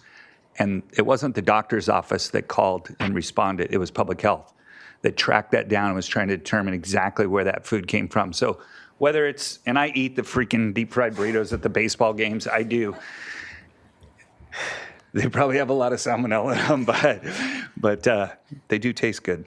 So I'll make a motion. I'll make a motion that we move forward with staff recommendation with a direction that, let's say within, in the next budget, when we go to April and we go to the budget workshop, that we try to come up with some options for our nonprofits and figure out a way to kind of alleviate the cost. And hopefully that direction helps. I'll second. Just before we move on a little further, let's just make sure, do we have any public comment? Chair Capps and members of the board, I just wanted to note for the record that we had no requests to speak from the public on this item. Thank you so much. Okay, so we have a motion and a second. Supervisor Nelson. Yes, thank you, Chair How do you feel about that? I appreciate it. It's not going to be able to get my support for this at this point. this isn't a new issue. Public health's known that this is something I've been going after for 6 years, and I was told today was the day for me to do it. So I know it feels like a surprise, but it's not for my office. It's literally been on our whiteboard for that long. And so it's something that's has hit our office, and maybe it's just because I have a lot more unincorporated area. I don't know exactly why. That's been something that my office has had to deal with over the years. So I hope it can come back even sooner. I also hope that we don't spend down this fund balance, because I do think this is a good spot for it, because I do think these are dollars that came from overcharging or excess revenue, whatever you want to call it, characterize it. So I would like to see that maybe be locked down, so that when we come back with something, that would be a good place to do it. And maybe find a streamlined way for nonprofits to get permitted too, to bring your guys' time down too, so it doesn't cost you more. I think that's also one of the ways of doing this too. So I can't support that, the program as we have proposed right now, but I look forward to being part of discussions in the future to solve some of these problems. Well, okay, so generally what a person with no heart would say then is if you couldn't support that and we can't bring it back and you're going to vote against it, then why are we going to bring it back in the first place to talk about it? Because I compelled you guys, thought that was a good idea. No, I said I'd vote for it if we could bring those down to zero. So that was what I put on the table. I didn't reverse All right, negotiate. I still have such a big heart. We're going to bring it back in April anyway. Do you have an alternate motion? Yeah. What do we got? Another plan? Yeah, my motion was to bring down the fees for the nonprofits, to either status quo. I mean, I guess that could get me to move forward, is leaving the fees at the status quo for the nonprofits. I want to get those down to zero, because the current fee amount is preventing nonprofits from either having their fundraiser or not getting a permit. It's happening in our county every day. And so, again, that was what I was trying to accomplish here. Well, the problem is public health has to go out there and do it. So I don't want to just send people out to do things for free. Right. I mean, that's a great world to live in, but that's not reality. So the problem is we can't take them down to zero today, or we can't even take them back, because it's going to have to rework the entire schedule. So I'm going to move forward with my motion that we move forward with this. We'll bring it back in April, and we'll try to figure out other solutions that you guys, great minds, can come up with. And I appreciate the fact that you brought it up, because it's an area of concern and we should address it. But that would have been helpful, before we got all the way down this road. And I know you've been talking about it for a long time, but I haven't heard that. So that would allow us time to also look into what is the utilization and what is that real cost, because we have something in practice. And then we can do outreach and bring some of the folks in here and say, okay, and don't, I know what you want to do, which is going to probably have the opposite effect. So I like to see barbecue along Main Street just as much as you do, and I think these little leagues should get a break. But we also have to protect the public as well. Supervisor Lee. So I would like to second Supervisor Nielsen's motion. Let's keep it status quo. Would that work for you? Well, I just have a question, because I'm interested too. What if I'm sorry, I don't understand. What if we just did this, if we kept it at status quo and used the fund balance just one time and then reworked it going forward? So I'm not interested. You just fund balance between now and April. Yeah. And then how much would you burn up of the What fund is that? balance? What is that fiscal impact? Because it's difficult, because since 2019, we've not distinguished between nonprofit and for-profit for community events. So we don't have current data or the scale or scope of what that utilization might be. We did propose today to have the 2 to 6 booths, which we did look back at some of our historical things. Those are just smaller church functions that would be basically nonprofit. Those we kept. We recognized that basically keeping the fee at the same level was going to meet our costs for that sort of event. So we did keep that the same, but we don't have the numbers to prepare for the other. To give a simple answer, if the estimate is by keeping their fees as is, the difference that we are not capturing is close to $150,000. That is half of our fund balance, which is $300,000 now. But it's 10, and, No, that's a separate, yeah. There's also Okay. fundraisers on. Yep. So from the one booth that's half of selling the- half of hamburgers the fund to a balance. carnival, that is the 150. okay. And, okay. I mean, It's only for 8 months. It's not for an entire year either, because we're going to bring it back in April. But I just don't like the idea. I don't know what are the other options that we do with fund balance, but using fund balance to balance, I mean, to do a program is probably not the greatest idea. But Well, just a point of order. Didn't we have a motion and a second? And now we have a second motion and a second? I was just offering that as well. I would need to get there. get to, but you're right. so let's just do clarification, point of order. So we have, yours, Make a motion. I made a Okay. motion to move forward with the staff recommendation, come back in April with options. And Supervisor Hartman seconded. And by that time, you guys can figure out who's a nonprofit, who's not a nonprofit, right? okay. We'll do a roll call vote on that one. So I actually didn't make a motion. I thought you did. No, I'm Okay. sorry, I didn't, but thank you for the Okay, support. sound like Appreciate you. that. I do. All right. I do. Thank you. Supervisor Lee, No. Supervisor Lavanino, Aye. Supervisor Hartman, Aye. Supervisor Nelson. No. Chair Capps. Aye. Motion passes 3-2. Thank you. I don't. Okay, with that, we are adjourned until September 9th. Have a wonderful Labor Day, everybody. Don't argue.